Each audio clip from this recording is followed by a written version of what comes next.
The following is a presentation of the St. Louis Chess Club.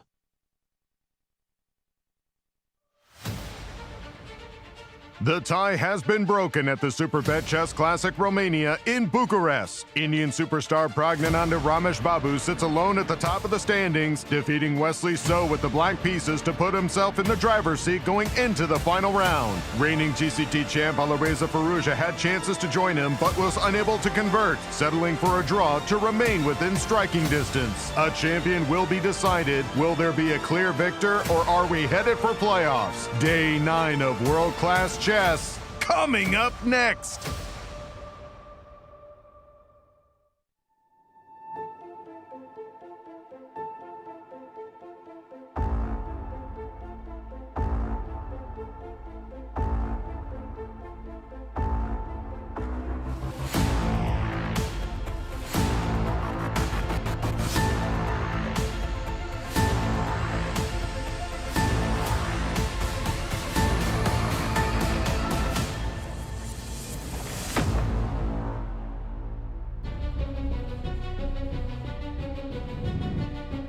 Welcome back, chess fans, to the final championship round here at the 2025 Superbet Chess Classic in Bucharest, Romania. We start the day in the playing hall as we are waiting for our champions to arrive. We have one sole leader, Praggnanandhaa, going into the final round, and a bunch of players as the chasing pack. It's action time. Let's go to the studio and start day 9 with Yasser, Peter, and Nazi. After 8 rounds of fighting chess, we finally have a sole leader. With just 1 round to go, can anyone take over at the top? It's championship day in Bucharest, and it all starts right now. Hello and welcome everyone to our show. I'm your host, Nazi Paikidze, and I'm here with 2 brilliant co-hosts, Yasser Seirawan and Peter Svidler. Morning. It's not only a great pleasure to be with you both, but this is it. This is the end Final day of our broadcast. Hello, everyone, and welcome to the Grand Chess Tour. This is it, the 9th and final round. We will be crowning a champion today. And Nasi, do the honors. Tell us the standings after 8 very, very hard-fought rounds. Let's see. We have a sole leader, Praggnanandhaa, with 5 points. Then there are 3 players only half point behind him.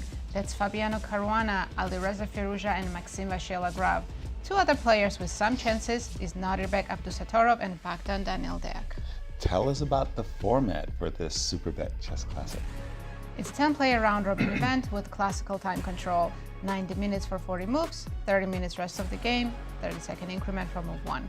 Players are not allowed to offer draws, and regular scoring system with 1 point for win. And this is it, the final round of play, but tell us, in case of a playoff, what are the scenarios? It's very likely we'll see playoffs. If 2 players are tied for first, they'll play a 2-game rapid match with time control of 10 minutes with 5-second increment. If 3 or more players are tied, there'll be a blitz round robin, 5+2. And if they're still tied, they'll play a single Armageddon game on a knockout basis. Very good, knockout basis. And Peter, break down some of the possibilities. Absolutely. The way our pairings work for this round, despite having a clear person in the lead, pretty much every single game in the round has a lot of bearing on the final outcome of the tournament. So let's go through all of our matchups. Pretty much every single game will be featured in this little segment. We begin by the game between the world championship, the world champion Gukesh playing white against Fabi. Fabi obviously very interested in a win here, but black against Gukesh, who finally won a game yesterday, must be feeling a bit better about his tournament. And Gukesh, with a win today, would get back to 50% and some sort of respectability. As you can see, a reasonable amount of games between them. I thought it would be fewer, with Gukesh only 18. And Gukesh so far leading against Fabi. Not very many people can claim that. Fabi did say in an interview yesterday that he feels it's a good matchup for him for reasons which we might get into later in the show. Then we get to a game between Maxime, Vachier-Lagrave, and Jan-Krzysztof Duda. Maxime is the only person on 4.5 points who is playing white today. And he is playing against somebody he has a good score against, and also somebody who is having a pretty rough tournament. So he must be quietly confident about getting a chance of maybe tying for first with a win. Then we have a game between Bogdan-Daniel Deac with white against Alireza Firouzja. Alireza was surprisingly, at least to my ears, KJ yesterday in an interview with Cristian saying that he doesn't know if he needs to go all in today with the black pieces. I still think he will. They haven't played much. It's probably all actually in the Superbet Chess Classics, and Alireza has 1 win and no losses. I do expect him to go for it quite hard with the black pieces. And then we finally come to the main event. Pragg is white against Levon Aronian. Levon lost yesterday, Pragg won. And Pragg clinches the title with a win. But so far, very, very little practice between them, and Pragg is 1 game down. Levon is boasting a decent score against the young man. Very interesting game, and a game which could potentially end all the conversations about tie breaks if it goes Pragg's way. But there's more to discuss about today's pairings and all the things Superbet Chess Classic Romania. So for that, we go to the Bucharest studio with Anastasiya Karlovich and Cristian Chirila. Thank you, Peter, and welcome back, chess fans, to the final championship round here in Bucharest, Romania. And what a tournament it has been so far, so competitive. I cannot remember the last time I've seen a tournament in which so many players have a chance of potentially winning it all. And in fact, one of your favorites, Nodirbek Abdusattorov, has a chance as well. Tell us a bit about that. Yes, actually, we had some ties in the previous editions of Romanian tournament, but today, actually, everything can happen. And Nodirbek Abdusattorov, my pick, even he has chances less than 1%. But he's still, only on 50% right now. Yes, he has four points right now, but if he wins today against Wesley, who actually lost yesterday against Pragg and not in his best mood, then he needs Pragg to lose the game today, and also he needs those who share the second place not to win their games, to make draws. And in this case scenario, Nodirbek may tie for the first place, and then we are going to have a really interesting competition between them. So we can check their head-to-head statistics. He won 1 game, he lost 1 game, and 3 draws, which again, he has white pieces, and he told us that he is going to play for victory. In every game he is going to fight. So let's see what will happen, and I think it's not only him who can try to play for the victory in this event. And I would say Nodirbek has a good chance also because Wesley So is the player that lost yesterday, so he's definitely not in the right mental space. Now, another player that has a chance, and you wouldn't expect that, is the local favorite right now, who's having a tremendous event so far. Very, very solid. He has lost only 1 single game and won 1 against Levon as well. Today he will be facing Alireza Firouzja with the white pieces. That's going to be a very tough match. And as Peter just pointed out, Alireza yesterday came into the studio and he said, you know what, I need to look at the standings to see what my strategy will be. So definitely that's going to be a match to follow. And one little story that we had from yesterday, I was at dinner with Fabiano, and he seemed in good spirits, mostly because he was playing Gukesh. He knows Gukesh wants to win. He knows he's going to have a fight against the world champion. He said, you know what, maybe if I would have played against Bogdan-Daniel, right? Bogdan-Daniel is such a solid player. It's very, very difficult to beat him with the black pieces especially. But right now, against Gukesh, look, if you want to play against the world champion, you might as well play against the world champion when he's on -1, right? And try to get a victory. So definitely this one is going to be one to follow. Pretty much every single game will have a lot of content that we will definitely be covering it all from Bucharest and from the studio in St. Louis. For the moment, back to you. Tell us all the pairings, guys. Thank you, Anastasia, and thank you, Cristian. Indeed, it's very rare that every game has an impact on first place. Let's review those pairings once more. Let's have a look. It's an interesting day because everybody has a chance in every game. Remarkable. Nodirbek Abdusattorov is playing Wesley So. World champion Gukesh is facing Fabiano Caruana. Maxime Vachier-Lagrave is playing Jan-Krzysztof Duda. Praggnanandhaa, sole leader, is playing Levon Aronian. And Bogdan against Alireza Firouzja. The players must be exhausted because they've been fighting very hard every round. What have they been fighting for, Nasi? They're fighting for GCT points and a lot of money. First place winner gets $100,000, second place $65,000, and just big prizes for everybody. Absolutely. Thank you, Superbet. As we go to the Grand Hotel in Bucharest, we have quite a number of people who are going to be playing opening first moves. They must know it's the last chance. And I did catch a peek at the list of people, and it includes Florin Gheorghiu, many, many times champion of Romania.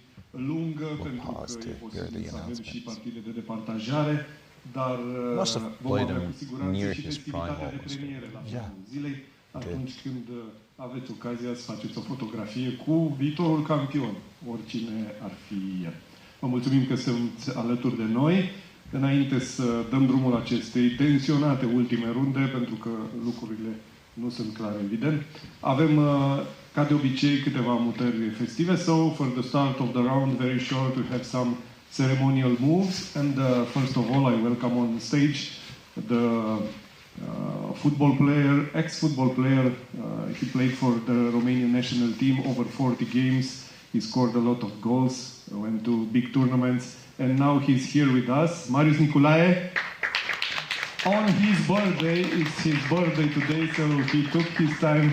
So happy birthday and thank you for being here. Mulțumim Marius Nicolae, de ziua lui a venit alături de noi. Îl invităm la masa reprezentantului României, Bogdan Deac, să facă mutarea. Birthday, Marius. Exactly. I'm going to guess he was a former striker since he scored a lot of Many goals, yeah. Exactly. 93? Yes. Yes. A favorite amongst our opening first movers. Știe ce înseamnă o astfel de competiție și tensiunea ei. Thank you, Marius Nicolae, and big man. See you in all occasions in this great tournament. Al doilea invitat este o personalitate a șahului românesc pe care ați văzut-o permanent alături de noi aici. Este primul mare maestru al României, este cel care a câștigat, a jucat la cel mai înalt nivel. Ne amintim cu toții partidele contra lui Bobby Fischer, spre exemplu, dar nu numai, și a fost an de an alături de noi zi de zi, deși tocmai a împlinit 81 de ani. Mulțumim Florin Gheorghiu și felicităm pentru o mutare festivă. The first Romanian Grandmaster just turned 81 a few weeks ago, but he's here with us almost every day, every year in the tournament. Yes. He will make the move for the world. He had a very artistic way of making the moves. Watch how he picks up and usually he had this special touch at the end where it was like this gentle release. Florin Gheorghiu, many times champion of Romania, led the Romanian team in many Olympics, and you just heard me citing a victory that he had against Bobby Fischer. Not many people can say that. No, and Bobby didn't like losing full stop, but he hated losing in an Olympics, because then you let down the team, of course. Now this next one is actually very interesting. I have never, this young man. Yeah, Andre, he's a world blitz champion under 10. World champion, but for blitz. I mean, I know the classical world champions. Didn't even know they had blitz championships for kids this age. Me either, but our congratulations to you, Andre. Now, let's see. Not even close. E4. He had it. This is second player making move on the same board, right? Right. Well, I think Marius too. Yeah. Bogdan wasn't happy with knight c3 and demanded Yes. A real player. make a real move, yeah. And the next one also. Este campioană multiplă națională la fete și o invit să facă mutarea, cred că la Praggnanandhaa, dacă nu mă înșel. Maria Aldea represents Chess Dinamo, Romania's top junior chess club in 2024 by medal count. She's multiple-time national girls champion. She wants to play for first. D4. D4. Good choice. Nicely done. Yeah. Prague graciously said, play whatever you feel like. Will we be seeing Maria in a future Kieran's Cup? Hope so. But a nice way to begin this, the ninth and final round of the GCT Tour in Bucharest. And we'll start with the game between Prague and Levon, because I like starting with the leaders. And it's all in Prague's hands. Yeah, it's just marvelous feeling of knowing that you have your destiny in your hand. And I don't know, this looks like a new, the shirt that A lot of roses. Levon is wearing is making its debut. On one hand, it's great when your destiny is in your hands, but on the other, you feel a lot of pressure. Yes, yes. But it's an exciting pressure, though, too. Yeah. You're off. And here we go. What first move do we expect from Pragg? Yeah. Chime in on that one, Peter. You didn't guess the Benko yesterday, and today you're playing Levon Aronian. I think against my thinking always was Levon plays the Spanish, the Ruy Lopez, and he does not play the Berlin, at least not normally, which for me was always a signal that I should go e4 and I should play some kind of a classical Spanish setup, which allows White to play a game of chess reliably. But Prague's feelings on this matter, I don't quite know. Pragg, very unusual for the top level players. He takes in this event. 30 seconds to a minute. Yeah, and instantly French. And also that is an additional issue because Levon is now no longer automatic an exclusive E4, E5 player. He does a lot of these things as well. Yeah, in Pragg. Knight G2, interesting choice here because not a winner, not an advance. Yeah, E5, I think these days is considered to be the most challenging and ambitious reply to the French. With Knight C3 still firmly is a second best, and Knight G2, I wouldn't say disappeared. I think Knight of 3, C takes D4, Knight takes D4 still exists as a serious option, but even that is not on the menu today. Right.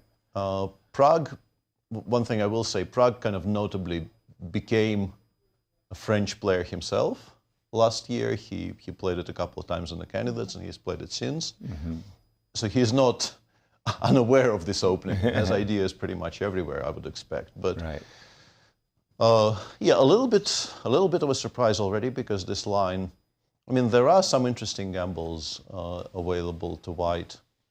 Queen D7, by the way, when you and then I were growing up, this wasn't really a thing. Everybody automatically put it on D6. But these days, Queen D7, I would argue maybe even is the move people make. Don't ask me exactly why. Right. But there are some small differences. I'm guessing in simplistic terms, it just allows you to develop the bishop on F8 to squares that aren't available if you put the queen on D6. Right. As Peter has been mentioning, this has been for quite a number of decades the automatic move, and you're not afraid of knight e4 in this particular position because you do have queen b6. But queen d7, as Peter has been explaining, has become the modern top choice, as Peter was mentioning. Wherever you put the queen, whether it be on d6 or d7, you're kind of stepping in the way of the bishops. Yeah. But from the d7 square, you're only blocking the French bishop, so you're not. Right. It's going to be on c7 anyway, in most cases, regardless of where it begins. Right. But there are some differences in the immediate few moves. You can, of course, still play knight b3 here. Yeah. But there are also some, and knight b3 has been played, so what I was trying to say probably is now completely irrelevant. But there are some gambits. You could perhaps do something like rook e1 and then knight e4 and just ignore the pawn on d4 altogether, although the engine disagrees. Yeah, knight b3, we're expecting, I think, a6 here. Once again, black keeps everything as flexible as possible, and then perhaps queen c7, bishop c6, and maybe even in some cases knight e7 and not knight f6. a6 already played by Levon. Difficult to imagine not taking on d4. You can play rook e1, but I'm not sure what that gains in comparison to knight takes d4. So, well, if you did play rook e1 here, there's an additional idea of bishop b4 winning a tempo, or trading some more pieces and then playing knight f6. And these positions for ages and ages have been considered quite safe for black. Yes, you are slightly behind in development, but structurally, your position is so sound that it normally ends up not mattering. And tell me the state of affairs, if you will, after knight b3 takes d4. Where do we go from here, Peter?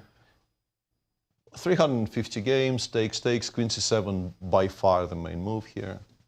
Bishop can go to b3, queen e2 is second best, bishop d3 is somewhat rare, so bishop b3, bishop d6, by far the main move. My question here would be, can we try doing something funny? But black doesn't even have to take on h2, you can go knight e7, as mentioned. And I think maybe if we go into the history of this line, maybe this is exactly what we need to discuss, because old theory was queen d6, castles, knight c6, knight b3, knight f6, knight d4, knight d4, queen, knight d4, a6. And one of the absolute main lines in this position was knight f5. Was this, yeah. And 176 games from here, by the way, for those who have never seen this before. Right. With the main line from here being takes, and knight takes g7. Yeah. I think this is probably a draw. These days, pretty much everything is a draw if you analyze it deep enough. Right. But it's tricky, and it's quite dangerous for black. If you don't mind, I think I played a tournament game. Go back to, instead of castles. Okay, king f8, yeah, I guess. No. Oh, hang on. Where are we? Yes. I think I played some incredibly stupid move. h7, h5. I see the bar immediately going up. Yeah, apparently loses to queen d4. Nobody played queen d4 against me, by the way. Knight g7, king f8, you're still in trouble after queen d4, apparently, but queen d4 immediately is even stronger. Right. But yeah, you can gamble in all kinds of ways here with black. They would play g3, and I would play like knight g4. And I'd get some tricky... But returning to our conversation, the fact that we did a6, queen c7, and bishop d6 first gives us this kind of a comfortable way to sidestep all of this altogether. The knight f5. Yeah, white plays something like queen h5, castle c3. You can still sort of pretend you have some bishop c2, maybe knight f3, knight g5 ideas. Black is still a little bit underdeveloped. But as I said, this is just such a perfectly sound structure that... Unless something happens in the next 3 moves, black will play b5, bishop b7, rook a8, and will be completely and utterly fine. So, absolutely interesting to see what the young man has here. And because we're still very much in the opening phases and we have time to talk about more general things before things really heat up on all 5 boards, if you're in Prag's shoes, people directly half a point behind you are playing, 2 of them are playing with black. MVL is white against Duda, and Duda is having a poor tournament, but still winning a game of chess is never easy. How hard do you go for a win with white today? Exactly. Do you risk very much? How controlled is your game plan? Well, you know, years ago, if you'd asked me the question, I think I'd give you a sensible answer. Today, since you can't offer a draw, you players don't play for draws. They play to have an advantage. They play for an advantage. So I think that his strategy is just come out of the opening with some pull. The reason I'm asking is... Without taking too big a risk, I think the fact that he played knight d2 here, not knight c3, not e4, e5, he's played e4, e5 in his life. Right. Once again, I worked with the young man a little bit, so I know he has prep there. Right. And it's not harmless. Yeah. I have a feeling that this particular choice is maybe a slight indication that, of course, he doesn't just want to trade every single piece and wait until threefold presents itself. Right. But he does want to have a position where he's firmly in control of what's going on. Right.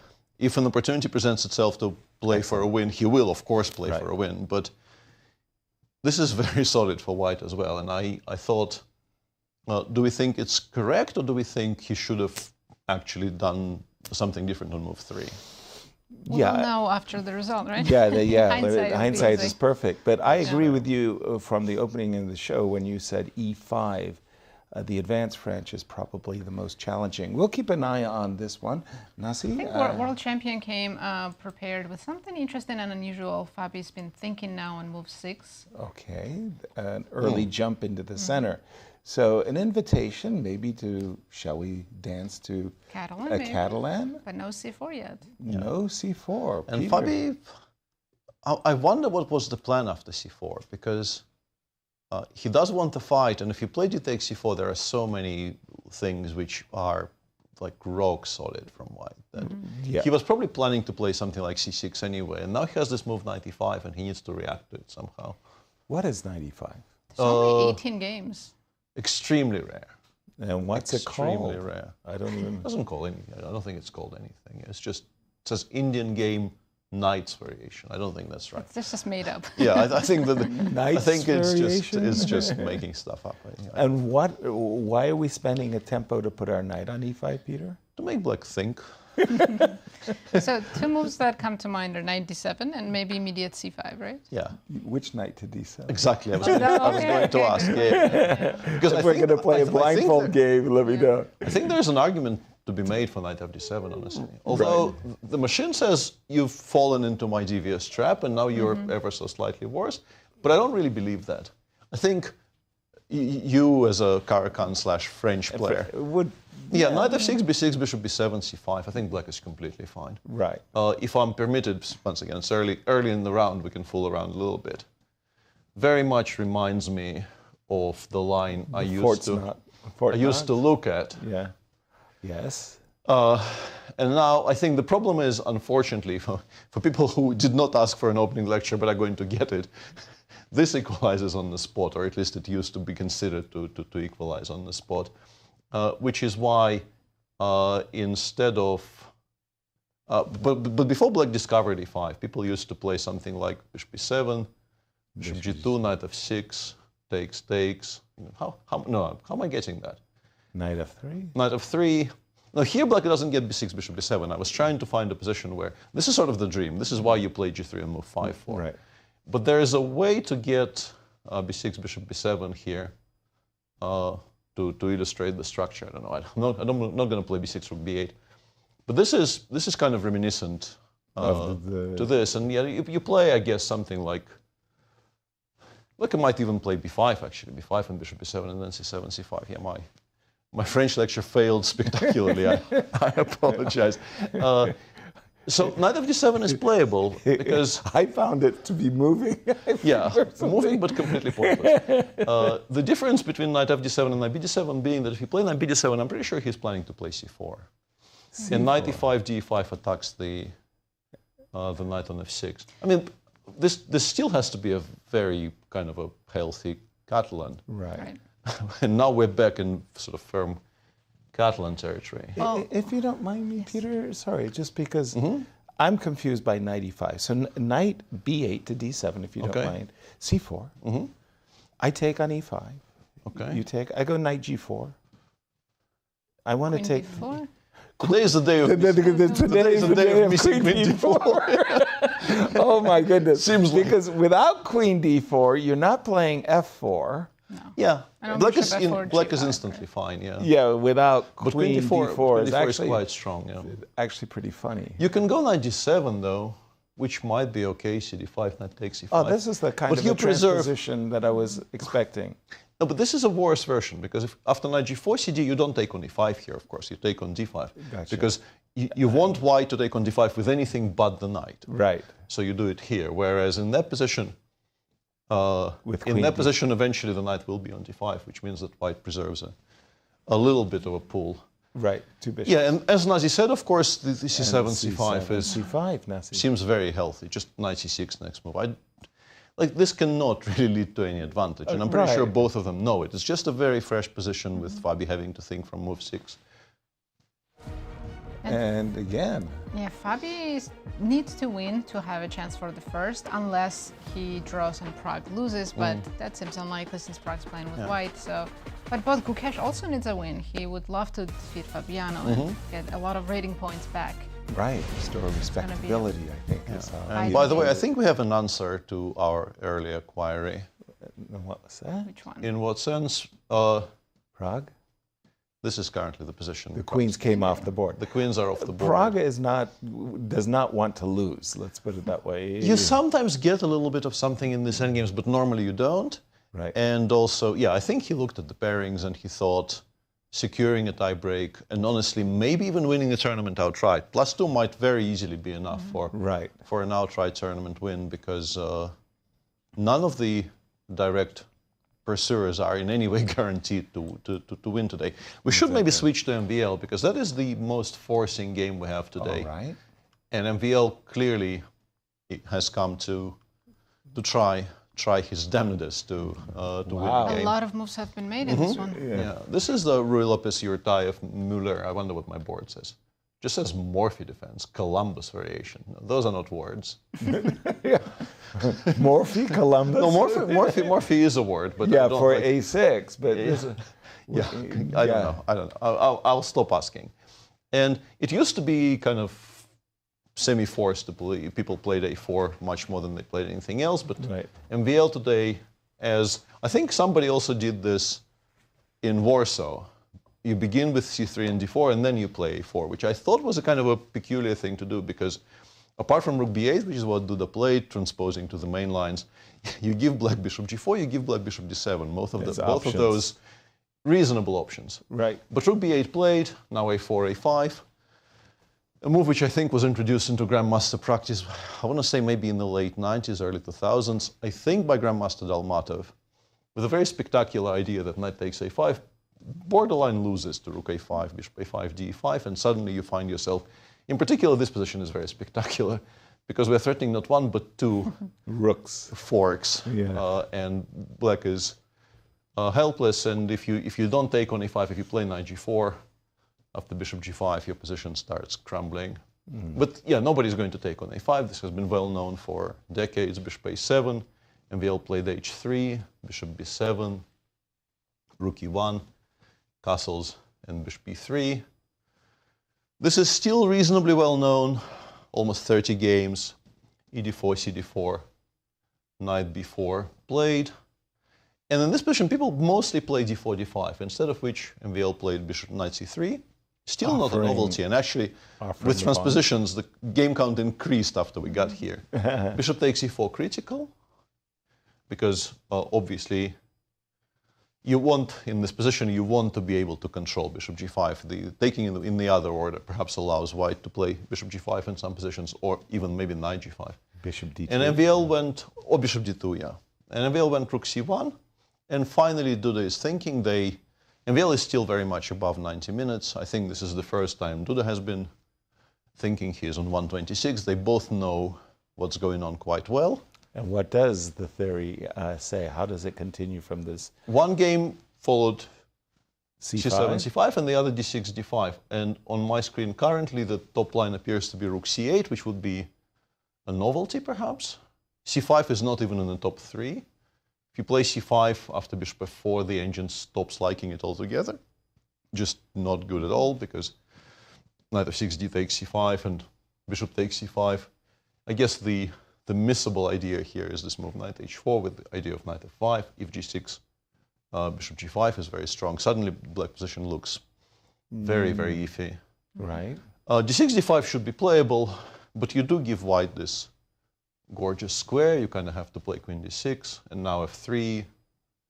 Once again, I put these moves on the board, and the variation just dropped out. Yeah. So maybe you do have to play Rook C8, perhaps unsurprisingly. And White pretty much always has some compensation in these types of positions. The Bishop on A7 is locked out. These knights are a bit precariously placed. If we had a way to attack the knight on B4, that would be good, but currently we have no pieces to do that. And somewhat shockingly, to my eyes at least, top line for now at least, seems to be the move Bishop B3, C2, which would not have occurred to me. The point, I guess, being that we want the queen on C6. Yeah. But this offside knight on B4 suddenly... Yeah, this is our pride and joy on B3. Right. This is the Spanish bishop, so to speak.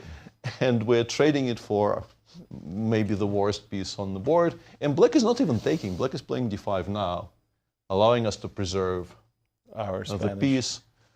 And once again, I don't know what the threat is. Maybe Queen B3, but then it will go back. Queen D6 is playable. C7, C6 seems to be playable. Very interesting position, though. And I have a feeling MVL will continue blitzing regardless of what Duda plays here. So, yeah, MVL does have an idea. And what you're saying is it seems rather fresh position. And we'll keep an eye. Let's go to Alireza's game. We're discussing before the round, is Alireza go all in or play more solid? And I think Peter was right. Yeah. When he said, I don't believe him, he's going to go all in. He has gone in all in, though. The king's Indian to begin with. Well, as all in as you can. as you can, yeah. Without taking too big of risks, yeah. Yeah. C7, C6. Sorry, Peter. All of these moves seem Still theory to me. Yeah, I'll check that in a second. I just wanted to point out that just to make sure, Alireza did not go e5 here. He started with knight a6, castle e5, trying to minimize the chance of Deac actually going d, queen g8, and making some kind of a forced draw in there. Right. The current position, yeah, very, very new. Only 2 games reached this, and White won both of them. By the way, I don't think it matters very much, but it does look kind of risky. I used to play these types of structures in my brief sojourn as a King's Indian player, which was 30 years ago. I used to play these types of structures, although this knight also was kind of misplaced on d7 in my games more often than not. They're not a lot of fun, in particular because White seems to be getting a lot of progress very, very quickly. Before b5 is now playable, but Black probably has to play knight c7. And, I mean, my initial reaction was, why aren't we much worse after something like this? But then you do have some counterplay, I guess, because this knight has no... I mean, why do I say things which are patently untrue? I mean, it does good square. It does That's have good squares. Square. But in response, Black could gamble. This is now kind of strategically lost for Black. Yeah. If we reach any endgame or if White stabilizes, but there's now things happening in the center, and who knows? The engine doesn't even say this is bad, and it doesn't play what I played after BC BC. It goes, for instance, d takes e5. Considering the tournament situation in particular, this is just not a move Black can make. No. So I'm guessing f takes e5, and then it goes c5. This is very concrete because obviously you give Black a very powerful center, but it seems to think that we are getting a lot more done on the queen side than Black is able to do in the center. Well, bishop a3 is a threat. I can imagine that the computer likes his position, but if I'm in Firouzja's shoes, I'm happy. I think you are extremely happy about this. This is chaos. Especially if you're blitzing all of this out, and he is currently still on 90 minutes. If you don't mind, Peter, I had a question after the move b4. So I'm thinking to myself, my bishop on g7 is buried. Obviously, I want to capture and blast open the diagonal. And because of what you're saying, I'm kind of worried about the future of my knight on a6. So if I capture on d4, knight takes, knight captures back, I capture on b4. Yeah, this was possible, but very simply after before C5. And back to b3 and queen takes d4. And I'm blasting with f5. Well, you're playing f5. I don't know if you're blasting. I'm having fun. F5, and you just went back. Sort of, because eventually you probably have to take on e4. I'll play bishop b2. I will maybe trade away the bishop on g7. If this was already on c6, I think we would be having a slightly different conversation. Right. With this bishop still back on, like maybe you can try b7, b6, but yeah, the engine really hates it after bishop b2. Because you can't really play bishop b7 happily because e5. I mean, you don't want to be playing I gf. Don't want to be, no. And if you have to include fe, knight e4, no, I'm yeah, not your king happy. is just your king I'm is not unsafe, happy. Yeah. No, fair enough. And so, what do we have currently? We have takes on e5, which is. Oh, he took. I guess the indication here is that Bogdan says, if you take fe5 now, I will play c5? I will play c5 without including b5 knight c7, which is actually maybe less challenging for Black, but a lot safer for White, because d6, d5 doesn't exist. And you pretty much have to take on c5. I can take on a6. Let's say queen d1, rook d1. You can throw in c takes b4, but it doesn't really improve anything, because if I want, I can include bishop b7. I'm not losing any pawns. Right. So you might want to play ba, bc. And something like bishop f6, c7 is being suggested to cover the d6 square, put some pressure on the pawn on c5. I wouldn't be trading queens as Black. Yeah, but how? I take on c5, I take on a6. So you want to play the same position with queens on, yeah? Yeah, I don't know if I want queen a5 or queen e7 or simply bishop e6 or bishop g4. I mean, I'm going through a whole. You're not I think I'm even okay worried. allowing you to accept, yeah. With the queen side being what it is, and no knight g5 jumps available because we're still controlling this diagonal. Right. Yeah, queen e7 was my first thought, but then after queen a4, apparently our position starts collapsing. Really? Regrettably, yeah.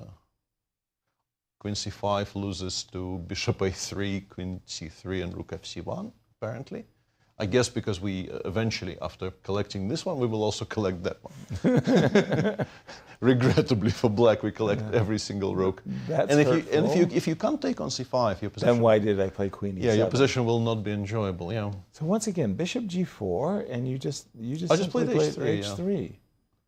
Good grief! And I take on d1, take on d1, take on f3, bishop h6. No, this is like the my terrible ending. Yeah, it's really unpleasant because you +1 for rook one. d7, rook b7, all of these things. And I did ruin my kingside structure a little bit, but your queenside structure is no oil painting either. So It's not a Mona Lisa. Not quite. Not quite. And for both of these players, if Bogdan is very, very ambitious, I mean, if he gets a chance, he will take it, of course. and for Alireza, we He's know playing he's for one. ambitious. Yeah, he's absolutely playing. This opening choice indicates that he wants the win. And by the way, since he's taking some time here, he's going through knight takes e5.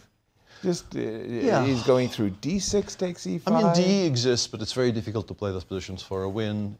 Is this both with queens on and queens off? Is this completely ridiculous, Whoa. Peter? F5. I mean, I guess when you let's need a take win, a it's, look, it's but- I not look. You look at ridiculous. everything when your back's to the wall and you need a victory. It doesn't lose like it. material, but the engine kind of really dislikes it after queen b3. F5 queen b3. As an example, it's not the only move. That avoids the queen trade at least. Right? It avoids the queen trade, reintroduces the threat of e takes d6, so now you eventually will have to take on e5, and then we can play here. We play bishop a3, rook fd1, b5, c5. No, I'm blasting. I'm trying to get my bishop into play, Peter. Knight takes e5. Knight takes e5. Actually, remarkably, f5 on my screen right now is stronger than knight takes e5. the two real moves are this and this. Right. And those two, in machine's view, are just not moves at all. Like you're doing extremely poorly here. This is bad because it's the same position but without the even the knight, knight on f3. Yeah. And if you go d5, b5, you can't really put it on c5 because bishop a3 will be extremely painful. And so you have to go back to c7, and then this is just not good. You know, if the knight goes knight e6, knight d4, really, really, really fast. Yeah, if you could teleport it there, you'd be doing quite okay. But you can't, unfortunately. Well, while Alireza is thinking, we have one game that we haven't looked at yet. Let's check with Nodirbek and Wesley. Nodirbek won yesterday and... Wesley? No, not yesterday, day before. Yeah, Okay, this is this is the symmetrical English.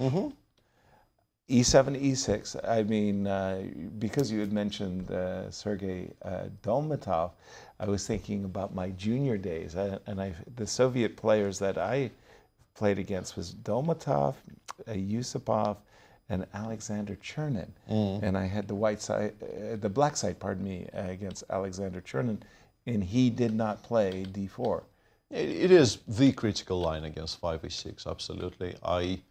I've had this position, I think, in both of my Grunfeld courses, because, it is a curse of a Grunfeld player to have to answer the question, but how do you play the Grunfeld if white does not play 1d4? Right. And every time you have to provide an answer to this somewhat nonsensical question, you just don't. Like, why am I not allowed to answer, learn some more openings? Right. But there we have it.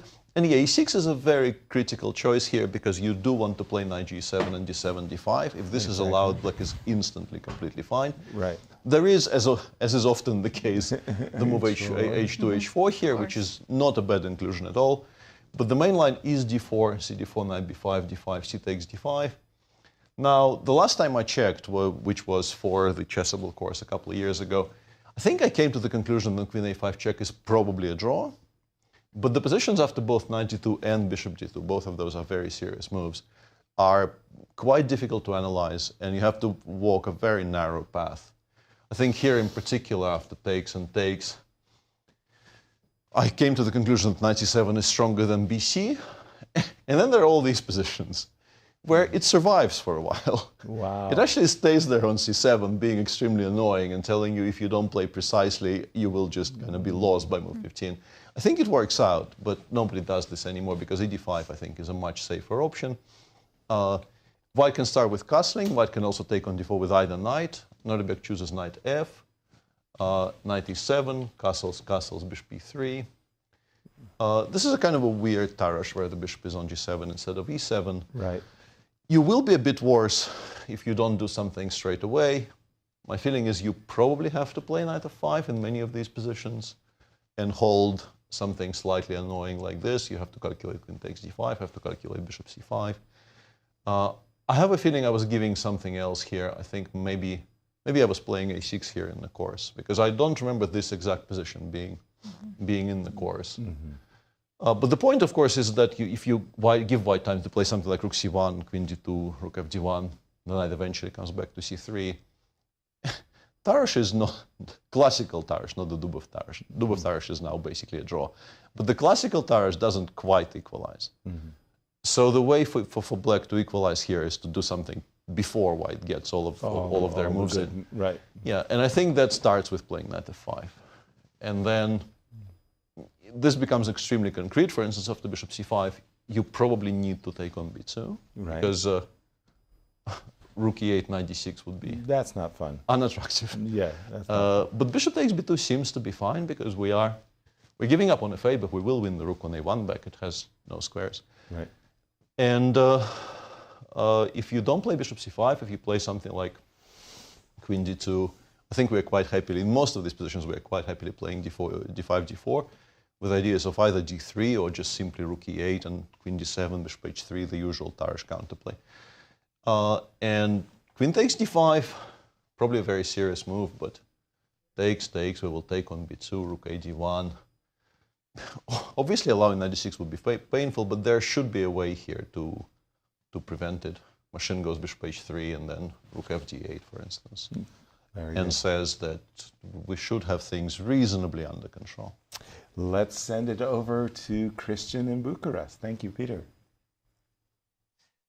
But I feel like reasonably is perhaps not enough. And I have to say, the opening advantage, I will give it to Nodirbek. I think he has some really good chances of putting a lot of pressure on Wesley. Again, Wesley is not in a position to play for a victory in the tournament. So his tournament is not over. Sure, he still has this game to be played, but he's not playing for that much. Nodirbek, on the other hand, he could be potentially tying for first. So definitely, I would say, opening advantage, Nodirbek in that one. Now, an interesting situation is the game between Deac and Alireza. And we knew yesterday that Alireza is not going to say much about his strategy going into this one. Immediately after the first couple of moves, we understood he's here for a fight.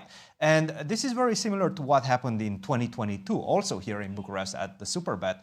They did play with the same colors, and they played a King's Indian defense. In that game, Deac chose a completely different approach, a much more aggressive approach, I would say. After bishop to e2, he also played bishop to e2 castle, and then he started with h4. In fact, he got a good position, but the players agreed to a draw by repetition later on around move 25. That was not the last game of the tournament for both of those players, so the situation was quite different. Now, we have this idea with knight to f3, knight to a6, castle e5, bishop to e3. This is all known theory. Knight to h6, rook to b1, knight f7, b4.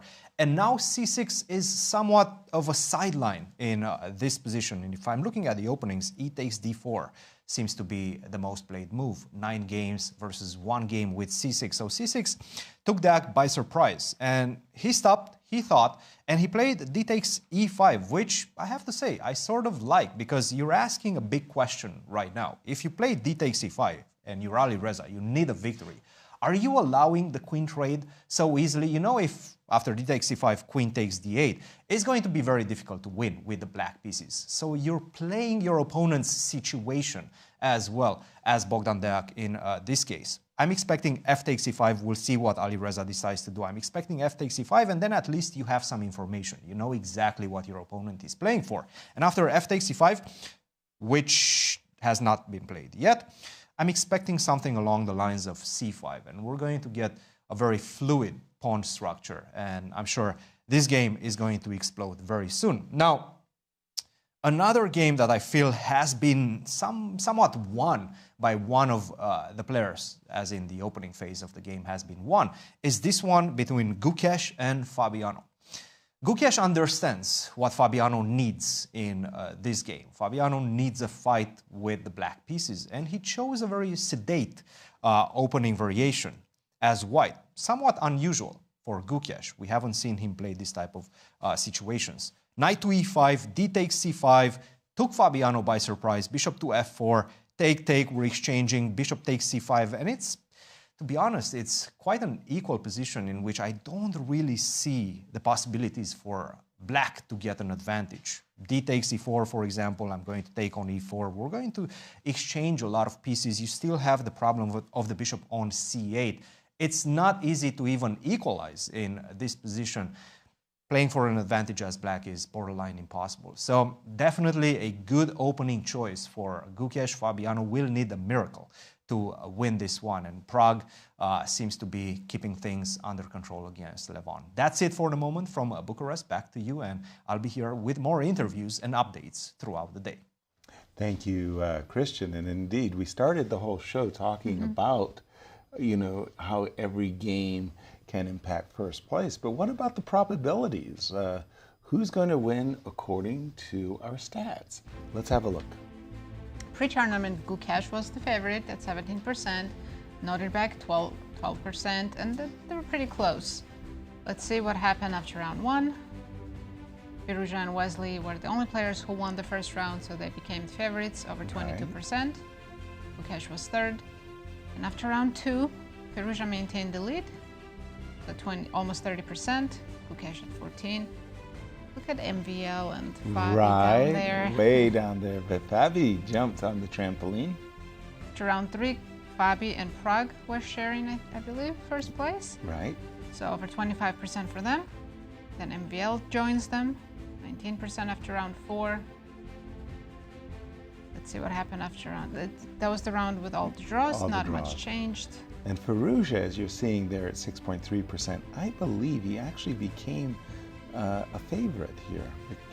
Yeah, she's sharing with Fabi after round 6, 24%, even though Prague and MVL have same points. There he goes. Only Nodirbek won in round 7. Right, just by a fraction, Firouzja is considered the favorite, but it all changed.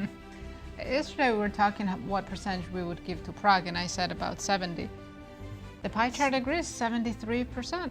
That's pretty good, and I might even suggest it's even higher, considering how difficult it is to make wins.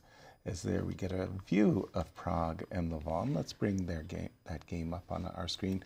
It was a Taresh French defense, and essentially with this move, queen takes d4. As Peter was saying, that's a strong indication that Prague is trying to shut down the game. Take no risks. Safety first approach. Yeah. Exactly. You're not really, these endgames, one thing to say about these endgames is in the classical line with queen d6, you still had the option of taking on d4 with the queen at some point. And a lot of players, lower rated players, tried this with white against stronger players as a way to sort of quote-unquote secure the draw, and then proceeded to lose those endgames horribly. Easily, because, this is an asymmetrical position. You generally don't have a lot of chances to further trade pieces. Black can, if Black wants to, Black can avoid piece trades quite naturally. And you still have to play chess. Yes, queens are off the board, but this is a kind of a queenless middle game more than it is an endgame just yet. It's not, I mean, it's completely fine for white, but it's not a draw and you still have to play. So for Levon, I think Levon's choice to instantly go bishop d7 and long castles is a good psychological choice, because he also understands that Prague would very much like very quiet life here. And he immediately says, I will do something that is as risky as possible, as provocative as possible in this position, to force you to still play. Of course, white is still completely fine. You probably develop your pieces something like this, and you can play either c4 or a4 if you want. I mean, you probably want to stop knight d5, but the engine says you can allow it if you want anyway. These bishops might drop back, and then maybe you try to push on the queen side. But yeah, not the most exciting French position by move 12 you will ever see in your life. Thank you. I wanted to, on the topic that Cristian covered a little bit in his speech, here I think by far the most critical move is the move knight f6. And at first I thought this really isn't even maybe equalizing for white. I was very much enjoying this for Fabi, but e takes d5, followed by bishop d4 against any capture. Seems to be quite decent. Maybe even bishop b5, the engine says. I thought bishop d4 was sensible. And once again, we're trying to get that kind of a position, kind of half French, half Catalan, where the bishop on g2 is better than the bishop on c8. I suspect you're supposed to take with the pawn, but then bishop d4, let's say we play queen b6. This should be fine for black, but yeah, you will find it difficult to play this for a win. Right. With the knight coming over. You probably do have equality after bishop g4, but yeah, finding winning chances here will be a bit of a struggle for Fabiano. And if you don't play knight f6, you are probably legitimately a little bit worse. Once again, the same structure reappears. You don't want the queens off, so you play something like queen c7, we go knight d2, knight f6, nobody takes on f6, I think we go bishop g2, queen e2, knight e4, maybe we do take on f6 actually. Why don't we? Yeah, problem is we immediately have a draw. So this is unplayable for Fabi, sort of, in his tournament situation. He's being blackmailed. I will make a perpetual check against you. After 11 moves, even though he has pretty much equalized, there's 35-minute time difference. That is also, and Fabi, just to briefly show the viewers how we got here, Fabi played c5, d takes c5 came immediately. Bishop takes c5 appears to be a playable move, but I guess he didn't like maybe something like this. Although I don't see why this should be bad. He played knight bd7, bishop f4, and here we come. This is the current position. Would you take with a knight here to stop e4? Maybe. The day of missing queen d4 continues. Forcing black to play f6, which you generally don't want to do. Right. Yep. That's hilarious. Queen d4, a theme. And coming into today's games, and again, every game has an impact on the first place, the probabilities of results. Let's see who are the favorites today. Well, Gukesh is favorite against Fabi. Almost, we actually saw 2-1. He has advantage that not many players have against Fabi. He has already defeated him That is a twice. very low draw percentage. Wow. Okay. Then we have Alireza favorite to win at 26% over 21. The rest are okay. Prague 21, almost Nodirbek. 22 against 14. And it's interesting, MVL and Duda. Completely even. Wow. That is strange. This is That very is- strange. I don't quite understand how that is. He is 2-0 up. He is white. And MVL has defeated Duda before minutes. We saw here. Yeah. That's what I meant. Yeah, he's 2-0 up in their personal score. We will want explanations for this. We're calling for an investigation. These are the standings coming in today. Right, Prague's looking very good. 5 points, half point ahead of 3 players, Fabi, Alireza, and MVL, who are all trying very hard to get some chances to win their games to catch with Prague. Absolutely. I'm looking at the game of Bogdan and Alireza for just a moment, because I think we've all been in the shoes of Alireza. We need to win with black. Yeah. So we take some risks. We play a King's Indian, and we play a risky version of a King's Indian, and we kind of get in a position where our opponents just play d takes e5, and it's sort of like, I can't play. I can't play a queenless game. So if I take, we were looking at a position with c5. Right? And I'm inspired by what Peter said, which is if you could teleport the knight on a6 to the d4 square, we're going to have a very different conversation. And it came to my mind, Peter, the idea of playing knight c7. I saw that on your screen, and I thought that's an interesting suggestion for black. I quite like it. Yeah, knight. I'm not even recapturing the pawn right away. I am going to take that pawn. I can't let it live. But if I can get it, and I can recapture it under favorable circumstances, Looks let's like say. I can't really stop you from playing knight d4. Well, we can play bishop e3 for now. Right, bishop e3 for now I thought was expected, and I would play knight takes. Would I'm you not consider queen knight b3. f4 also going the other way? What? I was going to recapture knight f4 going Not the if bishop other way. c4 though. Yes, this I can't Might. allow. Bishop g. Okay. Whoa! Now But now you're making me. I'm complicating things, but I might be I- much I- worse. Well, yes, Yeah, but yes. unfortunately, yes. I'm not sure you have a threat, so it gives me a lot of leeway there. Even h3, but also before b5 interests me quite a bit in this position, trying to Right. actually use the fact that d6 is not hanging yet to make a lot of progress on the queen Yeah. side. No, I have to I spend want a tempo on I king want to h8. extract this fang, the tooth. Knight takes d6. I'm not Yeah, I threatening wanted to rook play f3. queen b3. Yeah, I'm not threatening rook f3. Oh, no, queen b3. Queen b3. Boy 3. Hello. Good morning. Queen. Doesn't want to make It doesn't. It won't allow me, Peter. king h8, I guess. I guess king h8, rook fd1. Queen c7, e7. Yeah, I think these positions are better for white, but for the tournament situation, maybe this is what you do. Yeah. Preserve the pieces on the board. There's still a game going on. I'm pretty sure it is better for white, though. Yeah. Again, this idea of and you know, sometimes it works and sometimes it fails miserably. Rook f3, knight d4, and let's have some fun. Again, Alireza needing a win, as does Bogdan, but that variation where we allowed bishop takes a6. That was not good for black. No. No, that just, No. yeah, that was not That seemed pleasure. unfit for purpose for today. Alireza, by the way, taking a lot of time on this Yes, capture, and it is a yes. key Yes, moment. 15 minutes less already. Yeah. But let's go check with Maxime. I think he's still in his prep. He's only spent 1 minute. yeah. Well, maybe 1 minute. No. total 5 or We, so. we had this on the screen. Rook c8 Yeah. appears to be the best move, and Maxime instantly plays this kind Bishop of a strange C2. move. Bishop c2, d5, bishop b1. And instantly, or close to it, Duda says, I'm not going to take your inquisitor, your Spanish bishop, if you will. Bishop b1 was played, and Now you Duda's were been thinking. saying MVL hasn't Yeah, he used has any hour time. 29. For how many moves is he already? 19? 19. Yeah, and Duda only really began thinking maybe 3 moves ago, and he's down half an hour on the clock already. I'm trying to think of my all-time best record, and I'm not even close on this one. So MVL has played 19 moves, Right. blitz them all out, virtually using no time on the clock. What's your all-time record for getting in your preparation?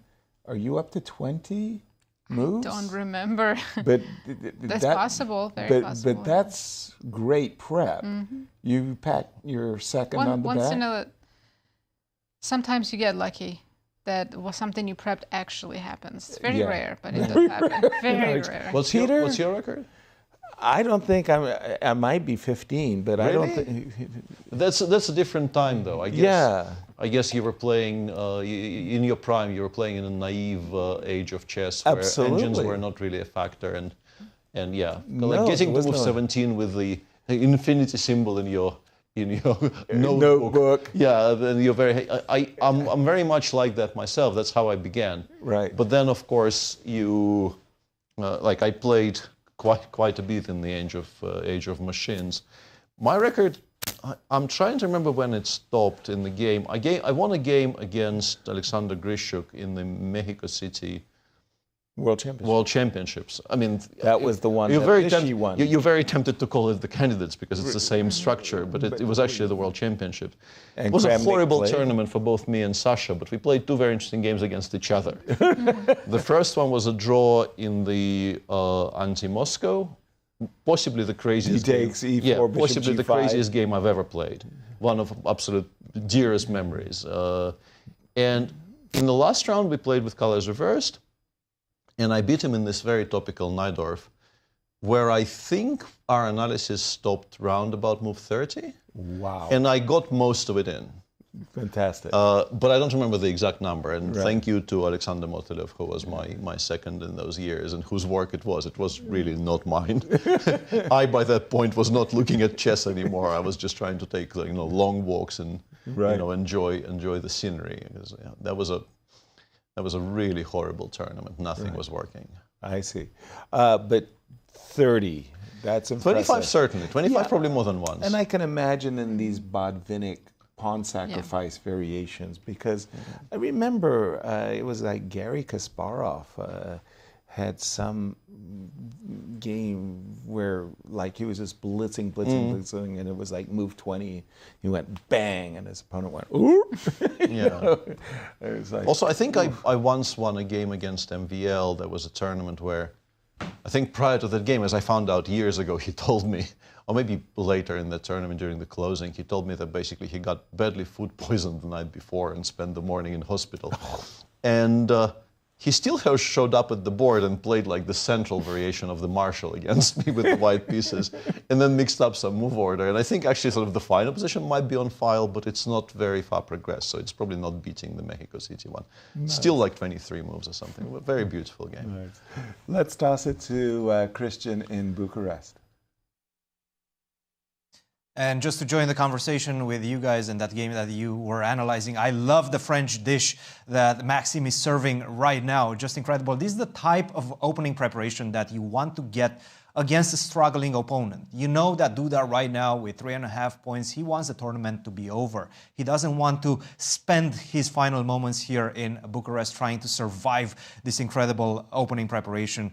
A pawn up for Duda, but right now, you know an attack is brewing on the king side. That bishop on b1 is going to be such a powerful piece, and right now Duda is struggling. I haven't seen Maxime at the board yet. I was in the playing hall. I stayed there for about 5 minutes. I did not see him at the board. He's walking around. He's very confident right now, and I have to say, looking at a bird's eye view of all of the boards right now, he's one of the chasers, I would say, that probably has the best chance to score an important victory in this one. And Bogdan versus Alireza. Alireza was a bit frustrated after this move, d takes e5. Again, he knows the choices that he has. He can allow the queen trade, and it's going to be very difficult to win that, or he can take with the f-pawn. In the end, he did take with the f-pawn. c5 came immediately, and d takes c5 is on the board. Not that move that you guys were prescribing, knight to c7. I think if he would have found that idea, knight c7, take on d6, and knight to e6, he would have managed to keep the game quite complex. Even now, the game is complex, but I have to say, Deac is looking good. And again, let's not forget, it's anybody's tournament. Nodirbek can win it. Bogdan can win it as well. It all comes down to what Pragg is doing. And Pragg right now has a pretty healthy position against Levon. Those are the updates for the moment. We will have some interviews later on in the show. I will toss it back to you in St. Louis. Thank you, Cristian. I'm a little bit surprised that Alireza very quickly has captured on c5, and you were about to show a variation to our viewers. I think he's hoping for b takes c5, knight c5, bishop a3, and knight e6. Alireza blitzes this out so fast if it exchange happens. sacrifice, Knight e6. He's still a little bit worse after bishop takes f8 here, but he is so happy about it. I don't know. This is now a mess. I remember a world championship match of Garry Kasparov and Anatoly Karpov where Garry was very, very happy to sacrifice an exchange in a King's Indian. I don't think he even had a pawn in there. I don't think he had a pawn either. It was just being done for purely positional compensation, and you have a pawn here. Yeah, the machine does give white a slight edge here, like bishop c4, a4, or a4 followed by bishop c4. But it's very playable, and also you no longer have any control. You can't really simplify this anymore. Like, the game will be played out, which is obviously a fantastic result for Alireza. So in terms of exerting control, you probably play bishop takes a6 in the current one. Oh, sorry. I think that's, the current position? Yeah. Yeah, you snap on I think a6. you take on a6, you take on c5, as we were discussing. And this is actually a position where you said, if you play queen e7, queen a4 is queen very, a4, strong. And I end up getting both my rooks captured. It wasn't like I was just losing one rook, I was losing both. c1. Yeah, and you might say, okay, I got 2 pieces for the rook. Why aren't I happy? Well, the other rook is also trapped. yeah, that is the answer to that one. We're expecting Bishop a6. Bishop a6. Yeah. And in the position you have on the analysis board right Yes. here, the engine keeps on insisting that you have to allow the queen trade. The bishop on g7 is doing absolutely nothing, so it takes 2 tempi to move it over to e7. And says, actually, considering the starting evaluations of the king's Indian positions, 0-50 is sort of equality. We've equalized.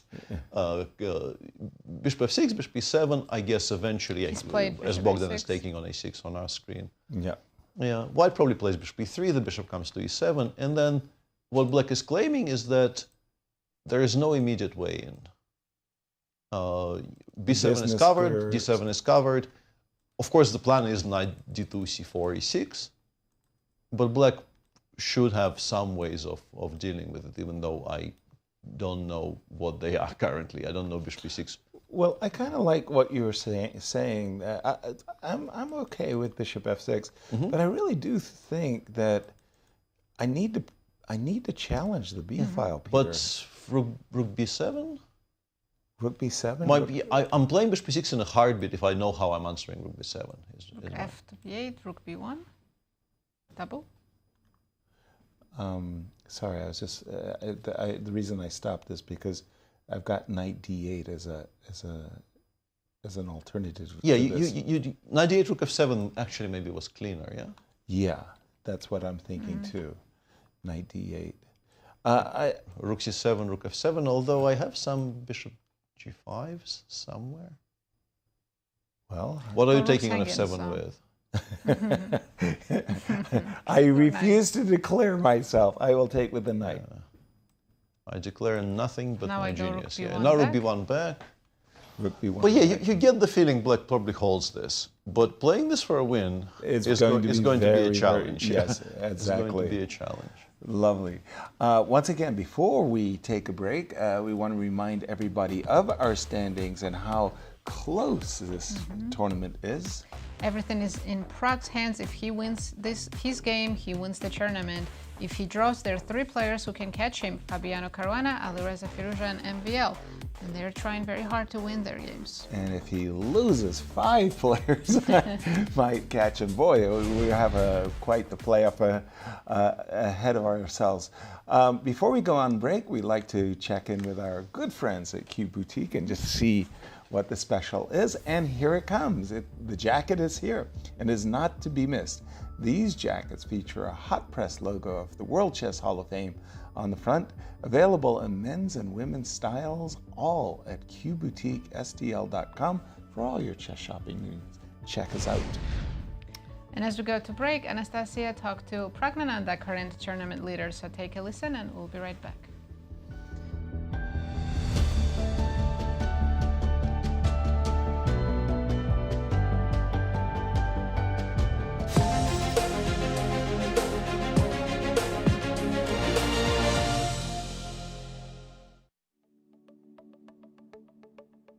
Welcome to Romania, Prague. You had a very nice tournament in Warsaw, finished third. I don't know if you consider it like success or like what is your assessment of this event? Yeah, I'm myself not sure how to assess that because there was one person who just ran away with the tournament, but still I think second place would have been better than third. But comparing where I was like 4 rounds before the finish, I shouldn't complain about finishing third. So yeah, overall I think comparing my play, I think third place is a good finish. Do you have some special moment from this event, like which you try to forget, or maybe still try to remember for many years? No, there are many moments to forget. Many moments where it backfired. For example, game against Alireza, where we were just repeating, and then I decided to play on and just make a blunder in the next move. So it's not something good. And yeah, there were many such moments where I was just leaving points on the table and where I could have scored more points. But those are the experience that you learn from. Absolutely. And now you had a few days between first and second leg. How did you spend them? Did you have time to recharge the batteries? I was just chilling, and I got here in Bucharest a few days earlier. I was just going around, going for small walks, and yeah, just basically trying to rest and be ready for the next event. What is your idea of the perfect day for the chess player? How can you describe it? If you win a game, that's already a perfect day, I think. That's it. This is what you need for the best mood. Yeah, you're generally happy after, especially like a well-played game. If you play a good game and if you win, and it's already a very good day for you. What kind of moments make you feel more alive? During the game, during the preparation, or between the tournaments at all? I think the most alert will be during the game. Yeah, that's when you're like most alive, like you're in the zone, like trying to figure out things. Apart from those, you're just more like, I'm like more like chilled guy, so. Speaking about the time between the events, how many hours per day do you still study, and do you feel you still have a lot of things to learn in chess, or like you have already like big base of knowledge? No, I mean I don't think anyone has like full knowledge about chess. There's so many things that just keeps coming and surprising us. So there is a lot to learn from chess. I think, at least for me, is that I don't know much, anything else apart from chess well, so at the end of the day, I'll always be coming back to chess, looking at some chess or playing some games, or yeah, it'll be about chess. Just like there won't be any day where I won't be looking at chess. Wow. So, and now, let's say after finishing the Warsaw event, is it kind of simple for you to adjust from rapid and blitz to classical? What exactly you are doing to kind of change your mindset? Yeah, the time control is different. I think by now we are all used to like different time controls, because even in classical we are playing like, I don't know how many time controls are there. I think it's very important to look at the time controls before every event, just to make sure that you know what you're playing. And about adjusting, yeah, you can. As I said, by now we are used to it. In the break, I was just trying to get into the tournament zone. One hand, you want to relax, but also the tournament is coming. Like tournament is in a few days, so I was trying to manage both. What's some of your short-term goals of this event, and like long-term goals, considering the whole Grand Chess Tour and this year? Yeah, to win this event and hopefully to win the Grand Chess Tour as well. Yeah, this year there's also going to be GCT finals, so yeah, in the first 4 events, it's just about finishing in top 4. So that's, yeah, I think that's what we are all looking for. Absolutely, and it's going to be an interesting fight for sure. And thank you so much for this interview. I wish you all the best of luck in the tournament. Yeah, thank you.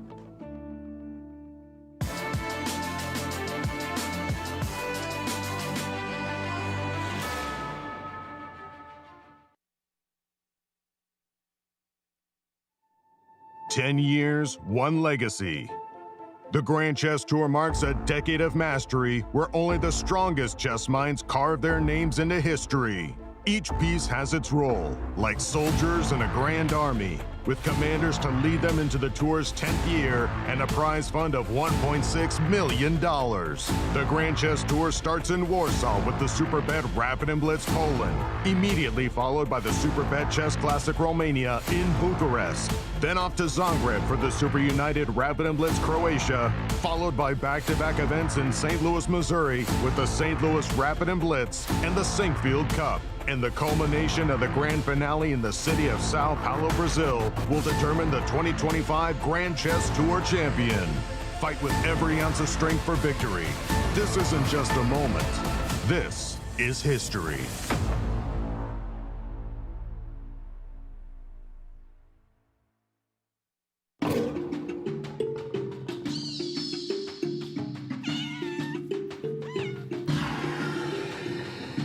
just had our grand opening of Paws and Pawns Exploring Animal Chess Sets. This show contains over 50 chess sets, sculptures, photographs, and other artwork exploring the connection between chess and the natural world.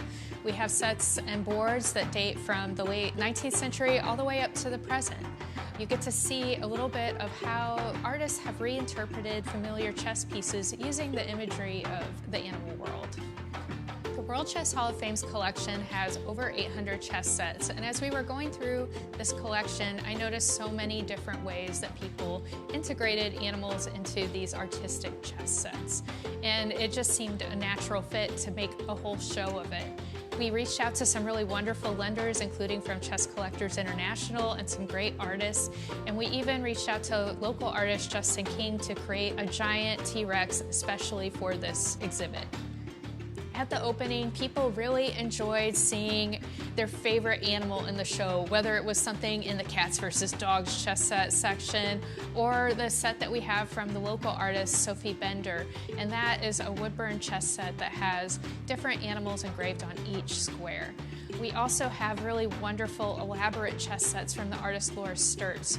One has kind of creepy crawly creatures, chess bugs. And then we have another one that looks at the beauty of sea life, and so there are manatees, walruses, and other things.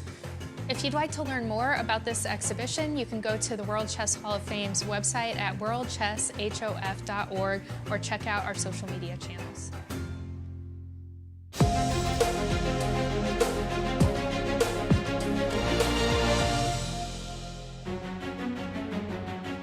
Welcome back, everyone, to our final and very exciting round.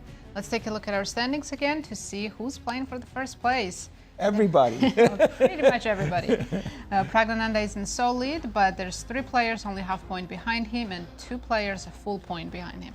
One of the rarest pairings I've ever seen where virtually every game matters for the first place.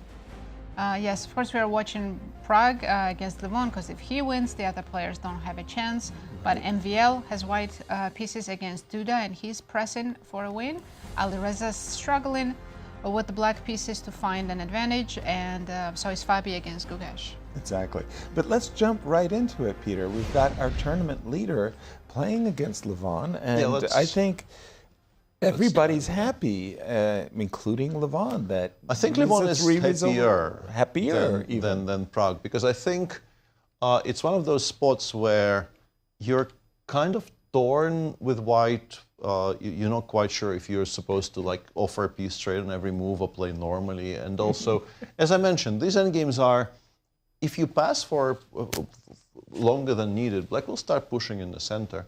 Right. And this might go. And for our play on the queen side, we already played c2, c4, which is understandable because we want to deny the d5 square to the knight. But we have now, I wouldn't say opened up weaknesses, but e5, I think, play with the e5, knight f5 is improved by us playing c4 because the d4 square potentially could become a target.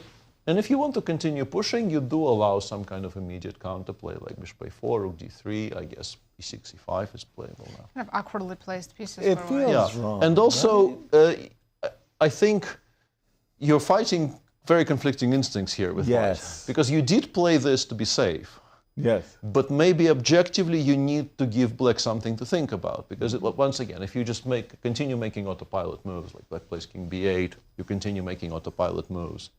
Black plays e5, black plays, I don't know, bishop e6 or knight f5 or something.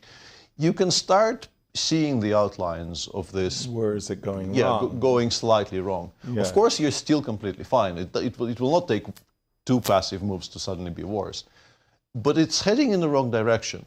And I think you might actually kind of not have to, but the correct way would be to say to black, I do have my own play here. I want to play rook a3. Maybe I want to play before b5. If you don't do anything, I might actually get somewhere on the queen side. Right. And if you play e5, I want to play knight b3, perhaps knight c5.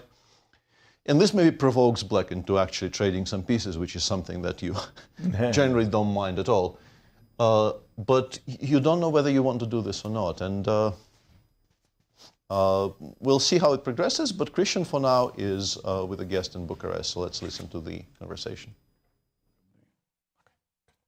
Thank you, Peter. I am here with Alex Oniszuk, the Deputy Executive Director of the Grand Chess Tour. You came here as a fan in previous years, but nowadays you're coming in an official capacity. Tell us a bit about your new role here at the Grand Chess Tour. Yeah, thank you, Cristian. Yeah, it's interesting that we used to play over the board with you. Yes. Then we compete in the collegiate tournaments together, Yes. being like a great rivals, and now we are working together for the Grand Chess Tour. Yes. Yeah, no, my role is really easy thanks to great staff of the Grand Chess Tour and also the local organizers. The tournament has been great. The organizers are amazing. So it's like really, I think chess players can go ahead and play good chess, and we see a lot of fighting chess here. I want to say it's getting better and better every year. The organizations, it's just smooth, right? And this is exactly what you want to see. But also from the players, this year they're very competitive. Last year, a lot of draws, some decisive results. Right now, every single round, they're out for blood. No, absolutely. Even in the last round, right, that we are facing right now, it's pretty much in every game, someone wants to win. Yep. And yeah, that's the chess we want to see. Absolutely. And you are also helping with the expansion of the Grand Chess Tour as well. That's happening this year. We're going to Brazil. Can you tell us a bit about that? Yeah, Brazil is going to be the finals in Brazil. So 4 top players that will qualify from the series of the tournaments will be going to Brazil and to play for the title. Mm-hmm. Yeah, that's very exciting. Yeah, it's slightly bit different system this year. So all tournaments matter, but of course, winning that final tournament in Brazil is the most important. And if you want to go in September, October, somewhere nice, you probably want to go to Brazil. It's going to be a memorable event. Now, you're also a pretty strong player yourself, 2,700 plus at your peak. Now, help us a little bit with the analysis. What are you seeing from the games today? Well, definitely in this game, the world champion wants to play for a win. Because he's at -1, and that's not the place where he wants to finish the tournament. And yesterday he played an amazing game. Frankly, I thought he didn't get much out of the opening, but of course, it's just a couple of, just the opening. Probably, he will try. And I feel 92, 94, exactly. something like that, and it's going to be a long game, right? I feel he's also playing the situation because Fabi also needs a win in order to try to catch up with Praggnanandhaa, right? So perhaps he's trying to coax Fabi into taking more risks. Yeah. In fact, they all are trying to win, right? Alireza, we saw that he played Speaking of that. Yes, an aggressive opening today. I think this is where we are right now. Right, yeah. Bishop takes and d takes c5. Yeah, it looks way too risky and probably objectively better for white, but at the same time, this is what he was looking for, right? He was ready to take some risk and try to. I mean, he has to win this game. Bogdan has been a pleasant surprise because he's the local favorite and he's scoring quite well in this tournament, 50% right now, with a decisive win against Levon. What's your take on the wildcards and how do you guys make those decisions when it comes to the wildcards? No, of course, he was kind of a local player, right? And but also his record shows that he's been, very strong player for many years. He played in he already played in Grand Chess Tour in some of these events, and he played pretty well. He has done pretty well in Warsaw as well. Yes. And of course, this tournament, he has a very good result. And I think, if he had a little bit more luck, or maybe, if he pushed a little bit harder, he could even have a better result. Remember that game with Gukesh, for example? Yeah, just one move. He was one move away from pretty much winning the game. Absolutely. Yeah, that was just a mind shift, right, at that point, because he was lost for a very long time, and then he accepted equality. He was happy to get equality. But if he only knew that he was almost winning. Exactly. I think it was more like psychological. He was happy with the draw and he just was not looking for a winning move. Exactly. So he's doing quite well. Now, another player that has, and I would say he's looking really good today, MVL. MVL has been so consistent in the Grand Chess Tour. He almost always makes it to the top 3 and qualifies to the next one. His he's playing tremendous chess right now as well. And he really surprised his opponent, Duda, who is struggling. G3, knight to c6, bishop to f4. And right now we see Duda with 43 minutes, MVL an hour and 25. Do you see some chances in this one? Yeah, I used to play this line for black, but of course, you know, the theory went so far, and I don't even recognize what's happening here. Yeah, I think it's the position is very sharp. MVL probably likes it, right? I mean, he has a better preparation. He's 40 minutes ahead on time, and he has some pressure. So yeah, I think it will be a very interesting game. Let's see. Let's go through the lines a little bit. So probably you have to take that knight right now. Try to eliminate it. Yes. And now the big question is, what happens if I do take your pawn? Well, you just play for domination, like 95 maybe. Yeah. Right. And I already have some threats. Yeah. What if I try to simplify? I don't know if I can play knight. Knight d7. You have some tricks, right? Like queen f5. Queen g6, queen f5. Yeah. Okay, good point. Yeah, knight c4 probably best move in this position. So we have to exchange. Just to try to. Oh, and I see the eval bar going up. But. Well, then, even in this position, he can press a little bit, right? Yeah. Maybe not as much, but still, we've seen some surprises like in endgames in this tournament. So, so it's never over. Till it's over. Yes. So this one is definitely intriguing to watch. Nodirbek, Wesley, I think we're entering an endgame in this one. Let's see, knight takes f5, queen to d2. Okay, so he avoided the endgame after queen takes d5. From a practical perspective, probably the right approach. And this is what we have. Has Wesley equalized is the big question. Well, if we have to take on d3, then probably yes. But what's the move here? I don't know. Like e4 is obviously too risky. Well, knight d6. Get the knight in. Yeah, that's the move. We're getting some crazy lines now. Yeah, it obviously requires some calculations and there seems to be quite some content in this one after this knight. It looks simple at the beginning, but after knight d6, knight d4, I mean, you need to be precise in your calculation. Absolutely. Yeah, this one is intriguing. And the last one. Let's go to the leader. Big question.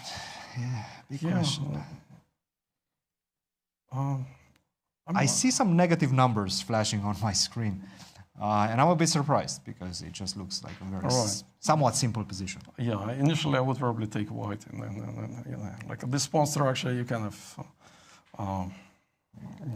think of some ideas like before b5. But at the same time, if Black will manage to exchange a couple of pieces, right? Then he might equalize, and having the king on the queen side is probably to his favor, right? Yeah, no, good preparation from Levon. Some pressure on Prague. Even this one, we're somewhat early in the endgame, but it looks like it could change in terms of dynamics in the next few moves. Alex, thank you very much for joining us and giving us all the analysis and for your great work with the Grand Chess. Thank you for having me. Thank you, guys. Back to you. Thank you, Cristian. We're looking at the Prague game, and you're making some unpleasant noises. You don't happen to like what Prague, our tournament leader, has done. Some unpleasant noises. Why you gotta call me out like that? But Peter, you don't like it. I can't change what I am. You don't like it? Not particularly. I feel like, well, a4, I think the idea here is he does want to advance on the king side, but he doesn't want to allow bishop a4. But that means that after e6, e5, if we play knight b3, we're not playing b4. Right. And if we play knight f3, it's just not a particularly good square. Yes, you will get to play b4 here, but let's say black goes knight f5, bishop e6, or bishop c6, probably e6. I don't want to oversell it. This is not tragic for white by any degree, but black is, I think, achieving more. This progress black is making in the center is sort of more relevant than whatever it is that we're doing on the king on the queen side, because with the queens off, black can pretty much ignore a lot of white's advances. Even if you allow a5 and b5, there's not going to be any immediate threat to the black king. Yeah, and I think trend is not in our favor here for white. I feel like And it's based on e5. Yeah, pretty much always. If black doesn't play e5 at some point, maybe not immediately, but really I feel like now is the time, because otherwise, if you include something like rook h8, first of all, now the machine says knight b5 becomes playable. Wow. And I wanted to mention that my initial thought was maybe he is planning this, but with the inclusion of e5, the engine says after bishop b8 it doesn't quite work out. Interestingly, I wonder what changes here. Like, why is this not good? Ah, okay. Bishop b6 plus 2. Or just traps the With the idea of rook a8, and then black never unpins himself. So I guess the major difference is, not what I wanted to show. I want to show this position. We play bishop b6, but black has the e6 square and the knight f5 d4 counterplay, which wouldn't have been available in the other position, which is an additional reason not to wait for too long with e6 e5. But yeah, I think Pragg is kind of caught in two minds here, whether to play kind of a more controlling game or whether you now have to push because something is happening in the center that you need to react to. And this is why the advice, I don't want to be critical. He knows what he's doing, right? You know, and this is all purely theoretical. But the advice you often hear, and I think the correct advice for this spot, and this is a very common spot where you have the white pieces in the last round, and draw is okay. Obviously, you would like to win, but draw is okay for you. And what normally gets mentioned when you talk to old-timers, the wise old heads, is if you can, just play a normal game of chess. Right. Don't worry about and the then, result. if let's say by move 30 you see a way to get every single piece off the board, you do that. Right. But you don't start by playing something you probably wouldn't be playing. Like, if this was a normal game, if Pragg hadn't won yesterday, if he was still on +1, we would not see this as a reaction to the French. Exactly. Not in a million years. Right. So, but on the other hand, of course, it's difficult. It's much easier in theory to tell yourself, don't adjust at all to the tournament situation. Don't do anything different. Play whatever you would play. Because if we are talking about the French, these days, if you play the advanced French, very often your ideas in the advanced French will involve giving up the pawn on d4 and pretending it didn't happen. Right. Which is maybe when you're leading a tournament by half a point is not what you should be doing. Right. So all of these things, they're multi-layered and they're not as easy as I'm trying to describe. But yeah, I think while he's still completely fine, I think this is maybe, he's an ambitious young man. Mm-hmm. And I think he is finding it difficult to play this kind of a strange game where he doesn't know what he's playing for. Yeah, as you say, you're torn between playing for a win, securing the draw, and sometimes your reactions don't allow for both things to happen. In the current position after a4, I do see the move a2, a4 is kind of laying a gauntlet, if you will. It basically says, yeah, I'm going to come and get you. I'm going to play the move b4. If black doesn't react, we have... and I'm going to give a pawn storm. So it's sort of like, I'm provoking the reaction, but the problem is it might be a good reaction.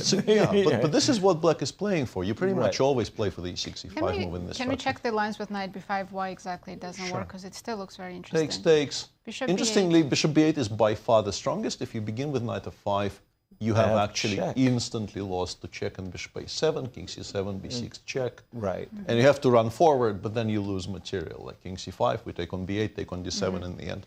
Right. Which is why starting with bishop b8 is so important. Let's say we go bishop b6, just like in the other position. And then he goes and then bishop e6 is good, and knight f5 is even stronger. Trying to put it on d4 and rook d5, rook c5. Rook d5, it runs. Yeah, we give ourselves the d7 square and we run towards e7. And eventually you have to cash in on d8. You're not lost, but you are worse because black has two pieces for the rook. Two good minors. And they're decent pieces, yeah. And also, unless it works immediately, suddenly switching to playing a4 and knight b5 seems, this is not why we took on d4 with the queen, really. Right. To play a safe ending. Yeah, and we keep on returning to this. Like, we played this to be safe, and now suddenly we're discussing knight b5, and there's even sort of a reason for it, because as I said, I don't like where this is where this is headed strategically. You are running some risks. It's not entirely risk-free. Right. Wow. Thank you, Peter. Let's just go to game MVL, because that game we've been talking a little bit about opening preparation and how deep the top grandmasters of the world play. 50-minute time advantage already. If you had given me this position, in my study when I was playing chess, I mean, I'd be doing everything in my power to play Queen H5 and H4, Knight G5, and blast open the bishop on B1. The furthest thing from my mind would be G3 and King G2. Well, G3 with the idea of bishop F4. It's not just King G2. And I wanted to start with the position after bishop B1 because already here there was an interesting kind of actually a bit further, because Queen E6 is very logical. You play G3 here. It's not just King G2. You want to play bishop F4. You want to play against this knight on E4. And in this position, and Duda is thinking for, I think, long enough for us to be reasonably confident saying that he's probably out of book. So he had to solve these things over the board. And the choice here is basically between what he's doing in the game, which is the move knight c6, very concrete. We finally bring this piece back home, and the move c7, c5, which will equalize if it works. Because that is obviously very, very critical. We want to play c5, c4 and claim we're winning. So d takes c5 kind of needs to be played. And now via different move orders, we get the same position. We can take on e4 first, we can take on c5 first, it doesn't matter. We get the same position here. Bishop takes e4, rook takes c1. Take on c1, yep. We throw in bishop takes h7, of course. Queen takes c1, and the knight goes back. Okay. Just a small note, you don't want to be playing knight d3, because after queen b1, queen g6, knight h4, you actually lost that piece. Yeah. And it's important to play queen b1, by the way, because if you play queen c2, in this position, knight takes c1 will be a bit of a problem. So knight c6, and this appears to hold. As far as I could discern, knight g5 we drop back, white can play queen b1 or queen c2, I guess queen c2. Only move is queen g6. If you play g6, you will be disappointed by this. But this is a very ugly structure, but a5 is hanging, and we do have rook e6, rook f6. So we're not losing our entire 6th rank to this rook. Right. Appears to be holding by force, pretty much. But if you don't know exactly what's happening here, going for this position with a knight on g5, which cannot be challenged, the h-pawn is gone, so it's Very there. scary. Yeah. It's just there. It is very scary. And I think it's a very good gamble by MVL because, like if he knows and his opponent doesn't, it's not an easy choice. Instead, knight c6 was played. We were discussing it during the break with Ilya Nizhnik, who has replaced Var for today as our analyst. And he said, the cloud engines actually don't react to knight c6 at all. They play something like h3, h4, give you even the a5 pawn if you want, and then start playing on the king side with bishop f4, perhaps knight g5, perhaps bishop takes e4. But MVL has gone for a much more forcing line. Bishop f4, and white does collect the pawn. And interestingly, this is what Duda Alex thought for quite a bit, and he played queen f5 here, Seems like which it's a appears to mistake. be a big mistake for a very specific reason, apparently. White has this. Very missable. So if queen e4, knight c6. If queen e4, knight c6, this is... Bishop b8. Very sad bishop. But that's a very... White is even... Queens. Yeah, the suggestion is even maybe to go for some endgames, because it's just not coming out. This is worth sort of more than the rook and the bishop put together. I mean, maybe black saves this, but yeah, it's quite spectacular. If you don't play knight e5, you probably don't have much at all. If you play, let's say, queen c2 and black collects on a5, you have some play. This is a huge game for the standings, isn't it? Absolutely. Let's take a look where these players are at. Maxime Vachier-Lagrave is only half point behind Pragg, and he has a very good chance to win. And as you can see, Duda's not having a good tournament. He's in clear last place. Yeah, and this exact moment, Alex Onishuk and Cristian were looking at this position after knight takes a5, and the suggestion was knight e5 by Alex Onyshuk, but even bishop e5, you start to say, excuse me, there's a pawn on g7. Yeah, there's no, but that is a very beautiful and easily missable tactic of let's say after knight e5, if I don't accept your sacrifice, what else can I do? Well, you can take on e5 and h3. Okay, let's try that. Is there rook h4? So there's knight a5 and knight e5, and which one would you like? Knight e5? Knight e5, rook e5? Oh, we have to take with the rook? Yeah, yes, queen h3.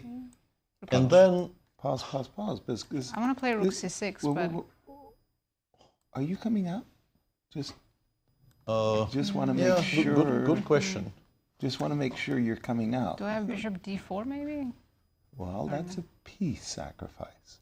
I could be running... Checks. Yeah, I had to double check. I don't know. Bishop d4, rook h5? I'm trying to track... G4 only move f5, but it does hold. F5 holds. Everything else loses, but f5 holds. Yeah, bishop d4 is like second option, but it's losing. Yeah. But this... The queen now survives and we save the game. Okay. And shockingly, because I really needed to double check, because I saw it on my screen briefly, it flashed on my screen, and it's now once again the best move. Because like you would think you're playing to restrict the bishop on a7, and machine says strongest move is d4, d5. White is much better. That would not have occurred. No sense. Or you could do it. You could do it in the other order, which was maybe slightly more explicable. Rook c6, queen d7, and now obviously we don't want to give up on d4, we go d4, d5. But the point remains the same. a6 is terminally weak. You probably actually have to give it up. Rook c8, a8 doesn't look very attractive. Right. And white is better. White is better. The thing is, as is often the case, as you can see, MVL is now thinking, queen f5 is really not the first line. This is also quite deep into a line where black already had some choices earlier. So maybe this isn't in the file at all. And he now has to work it out. And it is very much hinging on him playing knight e5. As I mentioned, if you throw in queen c2, black takes on a5, and black has actually sidestepped this position, which is not harmless, because you have all of these ideas of rook f4, rook g4. Currently on my screen, queen f5, queen d7 appears to be holding, but you have to calculate all kinds of really outlandish stuff here. Yeah, like hg, queen h5. Nasty. Yeah, this holds though. It's not as dangerous as it looks. You can even continue accepting this sacrifice. It's only really the perpetual that is being threatened. But optically, this looks kind of scary. And by including queen f5 and queen c2, you are denying white all of these chances. Knight e5 is still playable, but feels like this shouldn't be so bad. You can play knight c4. You can play rook c8 as engine's first choice, indicating that you have to maybe worry about f7, f6. Ironic thing for me, Peter, looking at these positions is I don't normally get positions where you have your choice of capturing the A pawn or the H pawn or both. You know, normally you don't get to do that. Once again, for those of you joining us late, visually this makes such a beautiful impression. There was an amazing book. I didn't read it from cover to cover, but I certainly spent tens of hours. It was called Domination in the Endgame. And it was a study by, all of these studies by Kasparian. And there was this idea that you had 5, 6 pieces and how a knight could dominate a rook in an open position. I mean, it was just mind-blowing. But I'm looking at this position. There ought to be a book, Domination in the Middle Game. And we've seen Garry Kasparov, to mention one name, where, you know, he's an exchange down, and his pieces just seem to be taking over the board, and the rooks don't have an impact. This knight on c6, if you put this position on your board at home, and you just like let it sit and chill, and you look at that bishop on b8, and the fact that the rooks are never going to get off the back rank, I mean, you're an exchange down, but the knight on c6 is just beautiful. Never taking exchange back. I'm keeping that knight. Yeah, exactly. Yeah, we're not trading it for a rook. Unless we're instantly winning something more. And I really like the fact that the engine goes queen c2 here and says, I actually am trading as many pieces as I can to simplify into an exchange down endgame and playing it for a win. That's fantastic. I mean, it's a very, very beautiful concept. And I must say, you know, if you... whoever is out there who wants to author, domination in the middle game book. We have one example already. For chapter 1. Here Ready we go. made, yeah. Some developments elsewhere, by the way. After all the speeches we gave about Levon's game. He didn't play e5. He played a5. He played, not only did he not play e5, he did this, and now after knight e5, I want to take back everything I said for the past 15 minutes. Perfect opening choice by the young man, and that working as intended. Well, I mean, the reason why we were playing e5 to begin with, the foremost reason, was to push the knight backwards. Simply push the knight back. I don't care if you go to c2. Maybe I don't care if you Levon thought knight b5 was working. Otherwise, why wouldn't he play e5, right? Exactly. If knight has to go back, he would have definitely played. You think? But I mean, the idea of giving the knight a forward square. I mean, this move a6, a5. I would have resisted playing this Stepping b4, but yeah, I'm pretty sure he's intending to play knight f5 right now, and then the position actually, the engine likes it, and for me it's very easy to understand why. In a position something like bishop d2, you have to take on b5 if you play bishop b6 first, after king f1. I'm not sure why we're throwing in king f1, but g2, g4 with the idea of knight g6, knight takes f7, I guess we're protecting the bishop on e2 actually, quite simply, is now very serious. Let's say bishop c6, rook a c1. We also have threats of c4, c5. This starts looking actually dangerous for black. And I haven't sacrificed So I think anything. we're taking on b5, and now a takes b5 is, we do have knight d4, knight b3, but the engine goes c takes b5 and says, there's actually a little bit of something for white here. You play bishop c4, let's say rook d7. We can play rook a c1, perhaps king f1, and then we will play b2, b4. And the resulting positions, like, let me put something on the board here. Let's play bishop c3 here. Some kind of a position like this. This is exactly what Pragg wants, because you are actually a little bit better. Now you're safe. And you also can bail out at any point by trading this guy for this guy. So Right. this is just perfect. Right. a5 was a bit of a mystifying decision by Lev, because, maybe he didn't calculate e5, knight b5 cleanly, but still. He's played knight f5. Yeah, he will play knight. He took on b5. Oh, sorry. He took on b5 immediately. I was looking at your report. Yeah. Yeah, Just that was analysis, my I guess. Yeah, this is curious because I think you very much taught to capture towards the center. Very much. But so. c takes b5 is stronger because a takes b5, knight f5. Once again, we get our play here. You can make immediate draws in a number of ways here. Obviously, like you can make an immediate draw this way. I guess knight e3, bc7. You have rook d2, luckily for black. But after everything comes off, I guess we will have some rook a8, rook f8 in the end, and it will be a draw.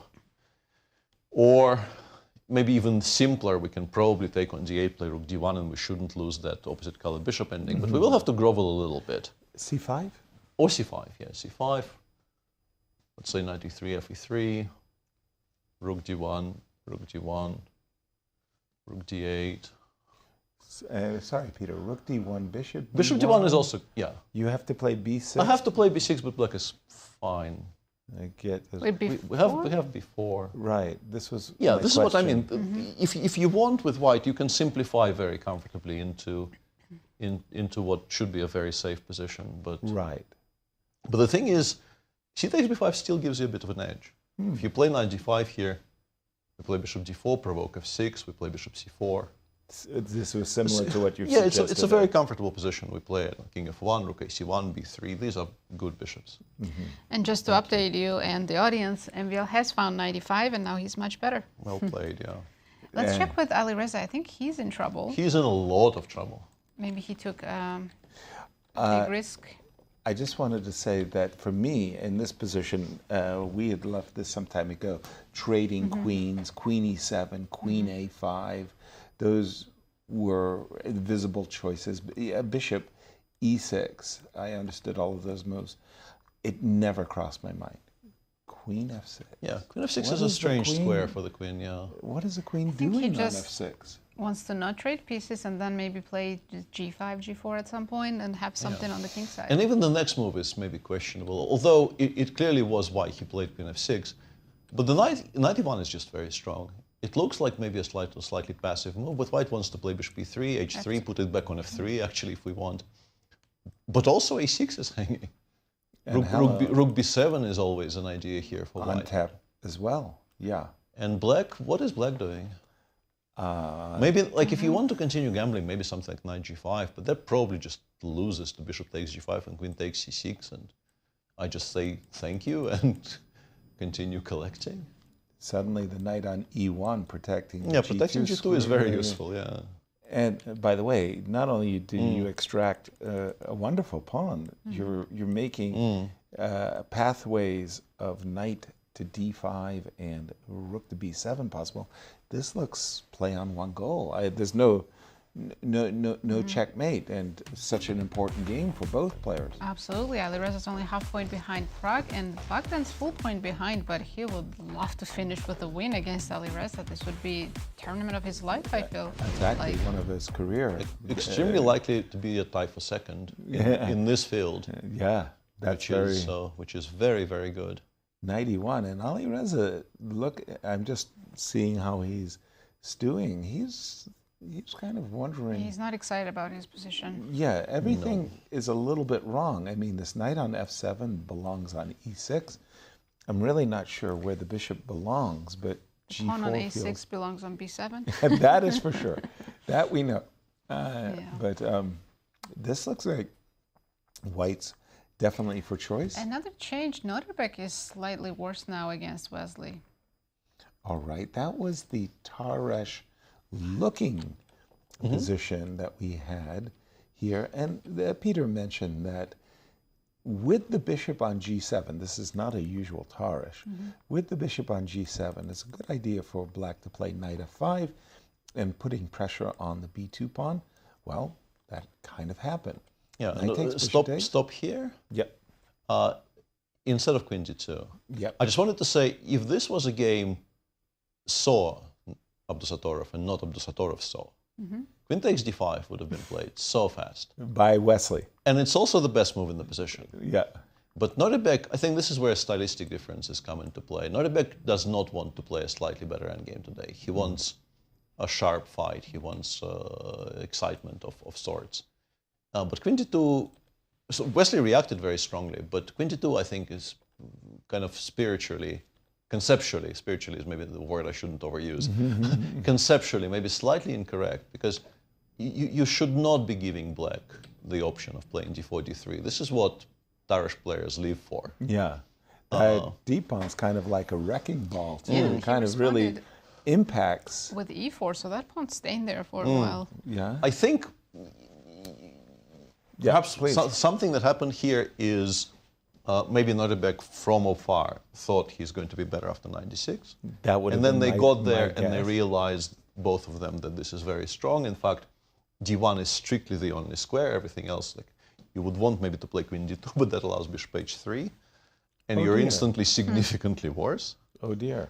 So you have to play queen d1. And then the bishop drops back to e6.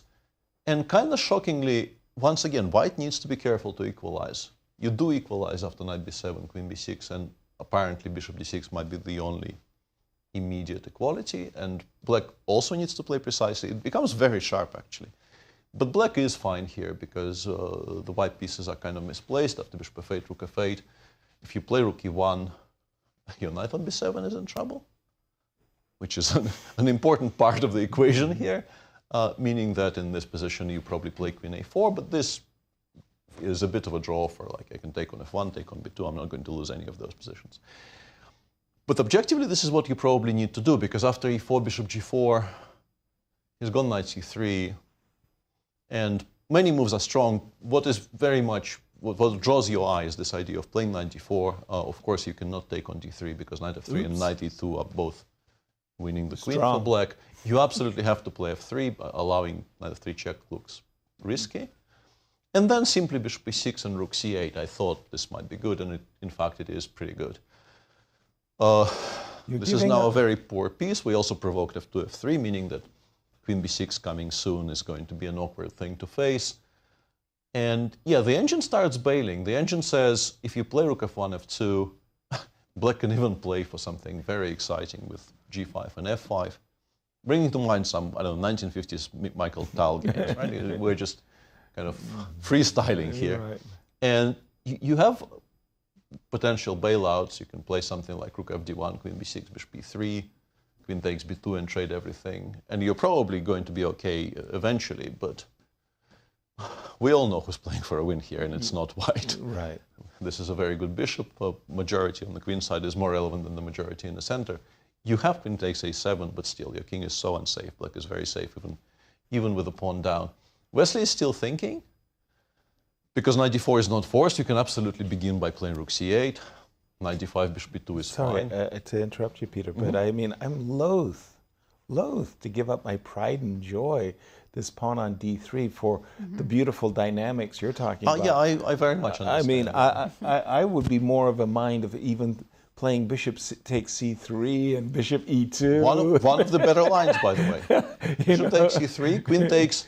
kind of loses to knight d4. Knight on the d4, spot well, because that's knight d2 nice. is coming in. So, Thank you. So you have to play bc, we play bishop b2, and then we play knight a5, rook c8, knight c4. Right. Oh, this is very serious. Well, that's what I'm saying. This pawn on d3, I mean, you just gave it away. Like, okay, look at this beautiful knight on d4. And I'm like, beautiful knight on d4. I just lost my pride and joy. Yeah. No, this is very playable, and rook c8 is also very playable. Now, Wesley has a dream position by move 15 here in a line where you normally are supposed to fight for equality. So, yeah. Very good outcome of the opening for him. Thank you, Peter. I want to go back to our tournament leader, Prague, because let's face it, if Prague wins, doesn't matter what forget those probabilities. Says, That's out the door. He's got destiny in his hands.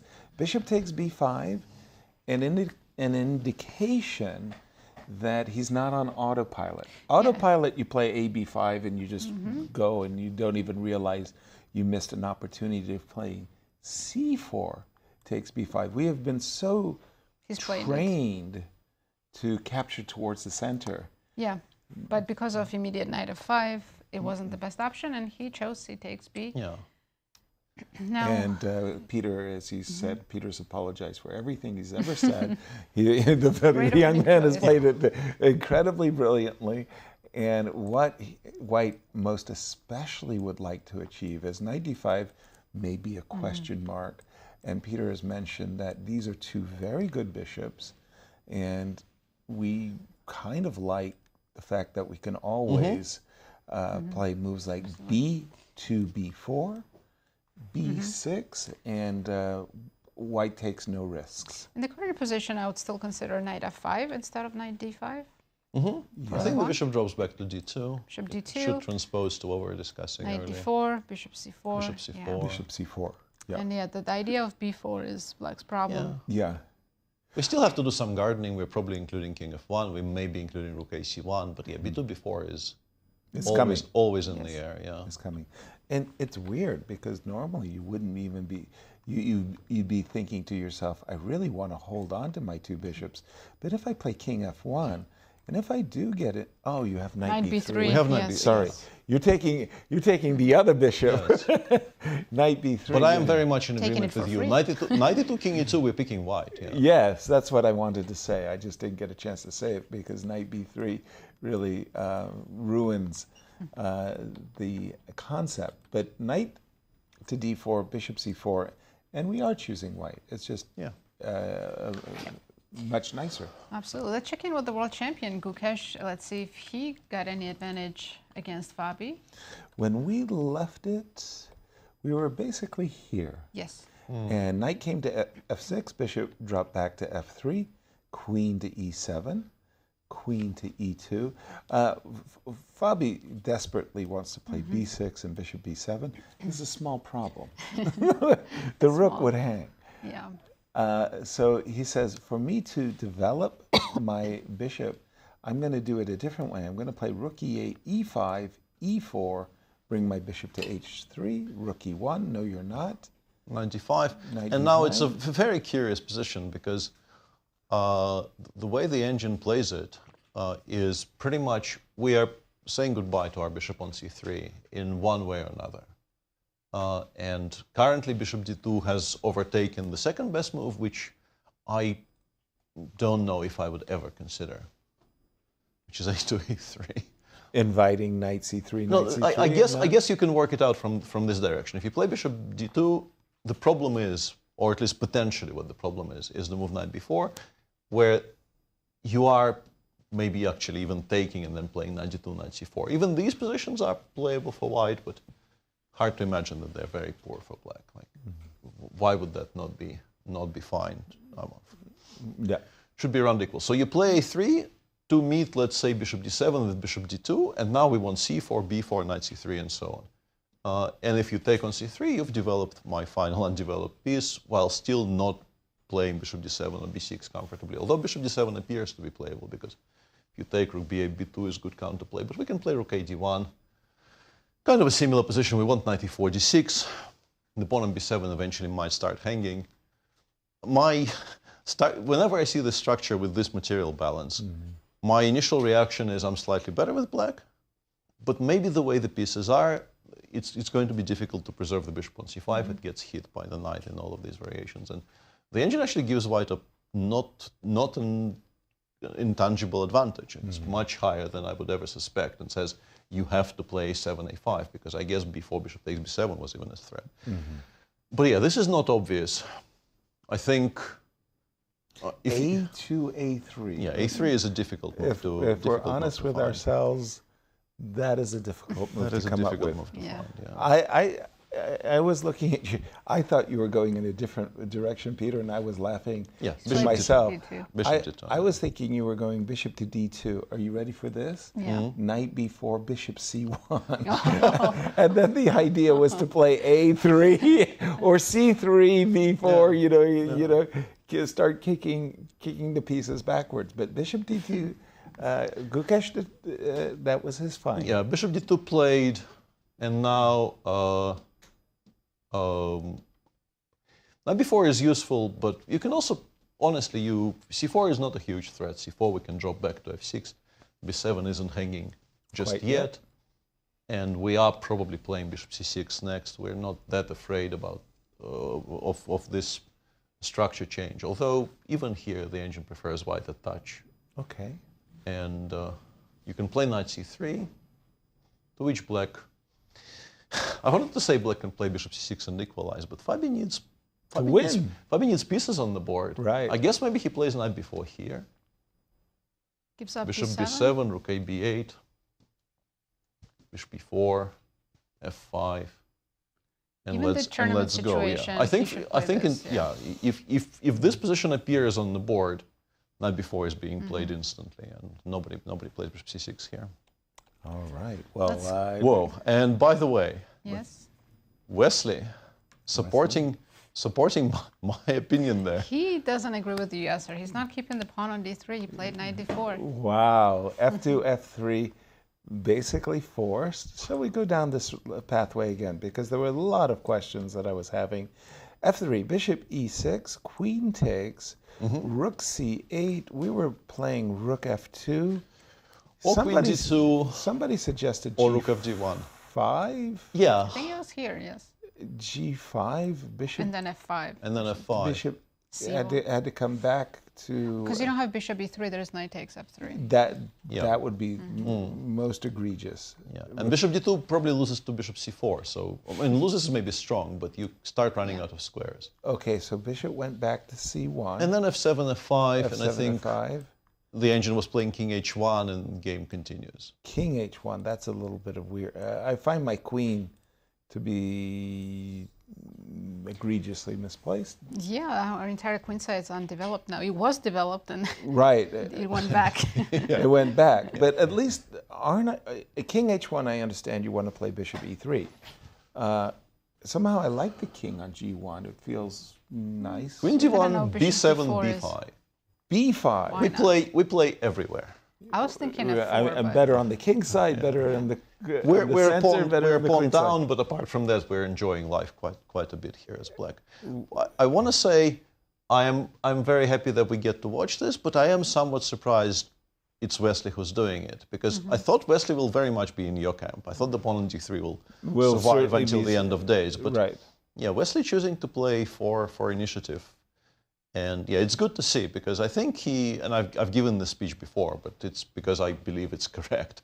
Yeah. He is kind of restricting himself as a chess player. Yeah. And it's very regrettable, because he is a fantastic chess player. Tactician, yeah. And he can play tactically, but he, like you say, he just loves these quiet positions and squeezing.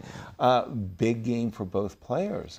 Again, every game has an impact on But first. it's Nodirbek who, if in case he won, he'd be possibly fighting for first. Wesley doesn't have chances for first, but he will get Grand Hotel points, which is very important for him. Exactly. B5, explain yourself. So the idea is I'm going to develop and ask you. Bishop B3, let's wait for the diagram to appear on our screen. Oh, sorry.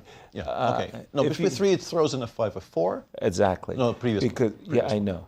B4. No. I just want to say B4 is not the threat.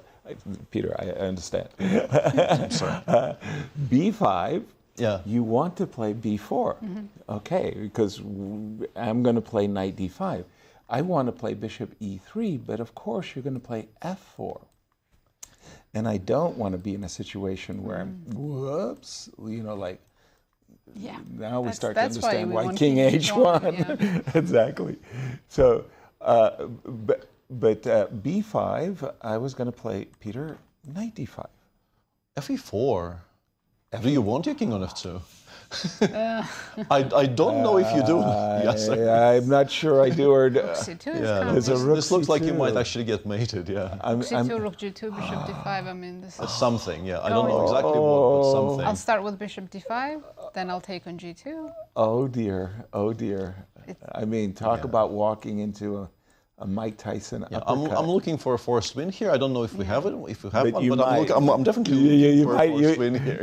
You might have it. That is... No, you have to prepare. That's pretty. If you want to play knight d5, you have to prepare it. Oh. Yeah. By the way, they're not even into the position. F3 is less forced than we thought. Hold on. The engine actually says, somewhat shockingly, you can play king h1, sidestepping all of this for now, with the intention of meeting knight f3 with queen e3. So sorry, the current position, he hasn't played f3. No, knight d4 is on the board, and Nodirbek is thinking. Okay. And shockingly, f3 has been played. Sorry. It has been. Okay. Then king h1 is less relevant, but it was a playable move, and maybe it wasn't even worse than f3. Right. f3, we're expecting bishop b6. Doesn't really make much sense to. You can include queen b6, but what you're doing is restricting your own play, because you're still losing the pawn on d3, and you've denied yourself potential b7, b5 plays. You're still fine after rook fd8, but I think if you want to play for more, there is no reason to play queen b6 so early. Exactly. So f3, we're expecting queen e6, bishop b6, queen d3. I think rook c8 is very logical. You can start with b5, but that probably makes white's life a bit simpler after rook more fd1. Options for white. Yeah, because once again, you want to preserve the option of queen b6, queen takes b2. But that g5 turned out to be a really good idea, knocking my bishop backwards. Absolutely. And it's easy to miss that move, Easy. F3 on the board. We have some moves in MVL Duda game. Okay. Duda didn't accept the exchange sacrifice. That's not understandable. He didn't want to look at the knight on c6, so he traded it right away. Okay, just a second. Where are... There he is. By the way, I'm probably not the only one who was wondering about this, and it's good to finally show it on screen. I was thinking, why not knight e5 and knight takes a5 now? Right. Defends the rook. Defends the rook, and also creates a very strong idea of g3, g4. a5. Because you would like to play knight c4, and but here even our favorite move, knight 6, just winning a lot of material. Yeah, and best play appears to be rook f8. Then we go g3, g4. Black can play queen e6, queen takes a5, and f6, but you're losing. You will win the knight back, but you're losing a lot of material in the process. Even something simple like rook c1 and rook takes e5, and then collect something on the queen side should be quite strong for white. Right. So yeah, understandable decision here by Jan-Krzysztof, but he is going to be worse after. For some reason, the engine seriously prefers the immediate d5 to rook c6. This is mystifying to me. I don't know if that's true. Play. Rook c6 makes a lot of sense. sense. I think we play rook c6. Yeah, d5 opening up the bit. And wait for black to attack d4, then play d5. At least force me to do it. Why am I doing it on my own dime? I agree. I agree. Sometimes the the inclusion of a move mystifying. But after rook c6, how big advantage is it for almost MVL? +1 on my screen? And wow. yes, it's we should probably at some point consult with the production team because they have access to stronger engines. But rook cd8 being seemingly the best move, d4, d5, the queen plus 2.5. The cloud engine says 2.5 plus 2.5. Honestly, the lines it shows here, I'm not shocked. That is 2.5. Because we are losing the pawn on a6. Right. And those positions are not going to be fun because it will restore material balance. And there is a very strong passer on a5. And black is still struggling to find squares for his pieces, like queen d7. I wonder if we should maybe even throw in something like queen f3. But if we don't want to, we can take already. I was kind of reluctant to let the bishop. I was thinking queen c2 as well. Let the bishop out. But even in this position, let's say queen f3, bishop d6, something like rook h5, takes. You feel very, very sad with black. Yeah. No, the a5 pawn is definitely the criminal in the position. Wow. And for MVL, once again, he's just saying, Levon, do your magic, play. Don't lose, just don't lose. I got this, and I want to play off with And Prague. also, if we look at their clock times. Yes, tell me about the clock. Well, before we do that, so as you can see, MVL half point behind Prague. Duda in the last place. Dreaming of the win, and MVL, is the only player with 4.5 who has the white pieces and a very decent chance of forcing a playoff. Times, ooh, rook e7, not d5, not rook c6, rook e7. What move are they on? Because Duda has 24 minutes left. Yeah, now rook c8 appears to be... Rook c8 or rook cg8 appears to be kind of okay for black. Well, it's an orange bubble. Yeah. On and it's funny because from the position with the rook on e5, you're given a choice. You're having this verbal discussion with yourself. Do I want a powerful a pawn passer, or do I want a powerful d pawn as a passer? I could play rook e7, capture on c7, go d4, d5. No, I guess if this was actually forcing bishop b8. This would be a very strong move because we get rook c6, and even the queen cannot come back anymore. You are winning now, but nobody's going to play bishop b8. Right. First off, rook cg8 still sort of forces you to play d5, and I think you would much rather have the rook on 6 than the rook on e5 because this is now hanging. Oh. You've given black counterplay that wasn't available a move earlier. So but if I double my rooks on the 7th, there's just bishop e8, right? Sorry, d5 queen. Are we sure rook e5? It goes here. I wanted to play rook c6. Yeah, and also rook c6 will now be met by rook d6. Like we can prepare it. But once we do it, rook d6 exists, and rook c7, bishop b8. We're still pushing, but I think it's pretty obvious it's less than what we were watching previously. Ago. Yeah, and wow. Yeah, if bishop e3, black has rook d7, which is also quite an obvious improvement in fortunes. Yeah, rook e7 is a bit of a mystifying one. I guess maybe he thought this is winning, and it would have been if not for the not that. It would have been if not for the fact that f2 is hanging, and that changes. And everything. also a7 isn't, so we can recapture on d6.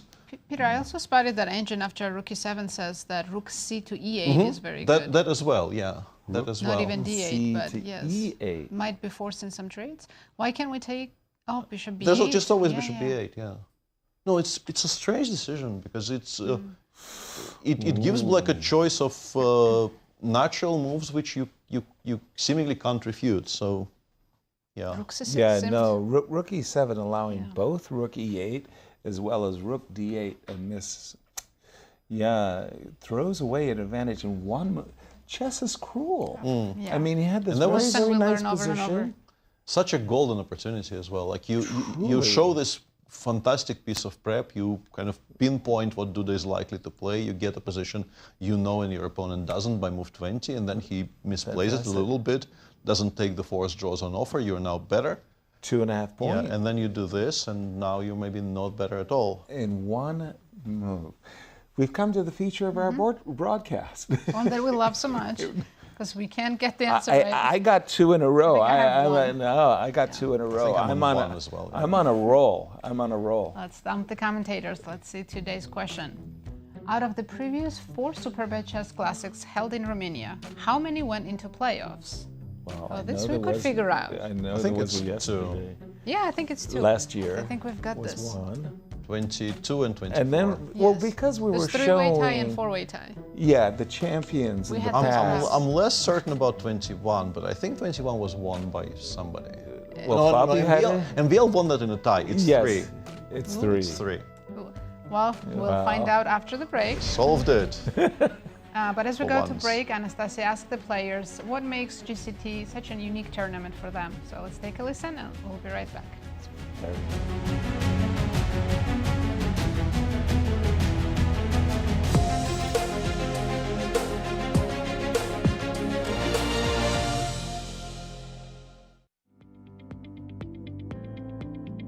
What do you think makes the Grand Chess Tour unique compared to the other tournaments? I think the quality of the players, the quality of organization, everything is so well organized, very professional, and it stays the same every year. So it's like a tradition. Chess is always entertaining. There are a lot of fighting games. So yeah, it's a treat for the chess players and the fans. Well, it's a tour, first of all. It's kind of the only tour I'm playing in, at least on such high level. It's nice that tournaments are being played in the same places, more or less, each year. I mean, opponents are strong again, and there is also a unique opportunity to play.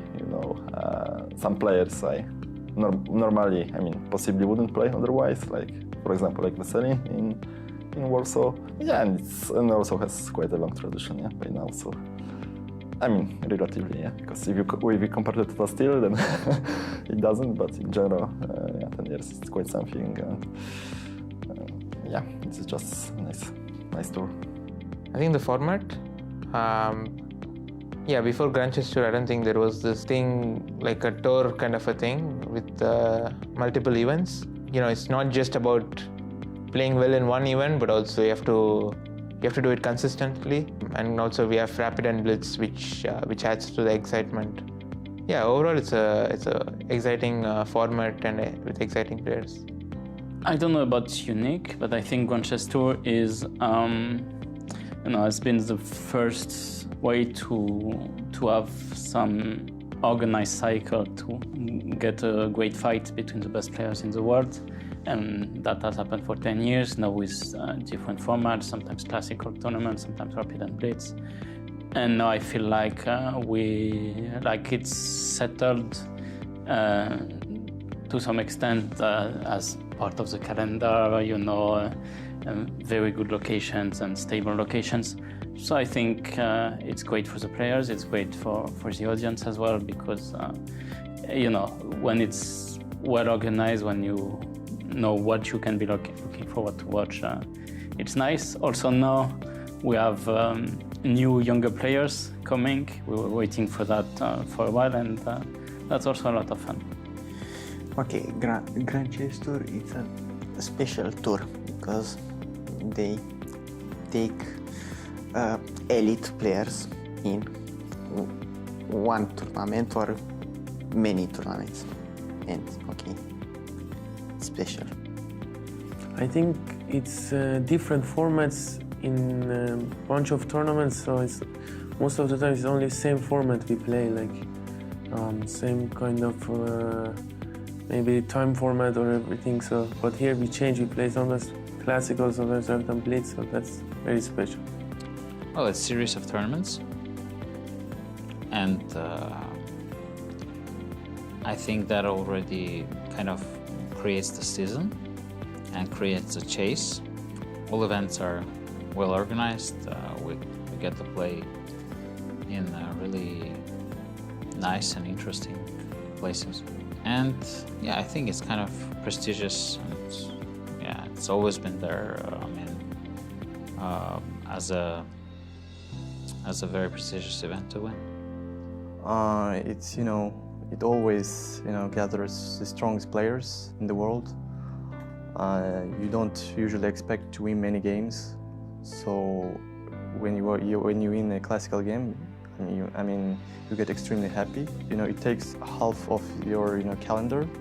You have to play 2 rapid and blitz and 2 classical tournaments. People try to prepare for these tournaments a lot and especially give their best. That's always has been the case, and I try to do differently in this edition, and my goal is to win the whole thing.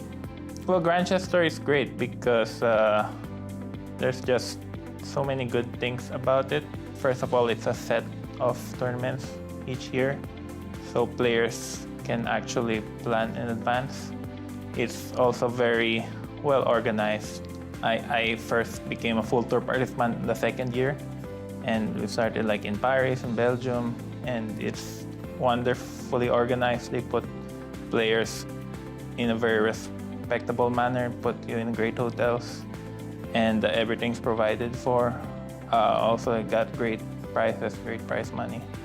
And on top of that, you get to play against the strongest players in the world, so I could say more. But I think we haven't seen too many yearly tours, and especially ones that have lasted so long. I think it's pretty much the only one aside from the, let's say, official World Championship events. It's the only one that consistently year-round we've had these events that have attracted the best players. All the best players I think have played in the Grand Chess Tour. I'm also glad that this year we're going to see the final culmination of the Final Four. I think the last time we saw that was 2019, and that was, I think, a really special way to end it. So I'm glad that we're going back to that tradition.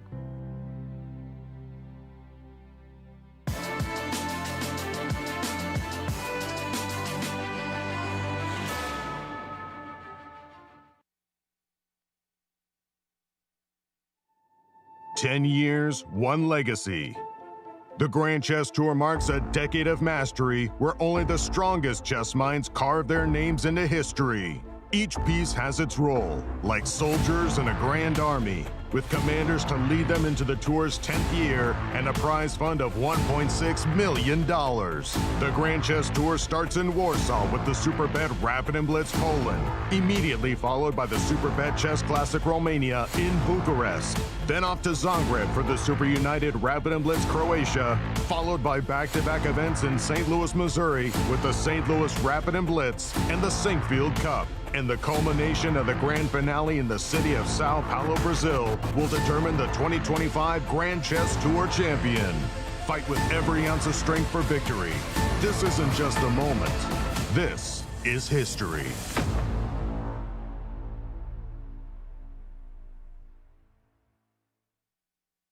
The St. Louis Chess Club has served over 100,000 students with educational chess programming.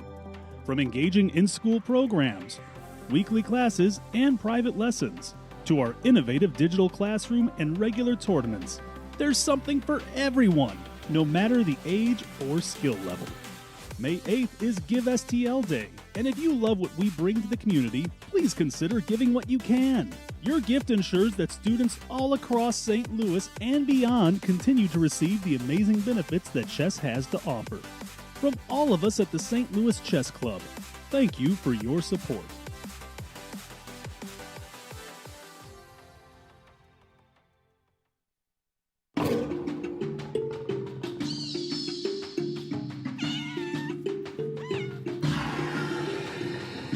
Just had our grand opening of Paws and Pawns Exploring Animal Chess Sets. This show contains over 50 chess sets, sculptures, photographs, and other artwork exploring the connection between chess and the natural world. We have sets and boards that date from the late 19th century all the way up to the present. You get to see a little bit of how artists have reinterpreted familiar chess pieces using the imagery of the animal world. The World Chess Hall of Fame's collection has over 800 chess sets, and as we were going through this collection, I noticed so many different ways that people integrated animals into these artistic chess sets, and it just seemed a natural fit to make a whole show of it. We reached out to some really wonderful lenders, including from Chess Collectors International and some great artists. And we even reached out to local artist Justin King to create a giant T-Rex especially for this exhibit. At the opening, people really enjoyed seeing their favorite animal in the show, whether it was something in the Cats versus Dogs chess set section or the set that we have from the local artist Sophie Bender. And that is a woodburn chess set that has different animals engraved on each square. We also have really wonderful, elaborate chess sets from the artist Laura Sturtz. One has kind of creepy, crawly creatures, chess bugs. And then we have another one that looks at the beauty of sea life, and so there are manatees, walruses, and other things. If you'd like to learn more about this exhibition, you can go to the World Chess Hall of Fame's website at worldchesshof.org or check out our social media channels.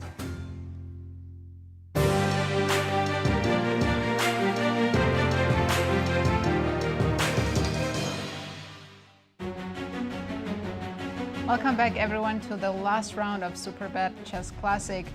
We have a lot of exciting games going on. Let's quickly take a look at the current standings to remind everyone who's playing for the first place. That's Praggnanandhaa with 5 points, 3 players only half point behind him, and 2 players full point behind. A dramatic finish in store no matter what. Pairings for the final round. We have Nodirbek playing Wesley, Gukesh against Fabi, MVL against Duda, Pragg playing Levon, and Bogdan against Alireza. It's all about Pragg. If he wins, that's it. And let's just jump into the game with Pragg. Peter, Pragg has done everything that you've suggested he should.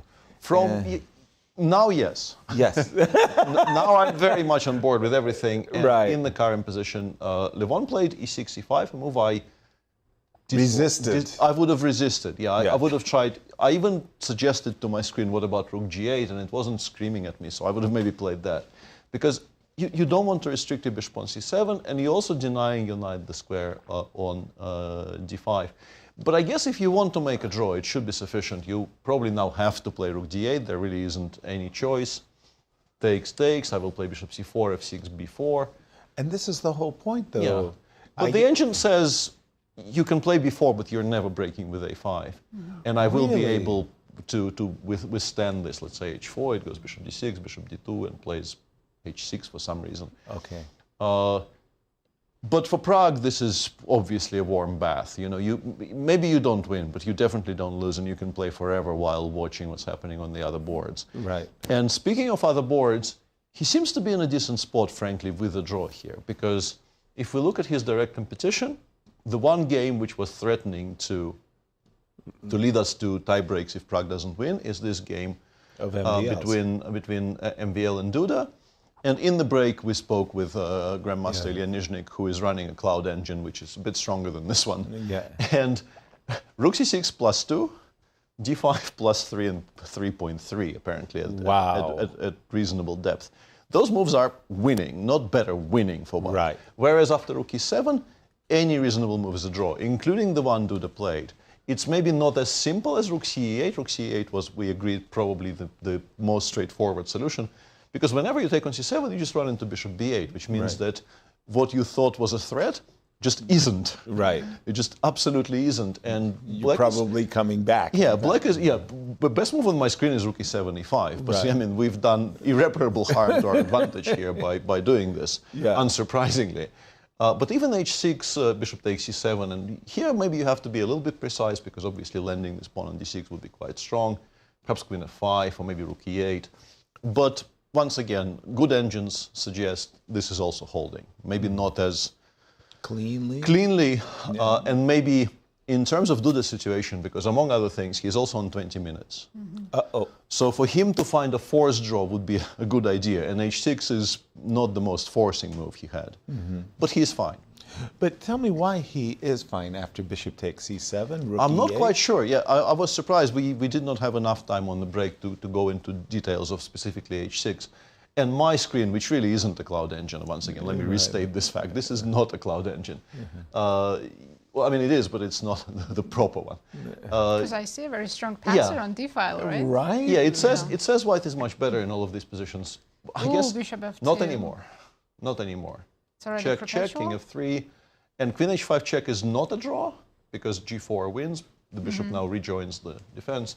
But instead of queen h5 check, f7, f5, stopping g4.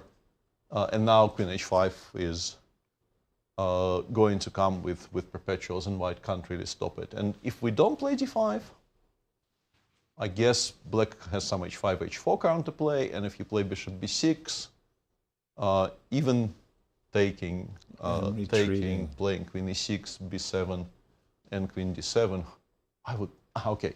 Queen f3, rook b8. Specifically rook b8. And we take... Wow, that was important. Yeah. that was very relevant, yeah, because if you don't have that move, you probably resign. Right. But you do have it, and the pawn on b7 falls. Right. So Jan-Krzysztof appears to be okay, but there are still some tricky lines to be calculated, I assume. You can also make some kind of a weighty move like queen d3, but I guess then we can switch back to playing rook c8 just as we were playing okay, Aronian. so you're saying Pragg in the lead, having a slightly favorable position, his immediate rivals, MVL being one, Fabi incoming? Fabi had an opportunity to change the course of the game a little bit, and he did not take it at that moment. He didn't. And a proud moment for you, Yasser. Bishop d2 before bishop c1.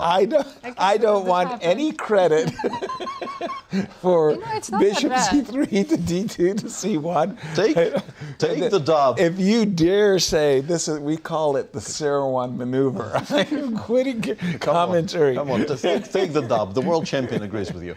The only reason it's not that great is specifically e6, e5, which I'm sure Fabi was reluctant to allow knight c3 followed by knight d5, but the engine says you can throw in h6, or you can maybe even play knight c6 straight away, allowing queen knight d5, playing queen d8.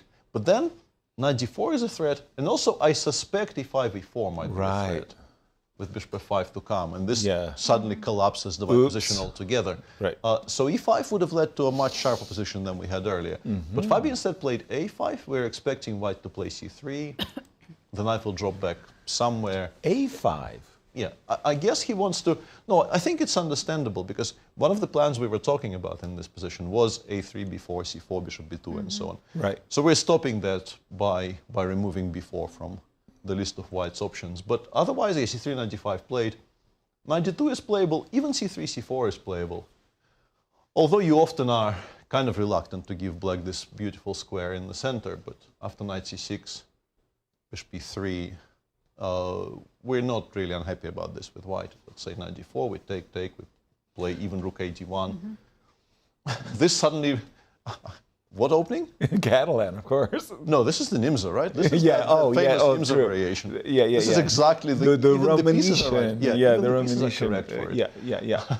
But yeah, and despite white having this kind of a strange pawn structure, the fact that the bishop on c8 is very difficult to develop very, very often gives white at least a slight push. The irony, by the way, is when you compare this variation, this position with Pragg's position, the 3 versus 2 on the queen side, the 3 versus 4 on the king side, and white's better in both games, or a touch. I think describing it as better is maybe a slight overstatement. Yeah. Now, let's say we could play knight 92, bishop d7. The engine, for some reason, goes knight c4, not a move I would have really considered, because we're kind of asking to be pinned, but it does it with a very concrete idea of taking on d5, taking on e7, and winning the pawn on a5 in the end. I like which should lead to a draw, but yeah. So a finely balanced game in progress. Fabi is down to 20 minutes, by the way, on move 18. So going to be a tough game for him to manage the clock, but there's been a huge turnaround in the game between Nodirbek and Wesley, seemingly. Okay. Up to here, they played the line we were discussing. Rook f2 was played. And honestly, G5 is the key unsurprisingly, Wesley did not play. G5 is really not the kind of a move he plays very often. I think he doesn't like touching pawns in front of his king. Was by far the strongest move in the position, though. Instead, he played b7, b5, which is also very topical and good. But then, after e4, e5, now you really do need to play g5. I'm sure he didn't do it because he couldn't really quite work out who is better and why in this position. But the answer is Black has 2 bishops. Black is better, despite being a pawn down. Yeah, there's a missing G-pawn. Yeah, we're threatening bishop d4. Why are we a pawn down? You know, like, oh, there is no g6 pawn. Yeah. And shockingly, after knight takes b5, specifically rook c5, you will have to give up this exchange, because even after f4, let's say bishop f6, you can't preserve the knight on this square, and you can't attack any of black's pieces. You maybe still make a draw after knight a7, bishop d4, and knight c6, but you will have to work for it. It's takes, rook c2, king g1, and now we have a choice of taking on b2 or cashing this in immediately. Right. But still kind of looks like a draw, I guess. Yeah, before a3. White normally defends these types of positions, but yeah, white very much struggling to equalize. Instead, Wesley played bishop c4, and now suddenly after queen e3, bishop is aimed at a6, knight e4, knight comes to e4, rook d1 next move. It's just not good. These are happy moves. I can play these moves in my sleep. Yeah, queen b6 probably best. But white has a choice. Rook e1 seems to be good. I guess we need to make sure we don't blunder knight e2 check at some point, which is why the engine throws in rook e1. Okay. Bishop f1, I guess, for similar reasons. First of all, we like simplifications now because we are a pawn up. And we do like additional control over the e2 square. But so, and the immediate bishop h6, Peter? There's no knight f5, right? Bishop h6 takes, and it goes knight e2 is equality, f7, f6 for some reason is equality. But I think knight e2. The easiest is this. Yeah, I was just a second away from playing knight to e4, and you know, dreaming I gotcha. And because we provoked f3, we always have. Now we understand why rook e1. Yeah, we have long-term compensation. So got it. We need to take the sting out of this idea, and then all of the things we mentioned, both knight this and this, will be very much in play. Let's say rook e1, the engine goes rook f d8, we go knight e4, the engine goes. Let's say, knight e6 is one way. Bishop takes a2, bishop g5. It says we're not losing after rook d7. But I wouldn't want to play. But are we happy? No, we are not happy. Not one bit. Not one bit. Nazi for Nodirbek. He wasn't having a bad, was not having a good tournament. He was having a bad tournament. I mean to say, winning the championship rounds 8 and 9. Yeah, he's turning things around for sure. He drew yesterday, but he won in round 7. Sorry, that was the one. That was the round. Yeah. Yesterday he had some chances, but only really in the early middle game. Yeah, he was also at risk too. Yeah. I think he had more chances to lose than to win in that game. Okay. And Gukesh, by the way, has played knight to d2. I think that was. I want to go to Alireza's game. I think he might have some compensation now for the pawn that he. Let's call it sacrificed on a6. Yes. Yes. Yeah, a little. His position improved definitely compared to earlier. Yeah. There was a very beautiful motif which I think Deac missed. Here. Let's stop here. After knight g5, a very natural move here. You would very much like to play is rook b7. Yeah. But then after rook b7, bishop c8. I think what you miss is you see bishop c8. You think, okay, I'll play queen c4 check, bishop e6, and queen, let's say b4. And then you realize you've actually blundered the rook on f1 and are now much worse. Right. And you give up on the whole idea of playing rook b7. And you give up one move too early. Because this just wins on the spot. We're threatening to capture on f6 with check. Because c takes d5, queen takes f6, and rook takes e7 is just a full exchange. Right. And yes, this is a check. So bishop takes b7 doesn't really win enough material. So this is just instant game over. Wow. And if you can't play bishop c8 here, you end up having to take, and perhaps playing something like bishop h6. But these are just not real threats. What are you doing? Let's say sidestepping all of these checks, including king h1. It looks a bit like black has a lot of pieces around our king, but this knight on e1 is a very, very strong defender. And once we've taken the sting out of all of those checks, in fact, the best line the engine suggests is knight to go back. And then, we can maybe even improve this knight a little bit, and then start collecting. Pawn up. We're in full control. Instead, Bogdan played f3, black played bishop c8. Okay. Queen c4 check, bishop e6.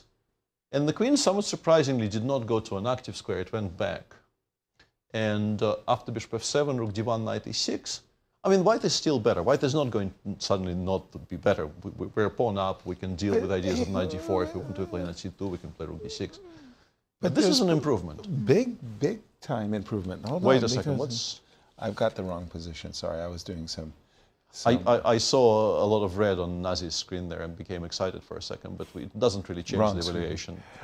Knight e6. I'm looking at rook d6 for Bogdan. I guess rook fd8. Rook fd8. I thought I was so clever to pin Yeah, the not knight. allow knight d4 and all that. But Right, but I don't have a fault. I mean, I can't play rook d. Well, it's a bit passive, right? We need rook d1. Yes. Okay, apologies. No rook d6 for you. We can still play it. Just. It is the best move, but after rook fd8, we don't really have a particularly impressive follow-up. So, but what I'm worried about, what Alireza is dreaming is to bring his pieces to great positions. Knight to d4, followed by bishop c4, and suddenly black's position, for whatever reasons, is flowering. Am I going? Hold on. Rook Peter, d6 is the best move according to the engine. I'm resisting because I'm not happy with white's play. Queen is passive. Queen I want to put it back on a6. Or a4, or yes. a4, and I want to play rook to d6. We're not Okay, gonna see that because he you're just telling dropped me back. rook d6. Why? What's my follow-up? Go back, queen a6. Well, now c6 is hanging, so you're going there with a good reason. With purpose. Yeah. Although, after queen e7, we're still not taking on c6. But yeah, Alireza is... For reasons that are entirely obvious, if Alireza doesn't win this game... Alireza loses, he's completely out. Oh, he's gone. But if he draws, he really needs Levon to win what we think is a slightly worse position for Levon. So Alireza, and clock time's a factor in this one, Nazi? No, 30 minutes against 23. 30 minutes against 23. And they're not that far from time Who's got control. the 30? Bogdan. That's What? surprising, yes. The man who is perpetually in time trouble has more time on the He clock? wasn't sufficiently surprised in the opening, so he didn't burn a lot of time on the clock. And by the way, MVL played d5, but just one move too late. He should have played it before rook e7. Let's just jump to that game. Yes, we know that the immediate d5. No, black has g5, I believe. If we can switch to g5. Yeah, because g3 is hanging. If you go bishop c7, I think. Very happy to play rook takes c7. Maybe Yeah. winning for black actually. Oops. And then queen g3. Yeah. Oops. The bishop on f4 was defending g3.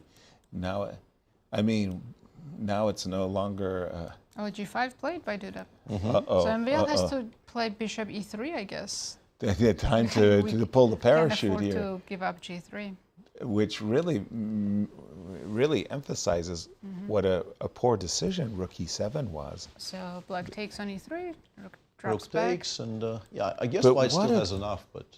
But what a great relief from yeah, Black's bishop's point of gone. view, to have. The only problem now is the c7 pawn, but Okay, it take you time to win it. And by the way, well, you want to play for more. well, yeah and no. Don't I mean, get trapped with g4 though. that would be awkward. Yeah, maybe it's just time queen to. f5. Yeah, I would start with queen f5 here for sure. Return.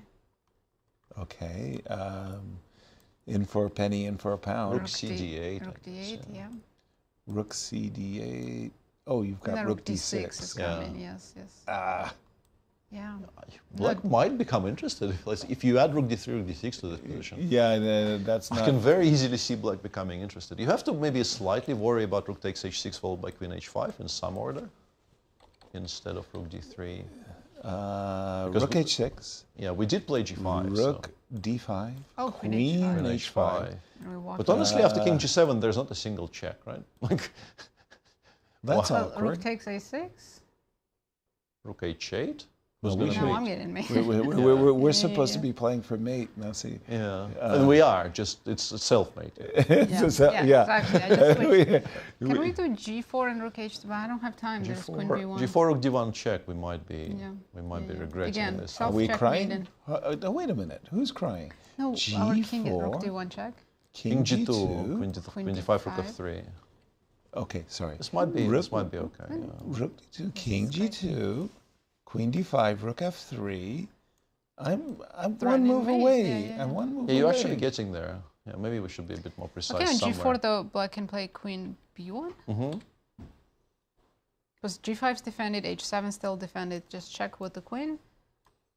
And not but after king g2, I don't know what my next move is. Yeah, I'm not threatening rook h. So hold on, king h2. So I am threatening rook h3. Well, queen c2 here, I guess. But you will put eventually you'll play.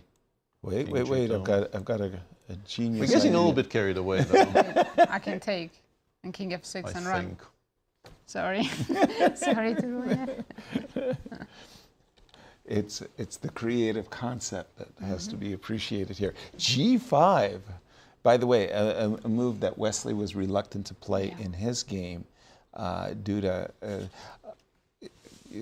bravely picks up the gauntlet. We've been looking at bishop c7, rook c7. We didn't like that. We've been looking at bishop e3. We didn't necessarily like that. What if I put my bishop on e5? I guess rook e8. Which one? C, probably. And I take this guy. Bishop b8. And I don't have any genius rook g7 checkmates. I didn't see anything immediately. You do have, I guess, some play if you just play, I don't know, d6 here. d6, bishop c7. Rook e8 and dc. I'm getting mated on e1 in the end of the variation. That is regrettable. What? Bishop d6, takes c7. bishop c7. I've got a trick for Take you. With the Hold pawn. on. Hold on. Yes. I've got Take a with trick. the pawn. No. Rook e5.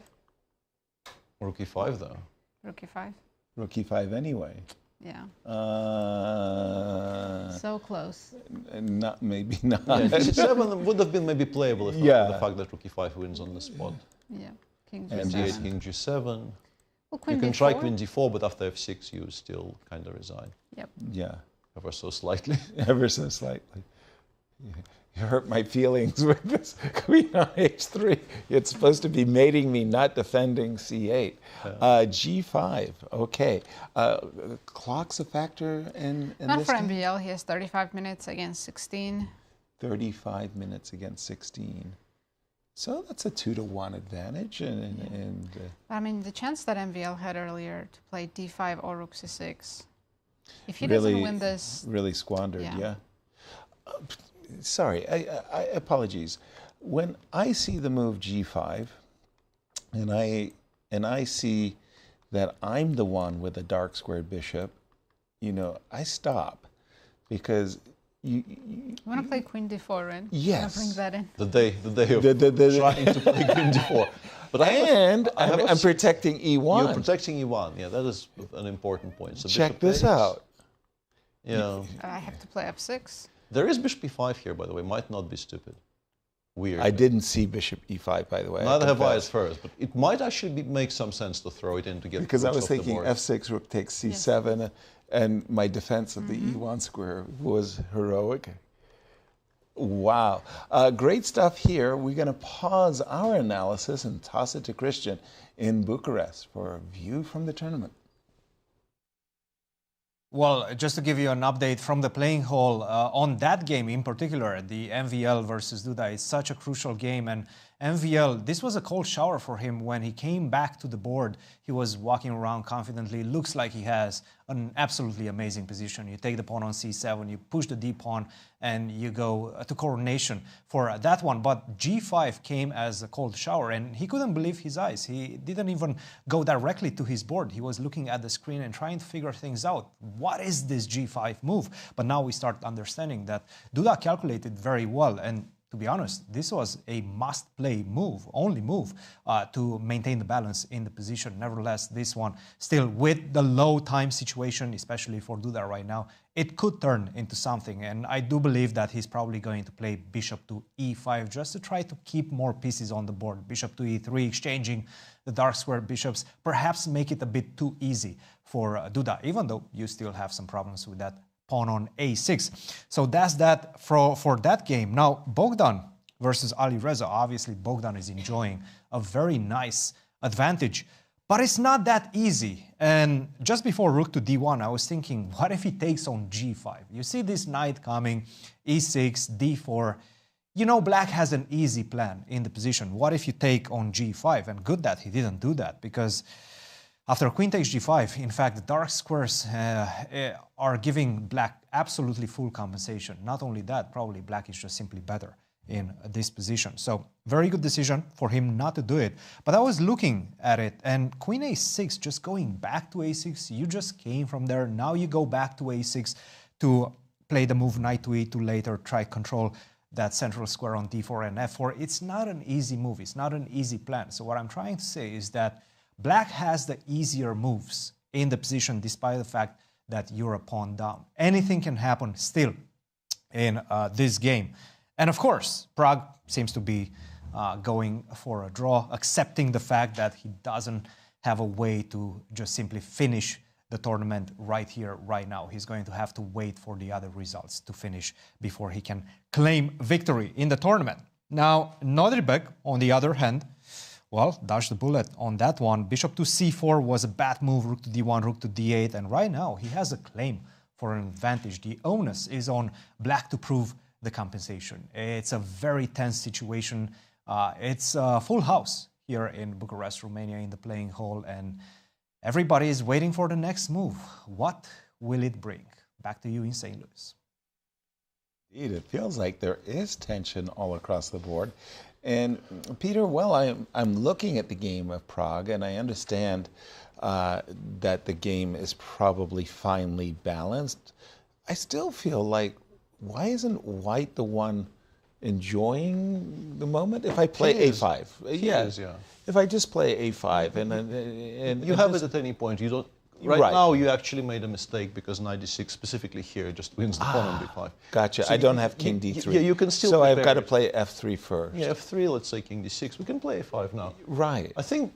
Yeah. Machine just says, with the knight on d4, I just don't believe you will make any progress.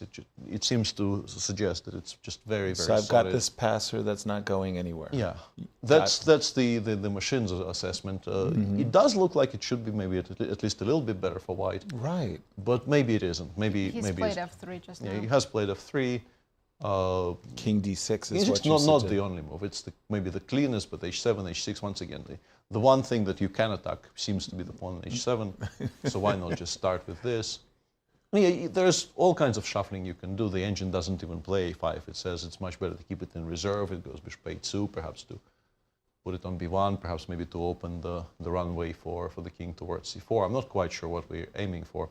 And for black, you kind of pass. You give this check, you put it back on f5 to maybe some knight h4 ideas. You want to provoke g3, play bishop g1.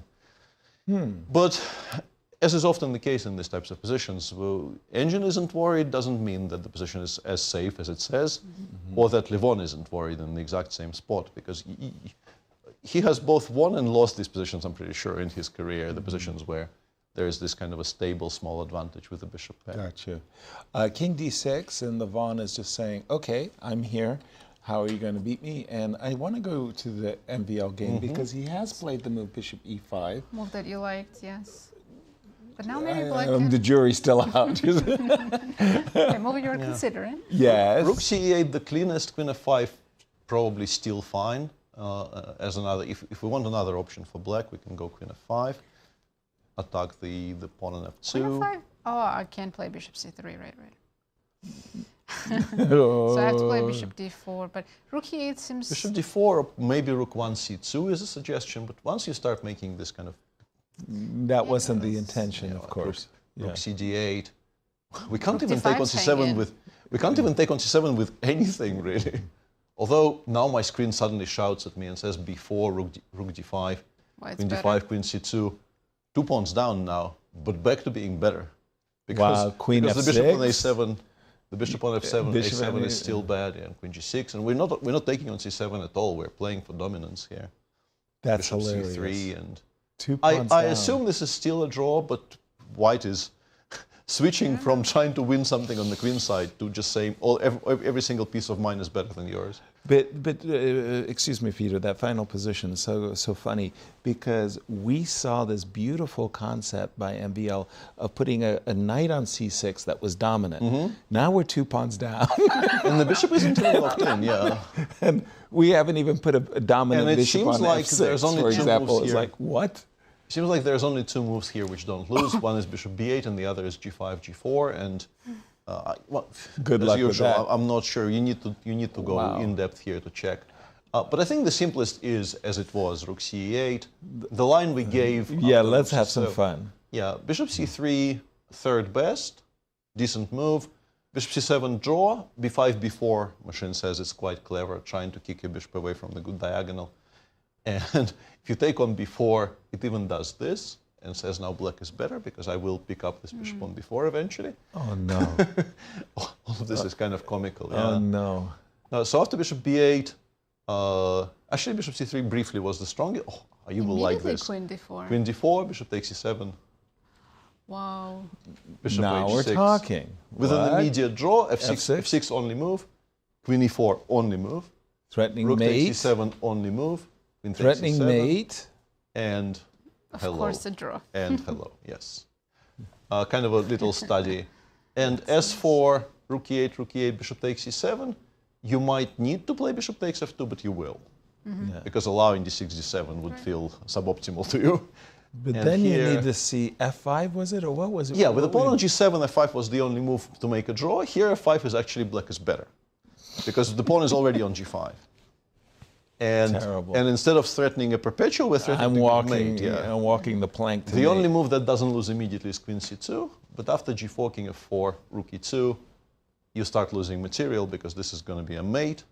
So you have to give yourself some away. runway, but that costs you a queen. Maybe you still save it, but you actually lose the g5 pawn, so maybe you don't. Who knows? Crazy. So yeah, completely crazy. So yeah, rook c8 fine, queen f5 probably also fine. Rook ce8 on the board. Our top four players at the moment. Here is the potential winner. Yes, we expect Prague's game to end in a draw, and then MVL had a very good chance. Now we think he doesn't anymore. Running out of gas. Alireza's down a pawn. Running out of gas. Fabi's not better, but it's an imbalanced position, right. and I think 3 results is fair. So a draw for Prague could be enough. Pretty okay. Yeah, It's seems to be as things stand right this moment. enough. Prague doesn't really need to push very hard because Right. it looks like it's enough. Yeah.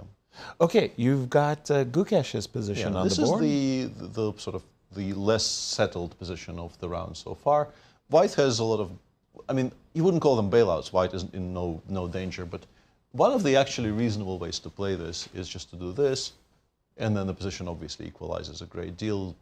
Very few people ever win these structures. Like if White already controls the d file, sometimes you're better, but you're not. Put the rook on d4, put the rook on d1, put the queen but on d2. Black will have something to say about this. Right.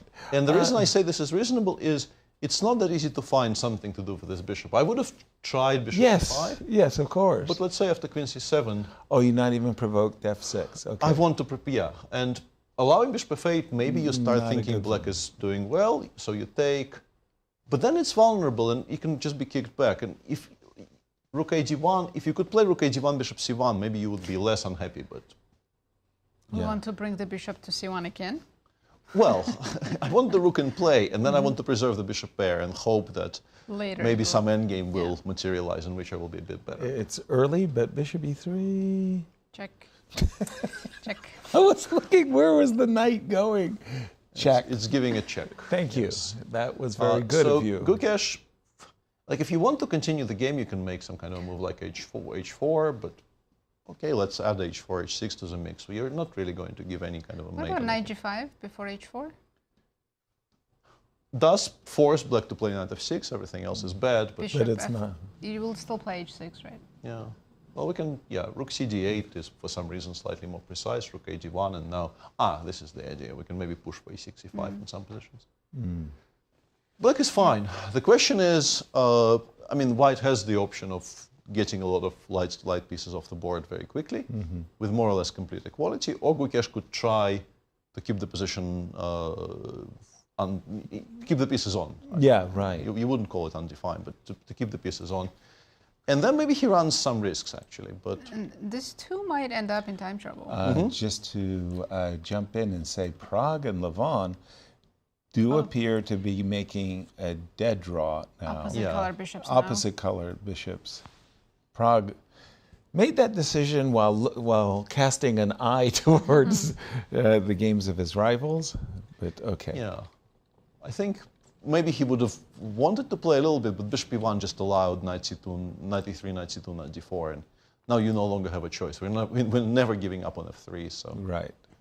Yeah, this one is going to finish pretty soon.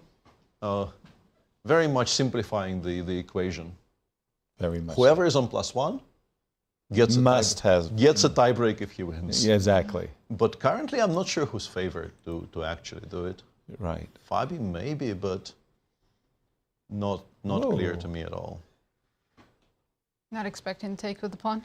Well, doesn't really matter. You need a passer. Yeah. The king. Yeah. No. Well, if you were to give a summary of this game, Peter. I think Pragg came to the board with the idea of being extremely solid, was maybe somewhat surprised by the French, but did have a plan for the French in mind, played a very, very contained, solid line, got the queens off by move 10. And Levon maybe could have played slightly more ambitiously right out of the opening, but once White got the position with the bishop pair, it was only really a question whether White can be better, and Levon held it quite comfortably, so the answer to that is no. No. And the game will now be a draw. Yeah, bishops of opposite color. Okay, with this, Pragg retires with a +2 result. Alireza's knight made it to d4. Let's check that. Well, that's a good thing. And by the way, it's very, very hard. One of the hardest things in chess mastery is sometimes just to take the move back. Yes. The queen, White's queen, Bogdan's queen, was on a6. He purposefully brought it back to e2. And now he said, you know what? I like the queen on a6. So did we. Take it back. Rook f2. And Rook okay, f2. White's a pawn up, but some counterplay, and I just want to point out that knight d4 was perhaps maybe even not its most natural move in the position, but it could have immediately gotten kicked out by knight e2. Because if you continue insisting, I will very happily switch to this. A blockade. This setup is very, very solid. Rock solid. And then I will start actually pushing in the center or playing on the queen side, because you're not doing anything about those blockers. So knight e2, the engine kind of goes back.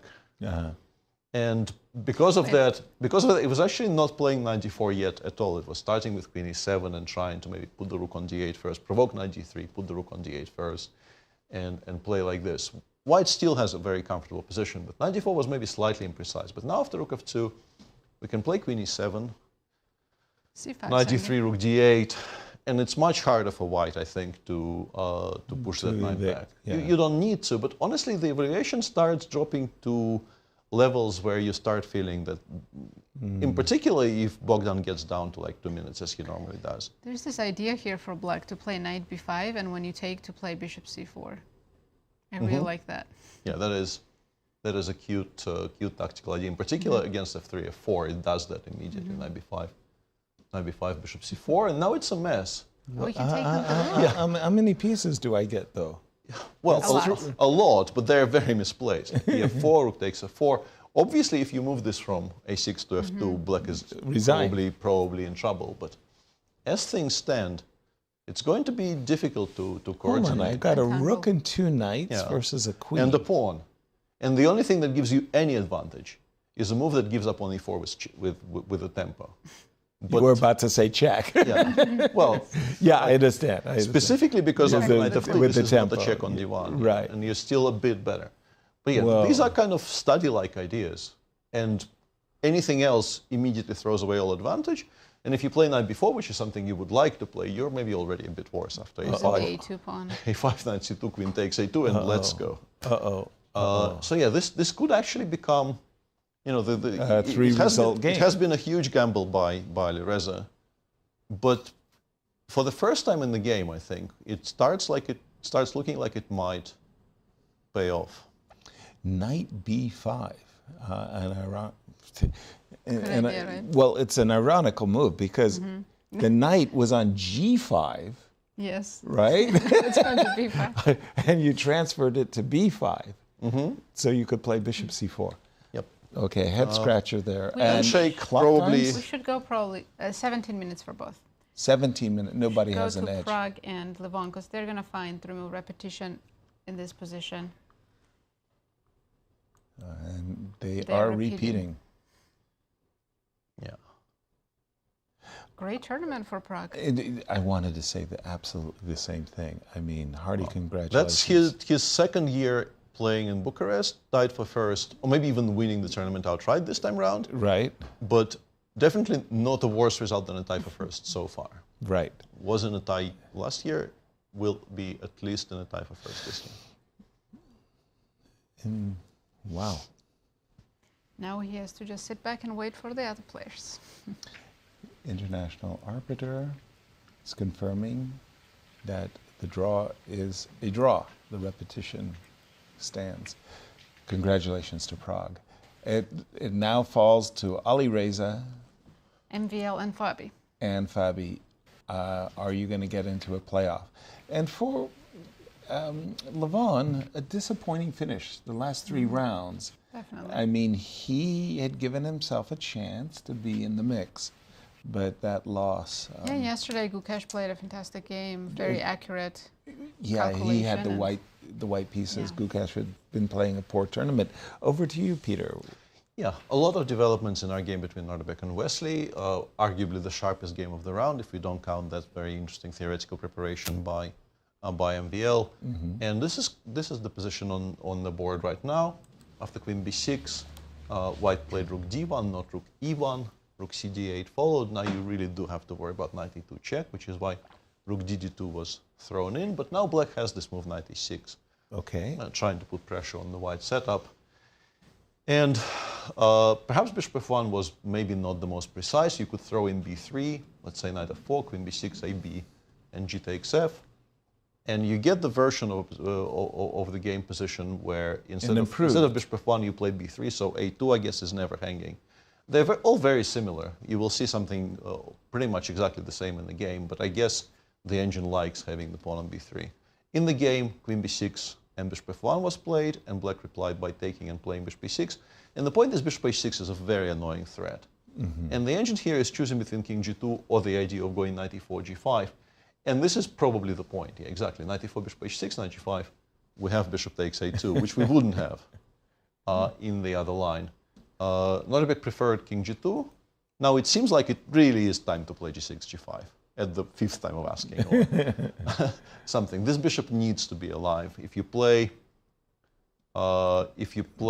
anything that allows bishop h6, g3, it might not come out. I will lock it down further with h2, h4. And I think Wesley hasn't.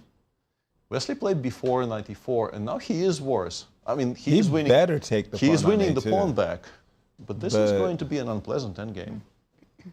I agree. This is not great. Bishop takes a2. Congratulations, you win your pawn back. But the double pawns on b4 and b6, and specifically the bishop on g7, which is quite horrible. And if I somehow, in particular, if I manage to get the bishop on a2 and the bishop on f1 traded off, those endgames, you sometimes get them in the Grunfeld, and you hate life with a passion. Curse waking up and all of that good stuff. MVL made a move that we did not even discuss properly. Okay. He played d5, d6. Whoa. And queen f5 makes a draw, but what is the most natural, of course, is c takes d6. I'm assuming he wants to play rook takes a7. There is also queen takes d6, but then after bishop b8, you are going to be a little bit worse, maybe, because the queen f6 doesn't. All the pieces are coming off the board. Yeah. No. They played. I saw queen g6 check. But it's not mate. Doesn't work, it's not even a perpetual. No. Queen g6 takes rook Yeah, e7, and he would like to play rook e7, but the bishop still controls e5. Yeah. So cd6 played. I'm pretty sure that his idea is to not this. The idea is to take on a7 and to take on a6. He is a pawn down, but we did win an important pawn on a6. But black has... Wait a black has minute, immediate counterplay. there's a queen on h3. I'm not feeling comfortable. Yeah, it's time to bail. It's time to play queen f1, queen g1, and kind of ask for the game to be over. Because, Stop. Yeah, if it lands on e3, you're really not playing for a win anymore. But why did you bail me out with queen h5? Queen f1, queen f5? I mean, h6. H6 is kind of hangs. I mean, you can do that. Okay. Actually, this is still completely fine. F3, queen e5, queen f3. I don't know. Nah. Doesn't look like we're playing for a win. That's not the way I wanted to play for a win. D5, D6. Did you see that coming? I didn't see No, that I did coming. not. I didn't We're see only that looking coming. at rook c7. Exactly, exactly. Remarkable line. Rook takes a7. Rook takes a6. Yes, we're getting a pass pawn. But our king side is quite weak, and e4, e3 comes. Exactly, and this is where Peter's saying it's a very good idea from white side to make sure we don't lose the game with a repetition. Could black play g4 instead of queen h3, the last move? G4, legal. Just want to get e3 in. Good but idea. You can maybe double rooks on the 6. Yeah, rook 1 c6 looks. Yeah, rook my 1 king is c6? also not that safe. Yeah, rook 1 6 looks promising. Well, let's go e3. In for a penny, in I for a want queen pound? e5, but I don't have queen e5. After rook h6, I have to go queen f5. Wait a minute. Well, you can throw in e takes f2. Or okay, so queen f5. Go ahead, finish your. Yeah, queen f5. Are you? Rook h6. Yeah, I was just taking. Rook 8. What? Then I'm taking e takes f. King g2. King g2. What? I think I haven't blundered anything. I'm not certain. Where are you going? We did wake up at 4 today, so. King g2, I thought. King g2. Because rook d1, rook f5, f1 is not landing. Oh my gosh, this is too difficult. My brain hurts. Queen, what am I doing? Is queen h5 or queen e4 or I don't know. I didn't even see queen h5.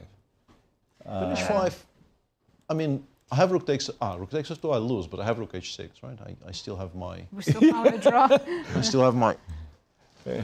But we do have a Cristian with our potential champion, Praggnanandhaa.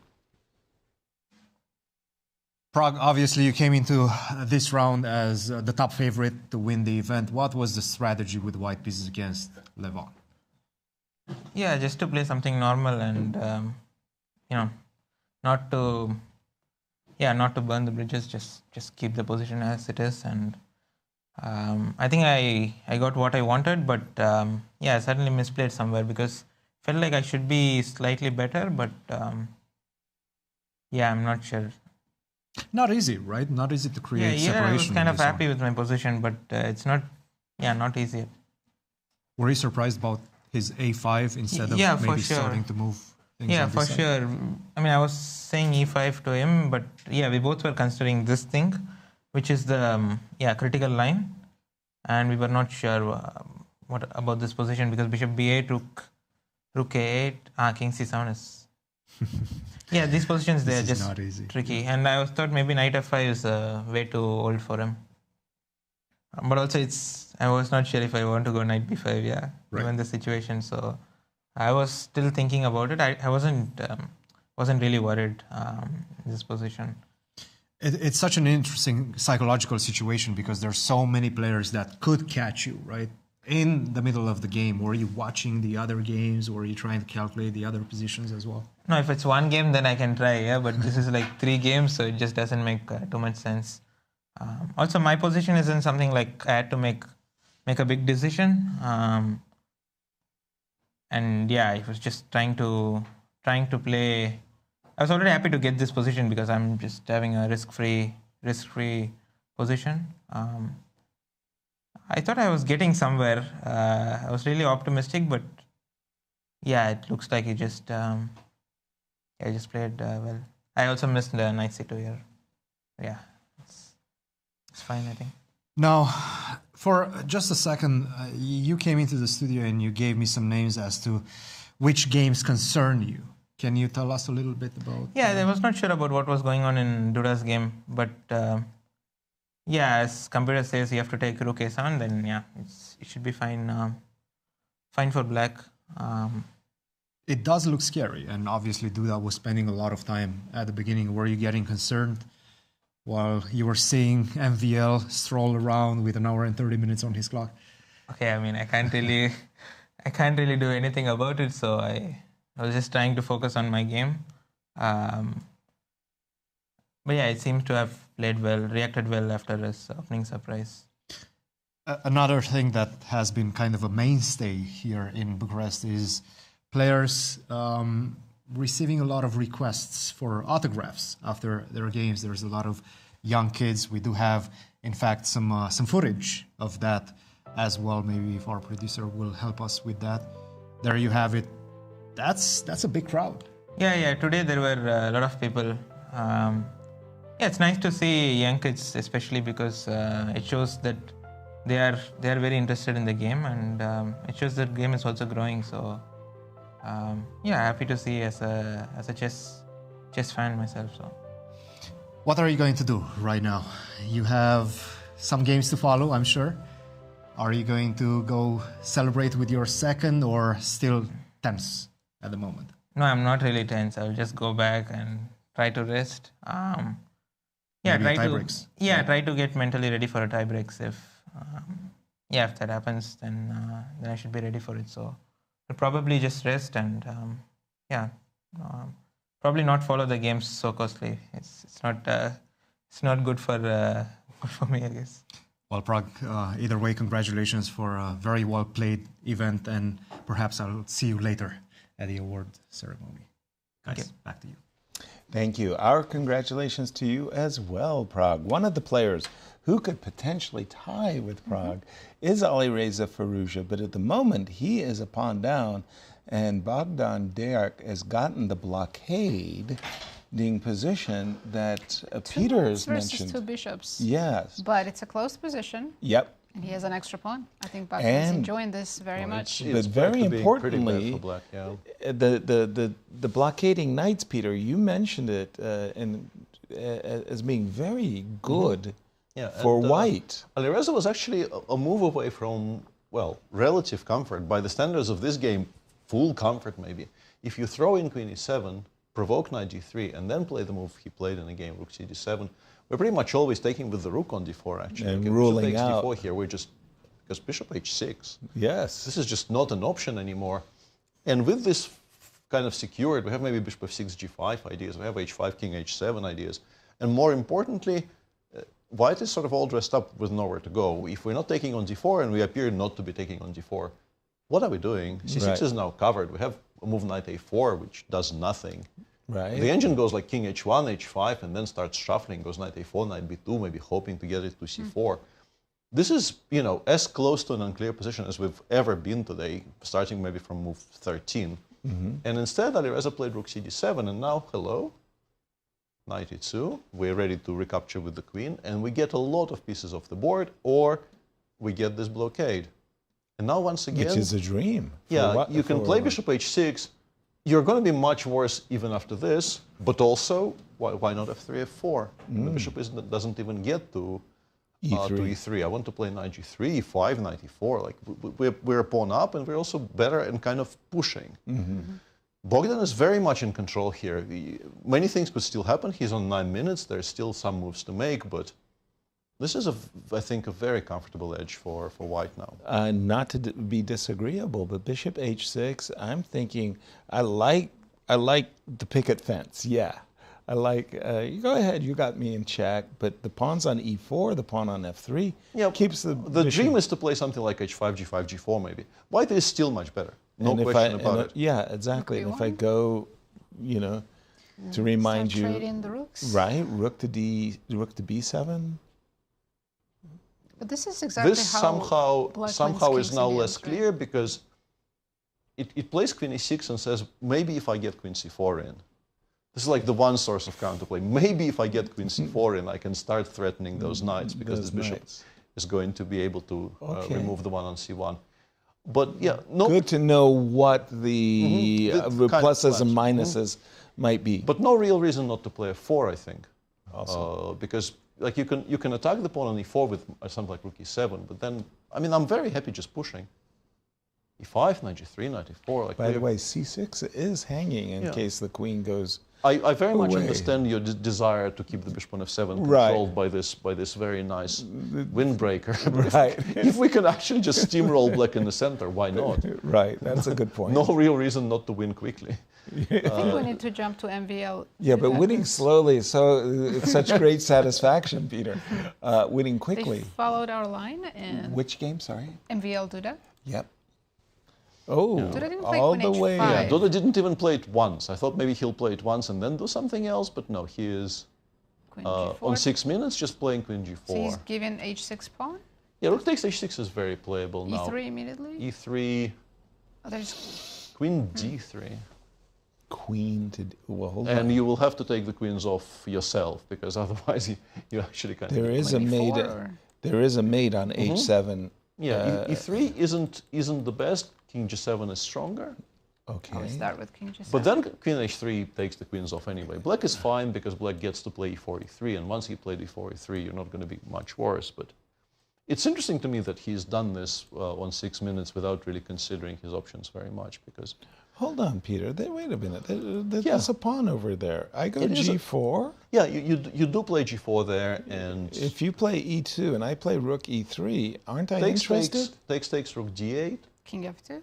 Oops, rook d1. No, I have to play rook e1. I have to play rook d1. I'm forcing you to play rook e1, and then rook d2, rook takes b2, still holds somehow. But oh my god, yeah, this is risky. Wait a minute. I mean, this is a study.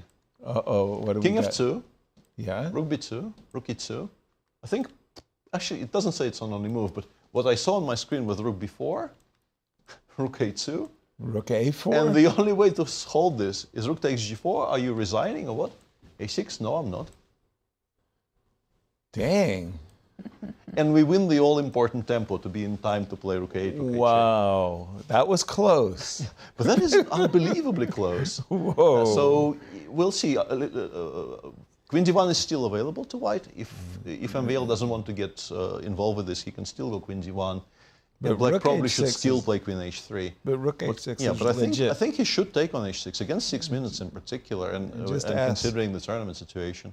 Wow. But to be clear, we do think that this game is headed towards a draw. Prague breathes a sigh of relief because one of his very dangerous rivals is kept While at a Alireza is distance. suffering in his position, so Fab is the That leaves Fabi Yeah. to make. only other one left who could catch Prague. But who- Gukesh did go for that simplification in the center. It's going to be very difficult for Fabi to find winning chances here. We left it around these parts. We were looking at moves like h6 and bishop g. Pardon me. We were looking at bishop g5, h4, h6, and maybe Black is actually planning moving his queen and bishop f8. A suggestion that Peter made. We really don't have anything better than taking off those bishops. And after rook d8, rook d1, kind of the chopping block is set up. Yeah. And Here here we we are. have the option of c4, rook d8, rook d3, which is a bit sad, but probably equalizes. I'm a little bit worried Maybe that c4, after b5, c4, b5, yeah. Yeah, but I don't think we should be that unhappy about getting some pawns off the board. Who's playing? I'm not sure. Probably I'm not Fabi. sure. Who? What? Fabi probably. Fabi. After b5, I think it's Fabi, but it really isn't very much at not all. much. Right. And MVL has taken on h6. Okay. Critical moment in that Yeah, game. let's probably watch that one. There's I will switch to MVL versus And just Duda. to update players, Nodirbek is doing very, very well against Wesley. Right, because Wesley mistimed that g5. Did MVL take on h6? Yes, and he Duda did. is thinking he's down to 5 minutes for next Uh-oh. 7 moves. We're thinking king g7. Yeah, is e3, better. queen d3, you will actually have to defend that endgame. You don't particularly want to play queen e4 here. e5 is a mistake. You have to play queen e4 first. It's cleaner. Okay. But then after takes, I mean, I'm sure it's a draw. But this pawn yeah, is very you're- dangerous. You're a bit worried with black. I would be, and Yeah, and I'm saying I'm sure it's a draw. I'm sure it's a draw because there's still 4 rooks on. If somehow a pair of rooks comes off and the pawn on a5 is still alive, we probably lose. Yeah, I was looking to try to exchange a pair of rooks. He's gone e3. He's gone e3. Yeah, queen d3 by far the best here. MVL will. Yeah, MVL is already reaching for it. He's played it. That came with. Yeah, MVL is swiftness. kind of back to being interested a little bit in this. Yeah. Yeah. Again, this is the current position, and we're anticipating. Queen e4. Defending the threat of checkmate with queen e4. Yeah, the option of taking and playing queen e4 there exists, but you improve my king's position for no particular It's not necessary and to you've include kind that, of yeah. helped. And there's introduce also a problem threat. of, I think maybe the problem is queen e4 will take, I will play rook c5. And I'm Oops. threatening mate in one, actually. That's actually a pretty nice threat. Yeah, somewhat shockingly, I'm threatening mate in one here. You know, I'm going to give up the G pawn. I'm going to mate. Yeah, this is not a check. It's oh boy, the daddy of all checks. No. Don't take on f2. That really helps. Queen e4. You get the impression, though, don't you, that MVL suddenly has Yeah, of course, the new a pawn life? is. Yeah, he's a lot peppier all of a sudden. It would Okay, take just a second. one inaccurate move from black. Yeah. Now I'm confused because I can also. What if I Do you play wanna f3? keep the e pawn alive? Rook b4, let's say. Rook b4, rook g5, King g7. king g7 threatens the mate. No, I mean, feels, stops the. this feels fanciful. Yeah. Hold it. Rook. Not worried about e pawn at all. Rook e8 maybe. Yeah. Because I was thinking you were going to take on b2, and I was going to. I've got the check. I've got the perpetual in my pocket. But I was also thinking that I was going to be picking up a tempo. Nope. It's down to 3.5 minutes. Who's down to 3.5? Duda. MVL has a lot of time. Okay, we have a result, a huge result as our tournament leaders in the clubhouse. Yes, Pragg drew his game and is sitting comfortably with full point ahead at the moment, waiting for the 3 players behind him to jump into the same score group. Yeah. And of those 3, Fabi is playing a very, very level position against Gukesh. Alireza is massively worse against Deac.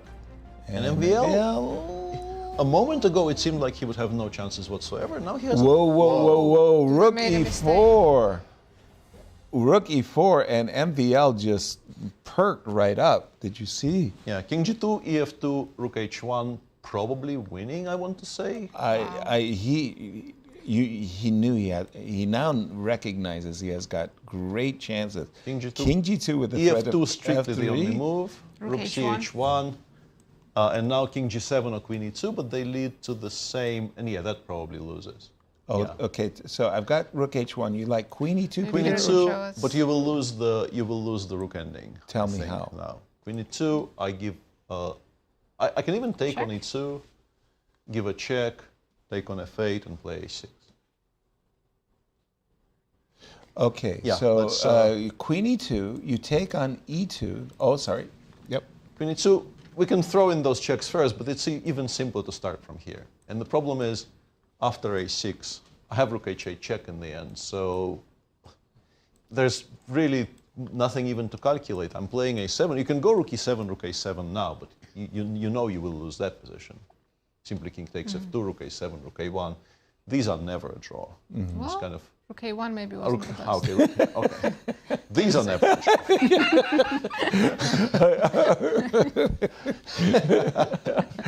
Professor. Nicely put. We're providing entertainment. Exactly. And maybe slightly edutainment. Showing you how not to play rook endings. Right. But yeah, rook h6 does look kind of stronger. I'm waiting for your course. Yeah. No, this is king one G2 topic. played, MVL found king G2. Yeah, that is one topic on which I will never record a course. I can promise this right this He moment. takes F on the board. Watching the game live now, king g2, there was this massive threat of f2, f3. So e3 takes f2 was played. Now we are waiting for rook h1. The And if F1, winning. Wait, if wait, F1, F1? I assume we take with the king, right? Because if you take with the queen, there's rook e2. Yeah. Yes. And we don't want to remove the rook from the H file. There's no good checks. Queen And there's f5. only one check, and then I go back to G2, and there's once again no good checks. No good checks. discovery checks. And in the meanwhile, hello, I've got rook h8 check. This rook is coming also into the attack, and Duda, you were telling Nazi that he was going down on the clock. I think you said 3 minutes? Yeah, he has 3 minutes for 5 moves, but he might not last 5 moves. In 5 moves, he might be completely lost. He might be checkmated in 5. Yeah. MVL reaching. Rook h1 has to be played if he's playing for a win. But I just saw his reaction to rook e4 was like, I've got a chance. Wow. And probably Pragg reacted the same. The Yeah. In his hotel room, I could hear the cries of no. And a bit too early to call anything, but I want to say these are the guys who got the most GCT points in Warsaw. Isn't that interesting? If they end up playing the playoffs here, they will be so far ahead of the pack. Exactly.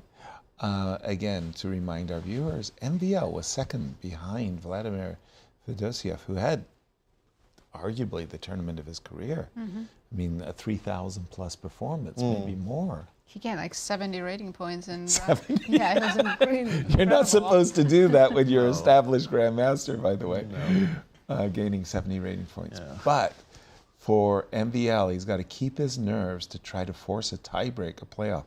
Oh, fun for us. We do get a playoff. So much fun. Okay.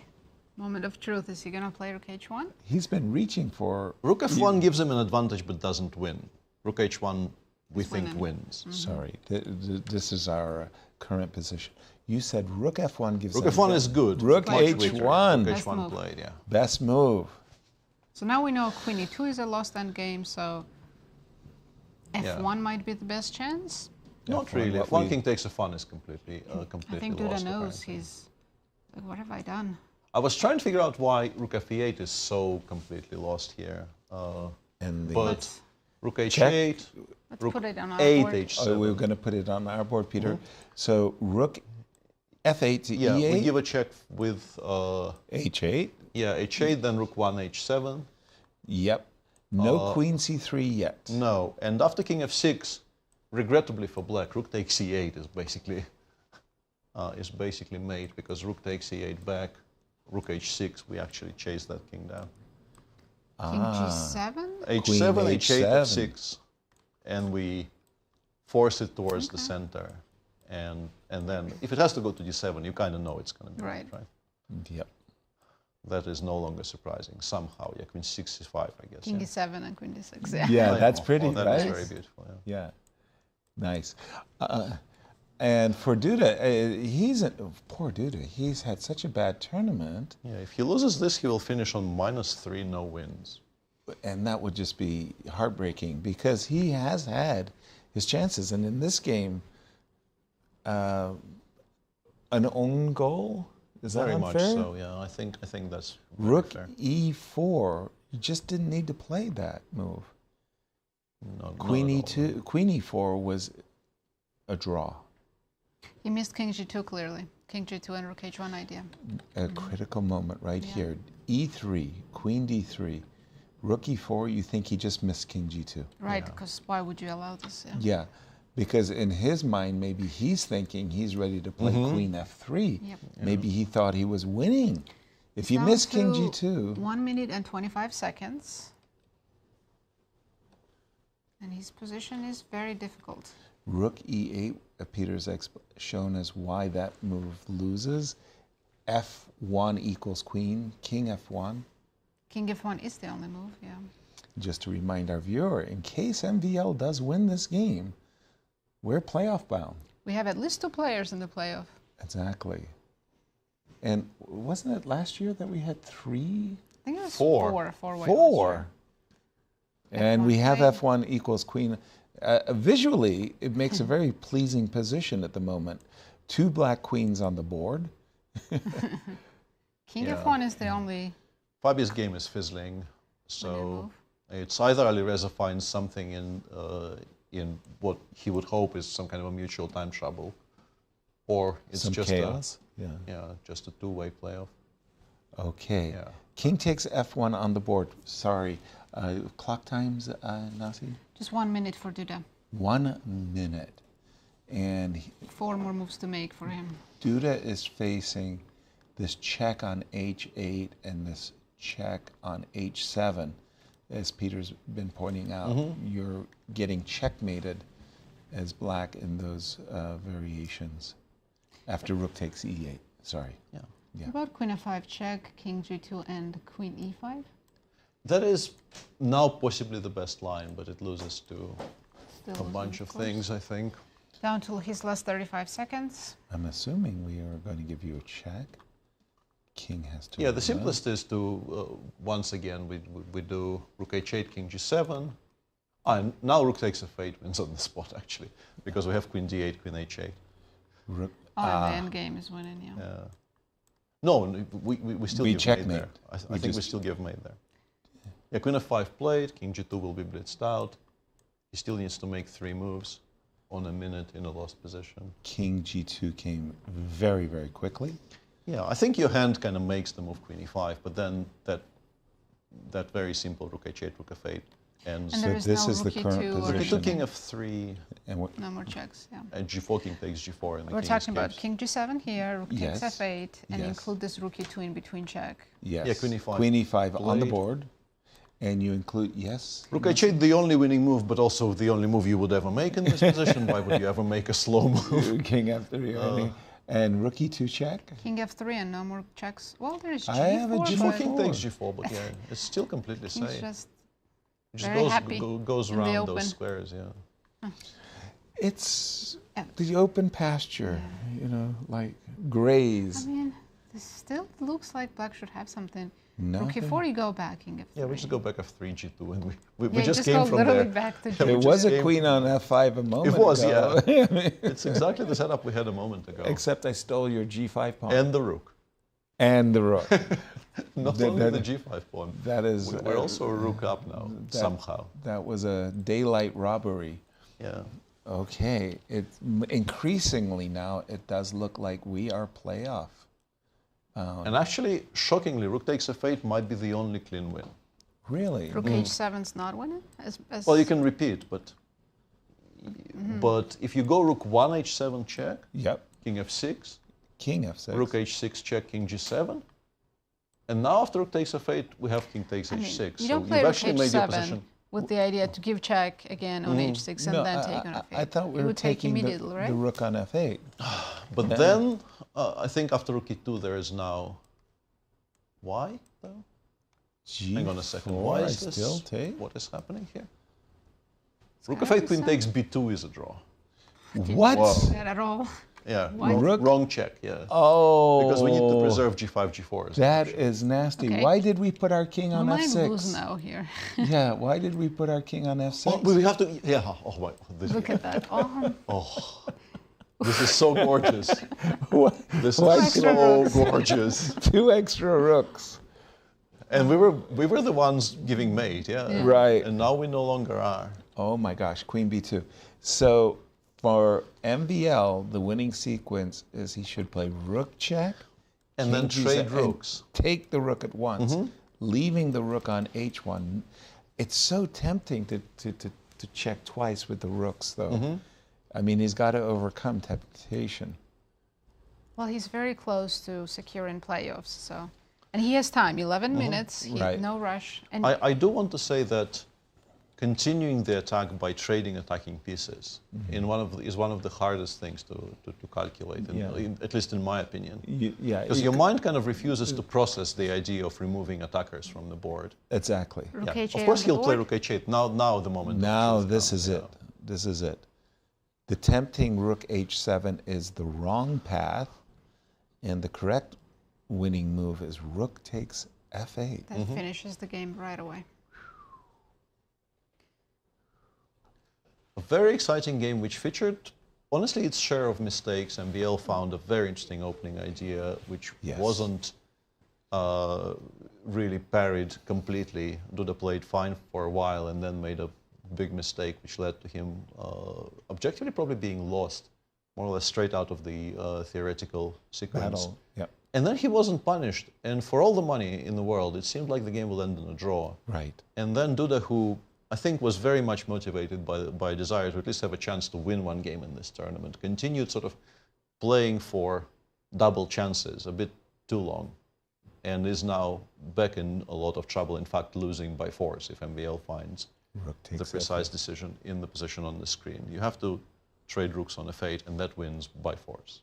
But again, I mean, your mind has been trained to, there's prey in the position, and go after the king. Rook to h7 check. Now see, I mean, frankly speaking, the move queen takes b2 did not cross my mind. No, not at all. Only looked at rook e2 check. Right, exclusively. Which MVL might miss as well. We have a wrong. Whoops, that is the he took on a Firouzja fate. game. He took on a fate, so we can actually switch. Yeah. Now that rook takes a fate is on the board, we don't really have. That's the winning move. A lot of intrigue left in this game. That is the winning move, and, yeah, and Duda is not reacting like I'm happy to capture the rook. No. No. Yeah. Is that MVL knows. Look of satisfaction solving from the puzzle MVL? rush successfully. Definitely. Yeah.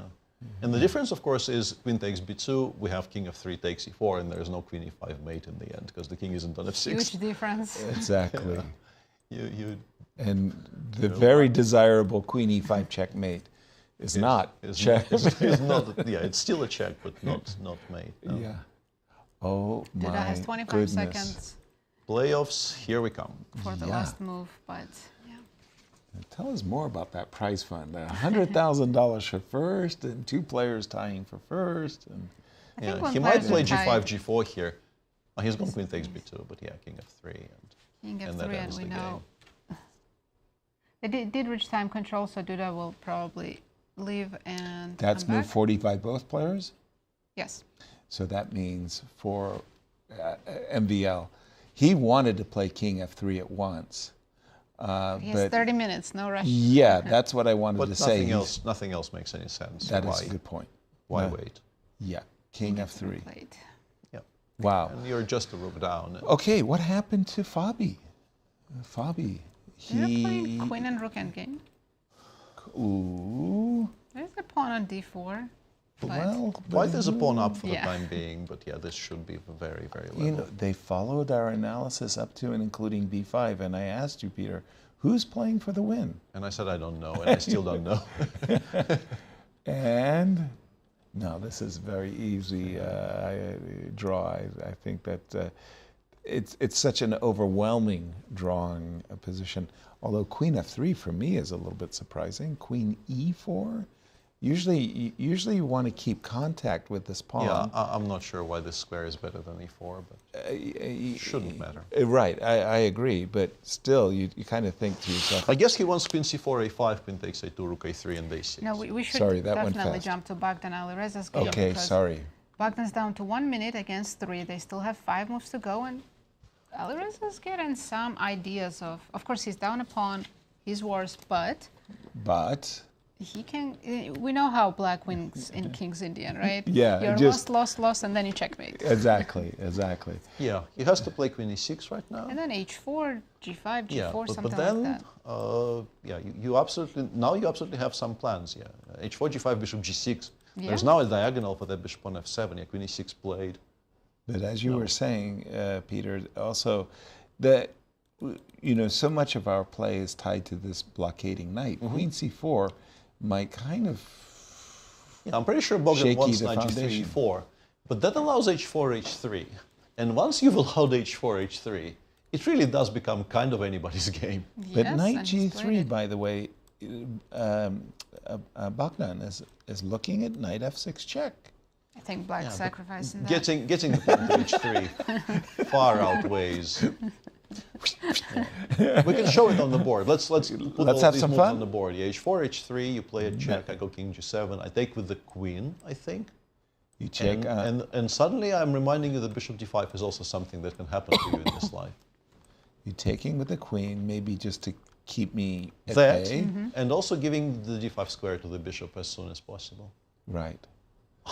This is chaos. This is all he wanted, really, out of the opening. H4 already played. Alireza knows what he's doing. Alireza. He knows the assignment. Yeah, he had this. Had this no wonderful comment in an interview. He said, "I have to seize my chance." That's what he's doing just done. Exactly that. It is now very difficult to control for white. Knight f6 is not on my screen at all. Not top 3. Yeah, the best move is knight d6, which I think is it's possible to understand. Not that obvious, yeah. Yeah, block everything, try to maybe get rid of the bishop on f7 later. And we want to start bringing the queen back. We really want that queen back in the game. We should be watching the video. How would we be resolving this? I don't like this tension by white. I don't want to take on h3 and invite queen h3, but what should I be? I think we're staying as is. We were taking on g2 with the rook. If it ever happens, it swings over to defend the king. I would be immediately looking at how can I trade that bishop on f7, because if that comes to d5, I'm lost. Right. I'm thinking the same thing in my mind as well. So knight I'm d6, thinking, right? That's why it's a good move. Knight d6. Knight f6 check play. Oh, bad move. No, I don't like in this. Top 3. I was thinking rook on d1 is hanging. I was thinking I wanted to play f4 and knight g. No, I could play f4. You can't play queen g4. Too late. He's going for the exchange, and now up he took on d7. Yeah, okay. And now queen takes that wasn't d7. right either. This looks very easy to play. Minus 0.50 on my screen. Okay, it's dropping down. It's dropping down to zeros, but after queen d7, you have to play very precisely now with white. By the way, I mean, I just love the way Alireza just went h4, h3, like bang, bang, bang. This game has finished in a draw. Very peaceful game. Gukesh and Fabi, neither of them really had any chances. But for Fabi, the disappointment is he's not in the mix. For the first place. Right. He will finish in a tie for third or possibly even fourth. Yeah, Alireza pausing here, I wonder why? What he's considering, because queen d7 feels so natural. You do want bishop d5 as early as possible. Every fiber of your being. I think it's move 39, so he has 3 minutes or so. He has time, yeah. 3 minutes versus? For 2 moves versus minute and a half. Versus a minute and a half. But queen takes d7, and you're saying maybe that... rook b8, queen c8 for white. The engine goes rook f1. I'm not sure if it's the only move, but it really switches like all out to defend. It seems to be the only move. Seizing the defensive. Yeah, I don't know this will be... I don't think that will be played. Bishop to d5. And if bishop d5, it wants to play knight b4. This is why we played rook f1, to be able to go knight b4, hg, rook takes g2, and bishop takes f3 isn't happening yet. Queen takes d7 played on the board. Rook f1. Bogdan has a minute and a half for this one final move until the time control, but it's a difficult move. Okay. Alireza very much in the running now. And then again, if we continue like this, we're happy, provided that we get to play this is back to being slightly better for white. Rook e5, knight d5, take on d5, play queen d3. So we keep the tension. Yeah, bishop d5 is not the move. After rook f1, queen f5? Queen f5 is decent. Bishop e6 is the second best move, trying to get it over to h3. Okay. Boy, Nasi, this is really a tense moment here. When Pragg drew his game and finished, it looked like he wasn't first, and that was going to be I mean, he was really happy at that and then exact 5 minutes later. At that moment, MVL's game was a draw. Deac was enjoying... Look at this. Rook f1, incredible. I am in awe, frankly. This is not an easy move. Not at all. You mentioned bishop e6 is a good move. Queen f5 leads to some kind of a forced draw. I was trying to figure it out. Forced draw? The engine goes queen takes c6. Giving up the pawn on... pardon me. There is a queen check. Takes d3, queen f6 check. It doesn't go king h7. It goes king g8. Rook b8, rook e8. And I think... Whoa, I have to stop. Where's the forced draw? f1 is hanging. Yeah, I think the point is we go rook fb1. Rook. Okay, I mean, that's... No, this is after the time control. Yeah. And now we go... I think this is the point. Yeah, let me check because obviously. Is this obvious to you? No. I mean, I'm. Queen c6 only move up. By the way, after queen f5, if you don't play queen c6, you're much worse. Okay. So queen 6, queen d3, queen f6, king h7 loses to rook fb1, king g8 only move. Okay. And now either immediate rook fb1 or rook b8, rook e8, rook fb1 is a draw. Somehow. Wow. Somehow. That is. Okay, excuse me. That is just. That's really tough. We'll let them figure it out. Yeah. Wow. Better them than us, eh? Yeah. There, but for the love of God, right? Go on, yes. Has Nodirbek reached time control? Yes, they He's reached much it. better. Okay. So Sorry, we should maybe watch Duda and see. But if you don't mind, they're just going to make the time control in just a few moves. Everybody has made time control. Oh, they have already. Yes. Excuse me. Did Alireza Sorry. make a move after rook f1? No, Alireza hasn't. Yet. No, but So, he has made. because they. When they make the time control, I'm expecting the 30 minutes, but they don't No, get they that have to until flag. somebody flags. Yeah, Alireza has a minute here to decide. Bishop d5 is a bit of a mistake. Queen f5 is strong, but allows this really outlandish line with queen takes c6. Bishop And e6 finally, is a bishop strong e6. move, but I don't know if it occurs to you, because it feels kind of Artificial? slightly artificial. But Well, the threat you- of takes on bishop h3 is actually quite strong. Exactly. And if you see that queen f5, queen c6 leads to a draw by force. I don't think anybody sees that. Good point. No. Good point. I don't think you even worry about that. Well, 26 seconds. I think you kind of happily passed the decision But over to your this is opponent. this 40th is the, move for him. For Alireza, he can still lose on time. He has to make his 40th move, and it is a big 15? moment. Queen f5 or bishop e6 are their two best 10. moves. Alireza. He's taken on g2. That's an improvement for white. Because now the rook swings over to the defense of the king side. You're much less likely to get mated. Right. The rook is actually on a decent square on g2. Very much so. Can he play bishop e6 now? I think that must have been his intention. At least in this case. Queen f5 is okay. There's a number of moves after rook g2 which are fine. Queen f5 is fine. Queen d5 somehow is fine. Bishop e6 is not great. Not great. Not great because knight f2 here is quite strong. Bishop e6. Well, he's But yeah, reaching luckily for his rook. Bogdan, all of this will be past move 40. So Yeah. both of them will have a chance to take stock. I noticed there that Alireza looking up at the monitor just to make sure that he's got a complete score sheet. And Yeah, he's made his and it's actually 40th move. a clever thing for Bogdan to play rook takes. I mean, he doesn't have much of a choice. No. But because he made this move immediately, he is still above losing on time. So Alireza doesn't know if this with is 40 or absolute 41. certainty. Yeah, so Alireza now kind of has to trust his score sheet and the screen. Yes. If he wants to think. And he's going to drop under. And Yeah, there he but goes. I He think- gets I think- his time. Sorry, you were telling us about We should Nodirbek. watch. No, I was going to say we should watch MVL Duda. Oh, Duda's- excuse me. He hasn't resigned. No. He hasn't. No, the game's still going on. Oh my gosh. Apologies. I thought But he knows it's lost, and I thought he got his 30 minutes, and then it was sort of like, yeah, I'm losing. Yeah, he's still sitting there, kind of yeah. But I think he's getting ready to disgusted with shake how this hands. went. Yeah, that rook e4 move, missing king g2. Yeah. Wow. Turn things around very quickly. It certainly did. Really not the start to the GCT for Jan-Krzysztof. Kind of, by his standards, a very mediocre performance in the Rapid and Blitz. He is one of the best players in the world in those formats. Right. And he did not shine. No. And just a disaster here. Right. He will end on -3. And for MVL, he's sitting there saying, this couldn't have worked out better. Thank you, Levon. Opened the window for him. But more importantly, thank you, Duda, for giving me this Yeah, chance. thank you for the gift. Yeah. Yes. So if it's two players, if it's going to be just MVL and Prague, we're going to see rapid playoffs. Okay. If Alireza joins them, then it'll be Blitz. 10+2, rapid five match plus of two. 2 games. and then immediately Armageddons. They're not playing any of those prolonged formats where you play sets of two. Yeah. Right. Just the one set of two. Right. Pair. Yeah. Yeah. And there we go. But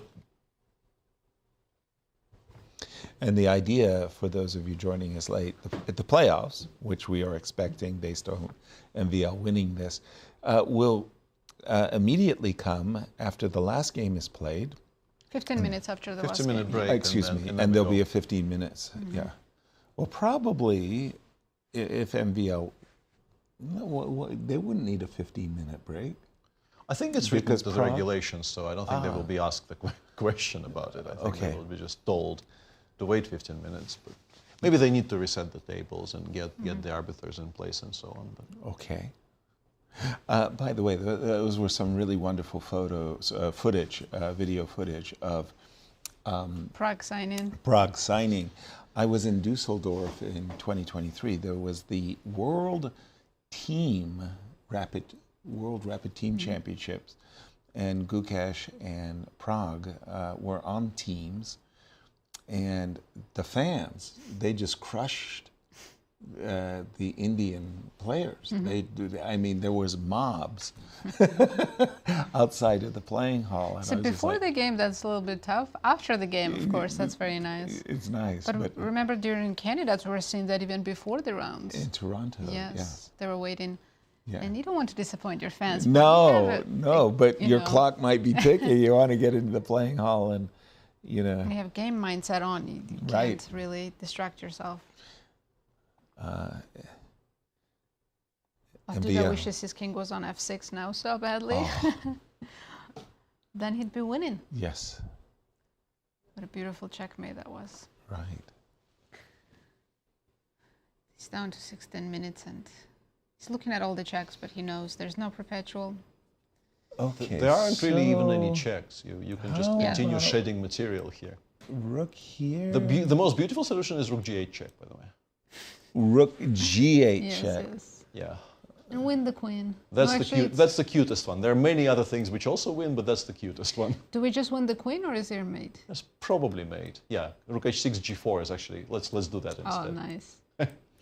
Well, a moment Don't ago, take the with the black king on f6, Yeah, it was checkmate. With the white king on f3, may I introduce?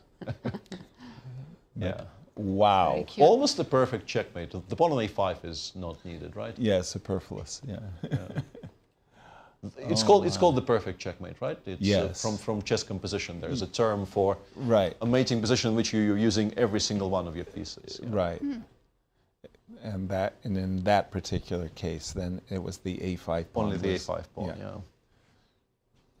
Unusual. Alireza played queen f5 after rook takes g2 as we're waiting for this to conclude, and MVL is sitting there. Yeah, there's no moves on the other board, so we might as well stay here. Yeah. I remember I was once playing in the... Oh, rook d4. Okay. Tricky, tricky. I mean... Rook f7 played instantly. Yeah, rook f7 and queen f5, and we will chase it down. That was not a difficult... No. Find. No. Queen f5 check. Queen f5, and then after king e7, I think probably queen e5 check is the cleanest. I don't want to let your king come to c6 because then it has some squares, like it can run towards c5 and b4. But if I start with queen e5 here, rook h7, king d6, do you see like mate in 3 here? Yeah. Okay. Check. Ah, yeah, rook h6 will be king c7 though? Yeah, I mean, it's still completely winning. Queen c5, yeah. Queen c5. Ah, now you're joining the fray. I'm still betting on queen e5 check though. If I am to guess what MVL plays. Oh, they're from the current position. Yeah. Okay, we do believe that both queen e5 check and rook h7 honestly, check. queen takes g5 is also probably winning. Queen h7 check is probably winning. Queen c5 is winning too. Yeah, pretty much any move here that is a check is not. You guys remind me of the vultures. You're sitting there, you're having a winning position, your opponent is in all this panic, and everybody in the playing hall comes, and you can hear the whispers. He's reaching for his queen. Yeah, queen e5 probably. You win the prize. So much easier to calculate after you play queen e5. Right. There is no running anywhere. There's no running. We control the entire board. And he's just double checking his calculations. I think that's going to produce the handshake. Yep. Congratulations to MVL.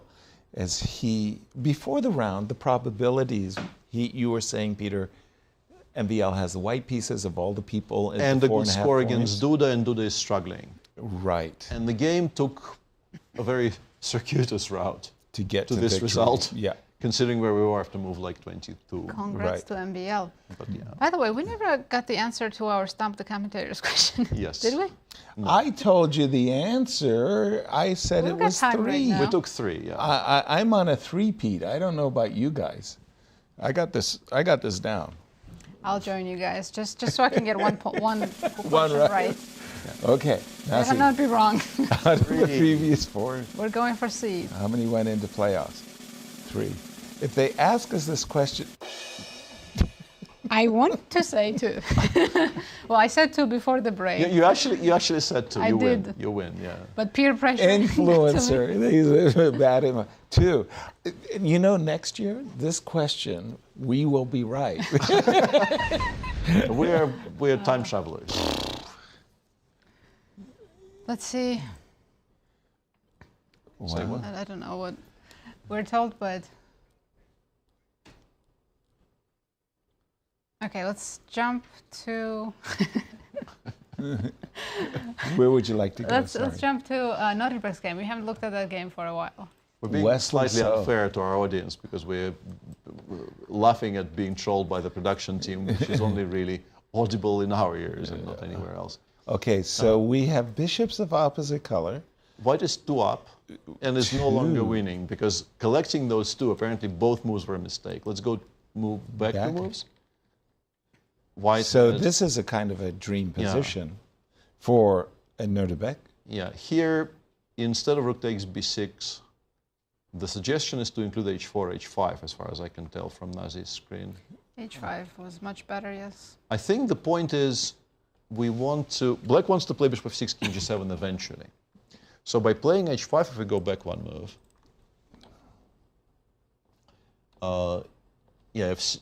rook d6. Should we start with h5? h5? Rook d6 is fine. No. I think this is still okay. f6, rook e2, rook e7. Okay. e6, f5. And the point of playing h5 here is that if you play bishop f6, okay, I think I will put it on h6, and your king on h8 will struggle to ever come out. Once again, the usual theme reoccurs. And if I force you to go g takes h, that generates... instead of bishop f6, that creates a weakness on f5 we could potentially exploit later. Right. We're not really worried about the passer on the h file. We are very interested in creating weaknesses in the black camp. Right. So including this was maybe important. Useful. Mm-hmm. Yep. And the position in the game, very difficult to criticize the idea of picking up 2 pawns in a row. Yeah. But now black has rook d8, rook takes b4, I'm guessing bishop f6, king g7. And it's going to be difficult to break through, even though, of course, we're 2 up and we're very happy, but right. Black is now very solid, having shed... This is going to be a very long game. Yeah. MVL and Prague will be waiting for this to finish before they can do the playoffs. But if I'm in Nodirbek's shoes, I'm thinking to myself, I'm cruising to victory. I want to play bishop c4, I want to go b2, b3, and then one day somehow I want to rook to the 7th and shake hands. As for black, I think the ideal scenario for black is to exchange the rook on e7 for the bishop. Like I would like to play king g7, rook a7, bishop e7, king f6. Sorry, let's say you play b3. Okay. I go rook a7. Rook a7. Yeah. Then I put my bishop on e7. I put my king on f6, so that both of my rooks are playing. And you put your king on f6. And now, more or less having secured the situation in the center, I want to start playing rook a1, rook dd1, and asking, are you sure you can control all of my counterplay? Right. Okay. Intriguing questions. I mean, you think with your extra 2 pawns, you're cruising to victory, but it's not a cruising. I mean, this blockade is very efficient, and you would like to maybe even try to avoid it, but I don't know if you can. Right. Wow. And back to Bogdan and Alireza, we do Please. have one move. Bogdan played rook g3. I think one of the two better moves in the position. I think the engine was agreeing with this option. So queen f5 on the board. Takes. As much as we would like to play bishop d5, white just meets it with knight b4 and kicks us back. But we do have Cristian with very happy MVL. Maxime, I promise you I'm not going to hold you for very long because you do have a tie breaks to prepare. How are you feeling right now that you've managed to catch up with Praggnanandhaa? Yeah, it's a great feeling. Of course, I had this preparation, but I couldn't remember all the details. I just knew queen f6 was not supposed to be a move there, but then it was topsy-turvy, but in the end... Let's take a look really quick. You did come into the studio and you were trying to figure things out, what you did right and what you did wrong. Tell us a bit about the story of this. Oh, so actually queen f6 is a move, yeah? It is a move, yes. Yeah, so I don't know why. Maybe I was... No, I don't think I was starting. Yeah. I just assumed queen d7 would happen, and then... yeah, here I assumed I'm better, but then suddenly it became very tricky, and after d5, g5, there's no advantage. What was your reaction to this move, g5? Because No, I expected it. You expected it? Yeah, and my first intention was bishop e3, but I thought it's too little, like take, and here... Yeah, I was not even sure about rook d8, g4, queen h4, but apparently that's not good. Rook f d8. Ah, rook f d8. Just queen f3 is good, yeah. No, but yeah, queen f5, of course, but still, I should have gone for this. And bishop e5, I missed this rook c8, it's very strong. Yes. Yeah. How did you sort of look at the game at this point? You realize you missed something, you realize the position is simplified. I was already thinking that it will simplify to a draw, but then Jan got very ambitious. Oh, you think he wanted more at this point? I mean, he can take on f1, he can play queen h5. Queen g4 was ambitious, and I think he missed queen d3. And suddenly it becomes tricky again. Like, probably should go for queen e4, yeah, but after rook e4, it's already, well, unexpected, but my king is completely safe. Well, things did turn out your way, and you made it happen, of course. Alireza is still engaged in this big fight against Bogdan. Yeah. It could be a two-way tie, it could be a three-way tie. How are you going to approach the next hour and a half or so until the tie breaks? Are you going to prepare? Are you going to rest? I'm going to rest for sure. Just some rest. We'll let you go rest, and we'll see you in a bit. Thank you. Guys, back to you. Thank you, Cristian. And again, our congratulations to MVL as we are playoff bound. 2 players. At least 2. Potentially 3. Alireza can pull out a victory. But let's take a break because we have 2 games still going and there'll be a long fight. So don't go anywhere. We'll be back shortly.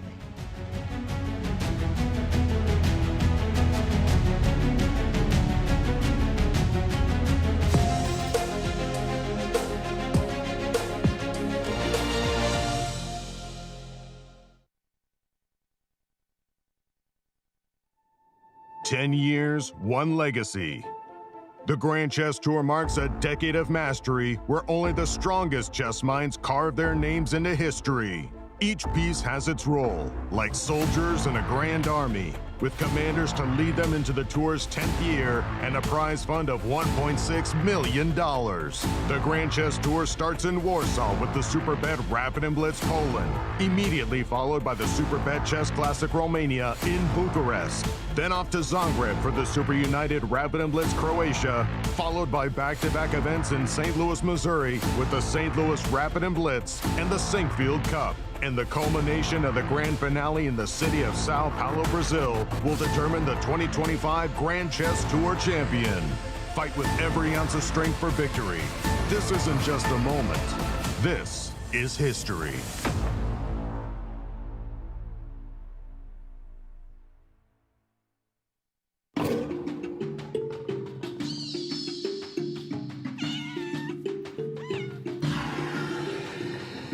Just had our grand opening of Paws and Pawns Exploring Animal Chess Sets. This show contains over 50 chess sets, sculptures, photographs, and other artwork exploring the connection between chess and the natural world. We have sets and boards that date from the late 19th century all the way up to the present. You get to see a little bit of how artists have reinterpreted familiar chess pieces using the imagery of the animal world. The World Chess Hall of Fame's collection has over 800 chess sets, and as we were going through this collection, I noticed so many different ways that people integrated animals into these artistic chess sets. And it just seemed a natural fit to make a whole show of it. We reached out to some really wonderful lenders, including from Chess Collectors International and some great artists. And we even reached out to local artist Justin King to create a giant T-Rex especially for this exhibit. At the opening, people really enjoyed seeing their favorite animal in the show, whether it was something in the cats versus dogs chess set section or the set that we have from the local artist Sophie Bender. And that is a woodburn chess set that has different animals engraved on each square. We also have really wonderful, elaborate chess sets from the artist Laura Sturtz. One has kind of creepy crawly creatures, chess bugs. And then we have another one that looks at the beauty of sea life, and so there are manatees, walruses, and other things. If you'd like to learn more about this exhibition, you can go to the World Chess Hall of Fame's website at worldchesshof.org or check out our social media channels. Ladies, are you looking for something fun to do? Do you want to make new friends and broaden your horizons? Ladies' Night is the premier all-female chess event in St. Louis. Every Wednesday night, you can meet and play with new people while learning one of the world's most popular games from a certified woman grandmaster. Plus, St. Louis Chess Club members can attend for free. Whatever your age or skill level, you're welcome at Ladies' Night. If you love playing chess and want to put your skills to the test, the St. Louis Chess Club welcomes you to our monthly open tournaments.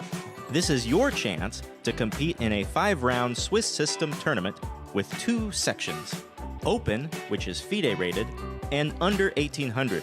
Feel the thrill of competition as you contend for a share of $4,200 in prizes every month. To learn more and to register, please visit stlouischessclub.org. You know Q Boutique at the World Chess Hall of Fame has the region's best selection of chess sets. But this store is so much more. Discover our masterfully curated selection of unique jewelry, clever kids games that nurture critical thinking and creativity, quirky greeting cards, books for all ages, and a wide variety of locally made goods.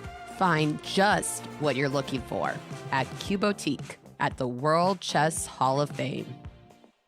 Mark your calendar. The 2025 Strategy Across the Board Gala is Saturday, August 16th at the Chase Park Plaza Hotel. Enjoy fine dining and world-class entertainment, all while helping to support chess education, cultural exhibits, and public programming at the St. Louis Chess Club and World Chess Hall of Fame. To learn more and to purchase tickets and sponsorships, please visit stlouischessclub.org. I'm Justin King. I'm a sculptor here in St. Louis, and I tend to make a lot of work with recycled materials, and especially cardboard. I make a lot of animals. It's one of my favorite things to make. So the World Chess Hall of Fame, they're doing an exhibit called Pawns and Paws, and it's showing off all the animals that are influenced within chess. And so we got this crazy idea to make a T-Rex. It's a wonderful opportunity to work with the World Chess Hall of Fame, and I've had the pleasure of working with the Chess Hall of Fame before. We got together during Chess the Musical at the Muni, and they were promoting that. And so we made a knight chess piece out of other chess pieces. And as people stood in line, they were able to sign and draw all over these chess pieces. Then I was able to collect those and reconstruct it. And then when I got the email and phone call to come back and make something, we decided to go big, and we made this big T-Rex, and we're excited to put it where it's going to be and seen by so many people from all over, so I'm super pumped about it. At the World Chess Hall of Fame, we love highlighting the talent of the St. Louis art community. And when I was curating Paws and Pawns, Justin King was a natural fit with his fun and whimsical animal sculptures. We're looking forward to seeing how our visitors react to this oversized T-Rex that'll be popping out of the wall, enlivening the space. It was nice to get back together to create something new, and hopefully this relationship continues into the future. I hope you get a chance to come down to the World Chess Hall of Fame, check out the exhibit, see this monumental T-Rex we've installed, how we've used these materials and tied it all back together into the world of chess. We hope to see you there. 10 years, one legacy. The Grand Chess Tour marks a decade of mastery where only the strongest chess minds carve their names into history. Each piece has its role, like soldiers in a grand army, with commanders to lead them into the tour's 10th year and a prize fund of $1.6 million. The Grand Chess Tour starts in Warsaw with the Superbet Rapid and Blitz Poland, immediately followed by the Superbet Chess Classic Romania in Bucharest. Then off to Zagreb for the Super United Rapid and Blitz Croatia, followed by back-to-back events in St. Louis, Missouri with the St. Louis Rapid and Blitz and the Sinkfield Cup. And the culmination of the grand finale in the city of Sao Paulo, Brazil, will determine the 2025 Grand Chess Tour champion. Fight with every ounce of strength for victory. This isn't just a moment. This is history.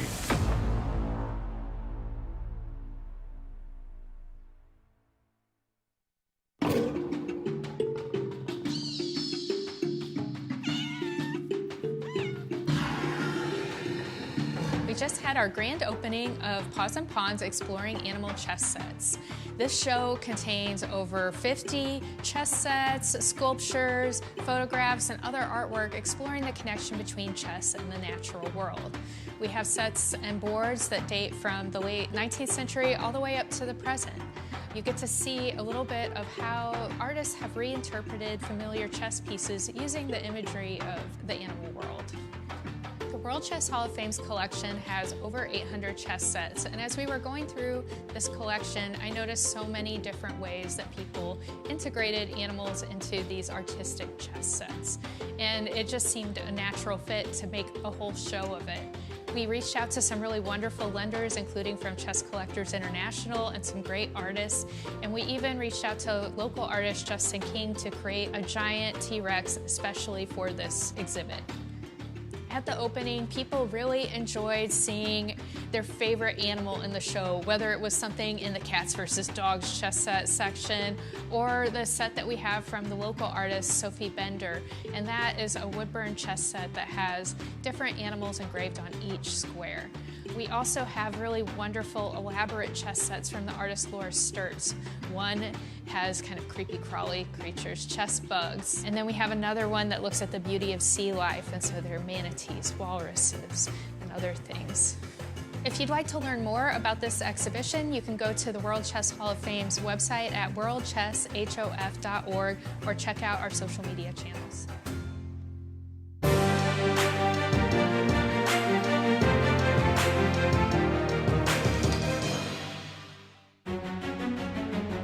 Welcome back, everyone, to the final round of this event. We still have 2 games going, but let's check our current standings with 3 games already finished in round 9. Maxime Vachier-Lagrave defeated Duda and now joins Praggnanandhaa in the lead. The only other player who could catch them is Alireza Firouzja. Potential there, and that is a difficult game. In terms of the matchup between Maxime and Pragg, how does it look? It looks very good for MVL. 10 wins against 3. Is this a rapid and That's blitz? probably all games. All I think games. they played 20 classical games. Exactly. Each other. That's probably all formats. Wow. So MVL might be the favorite. Yeah, and coming in, the probability of Pragg winning the event, according to our stats, was a 73% probability. But here's the playoffs in case. Right, if it's just going to be Pragg and MVL, they're going to play 2-game rapid match. It's going to be 10+5. And if it's a draw, I think they go right to the Armageddon game. Wonderful. If Alireza joins them, then they'll play Blitz round robin event with 5+2. And if they're still tied, I guess if 2 players end up still tied, then they'll play an Armageddon. Gotcha. And the playoffs would occur immediately after these two games, or would there be a 15-minute pause? I'm sorry. 15-minute break. Right. Especially if Alireza is one of the players in the playoffs. Good point. You can't just say, okay, play your playoff immediately, but I just won. Would be unfair because the other two are resting right now. Right. And maybe even doing some slight preparation, between themselves. Peter, this is a crucial game. I didn't like Firouzja's decision of playing h3 takes g2, but it is what it is. How is the position? What's going on? It's very unclear. I just wanted to, because we kind of breezed past it, there were so many things happening. There was a kind of an important turning point here. We sang praises to this very stable setup in the center at this moment.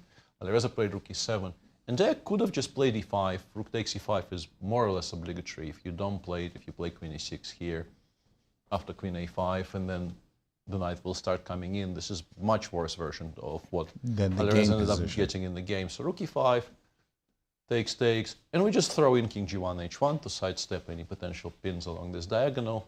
Best move is bishop takes c5 because d4 is hanging, and also you would like to pick this up. Queen takes c6. Extra exchange for honestly not that much, because this is currently a passive knight, but it will be on e4 reasonably quickly. You can play bishop b6, and if not g3, d3, maybe you have some drawing chances, but you can be slightly more patient. You can throw in queen c2, for instance.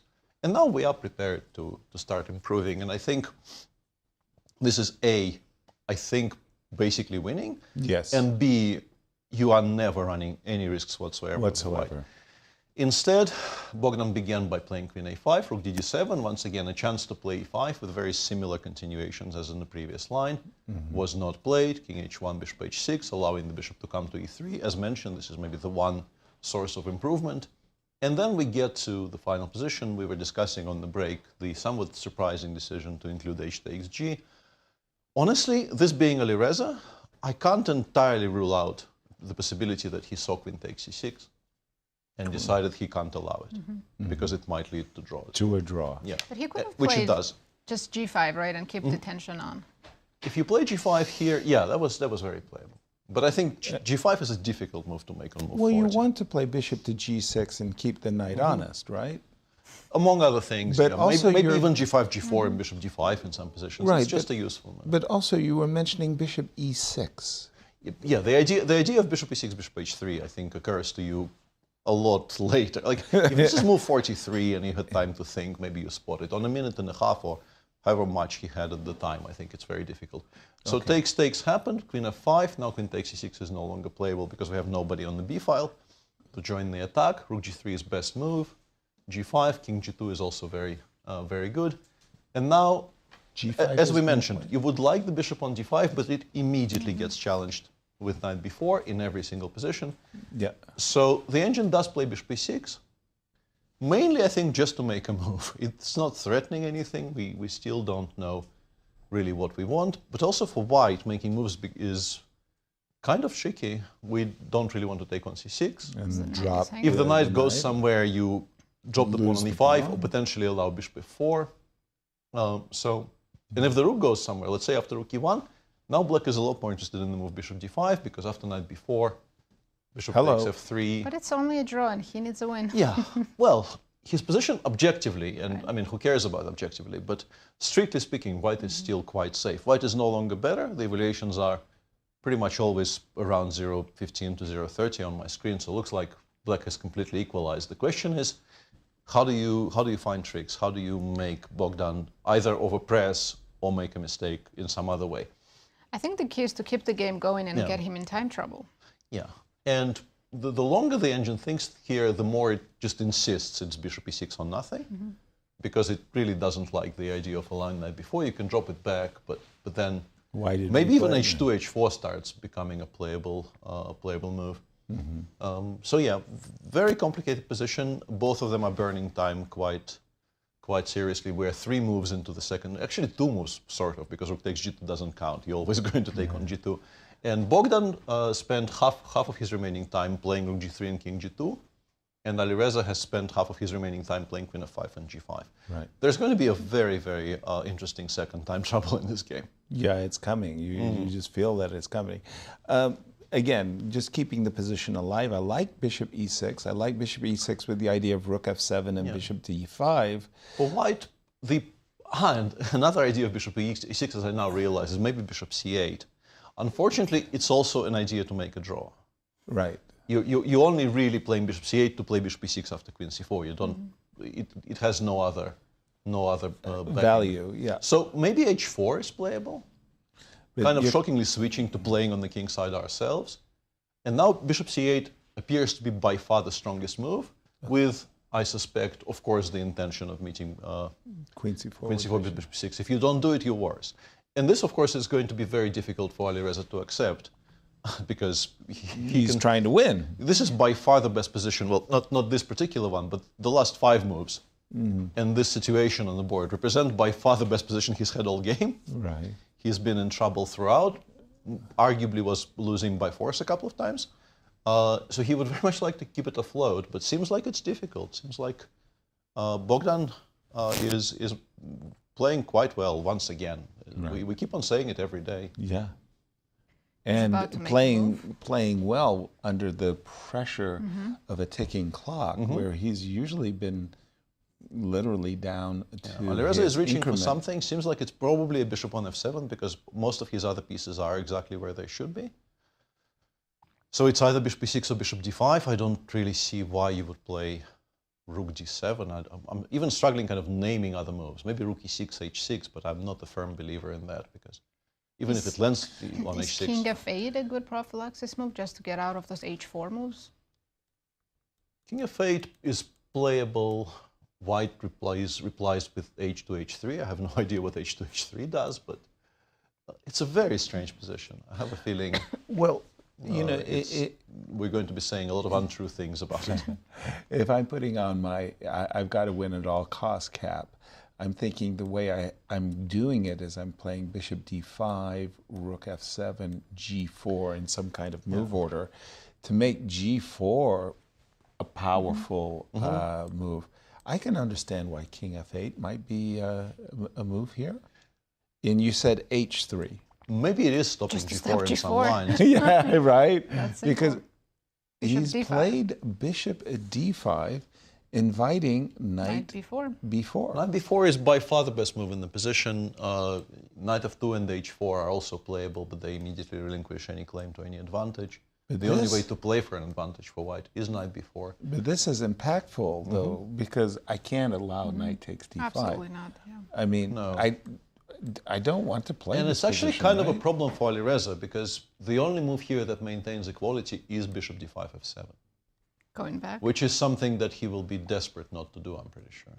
And how does that maintain equality? I guess rook e6, and you've sort of pinned yourself, and I also now have some queen c2, rook h6 ideas, maybe. Queen c2. Queen c2, queen e2, queen c2, rook h6. So you've given me some squares which I didn't previously have. That is true. Ooh. Let's not be greedy. Let's not take on c6. Ooh. So knight b4, bishop back to f7. And for white, the way to continue, if we want to take on c6 here, we're going to be taking with the queen. Okay. Or there is a move h2, h4, which I don't know what the threat is really, but it's a challenging thing to do, I guess. Maybe we just actually want to take h takes g5, and still no threat, but we've won a pawn. Yay. Yeah. So bishop f4 exists, to which knight takes c6 is a potential reply, using the fact that this doesn't work at all.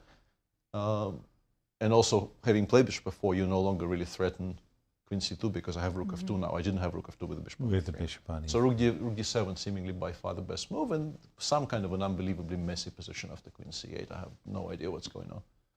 I'm assuming bishop takes g3 is met by some quiet move and not king takes g3. Knight e7, no. Knight e7, no. Knight d4. Just winning the rook on Look at us controlling absolutely everything on the board suddenly. Yeah. Crazy. But the problem for Alireza is the existence of the move knight before d3, of course, much more than all of this mess. Again, from Bogdan's point of view, maybe you're looking at knight before you're seeing queen c2 ideas. You start to get a little bit worried. But you're also worried about g4, so you just say, fine, I'm going to shut down. I'm going to play h2, h3, queen e6. Queen e6. Unclear immediately. Yeah, we've kind of restructured ourselves. We want bishop c4, we want rook f7. We've stabilized. It says zeros, pretty much. But that is good news for Alireza fans. And the game continues. There are no threats for either side, and the game very much continues, getting us closer and closer to playing on increment for the last half an hour. What percentage chance would you give Alireza of winning this? Right now, not very high. Because honestly, everything we've seen from Bogdan in the last, I want to say, even 3 weeks, I'm including Warsaw. Yes, it's been impressive. He has been rock solid. Yeah. He's handled the pressure quite well. He has committed sort of few grievous mistakes. And also, I think in particular in spots like this, he has been quite practical. Yeah, which Bogdan has played very good chess. Yes. Yeah, Bogdan. He defended when he had to with no time. That for me is absolutely impressive. Many a grandmaster just go into collapse mode the minute they get into increments. He's going h4. So h3, wildcard kind of drop. h3 was, the defensive h2. It's not a bad move at all. The only thing for h4 black, shows ambition. Yeah, the only thing for black that seems to work is actually king f8. There's no way to attack on the king side. I think he's actually playing for a win. I think he is, yeah. Because h4 is very ambitious. I guess g4 runs into knight b4, yeah. Otherwise g4 would be very strong. G4, rook takes g4. g4. Yeah. Queen takes g4. This is how we get into the playoffs. And we get there very, very quickly. But the problem with g4 is knight g, and I've got very, very bad news for black.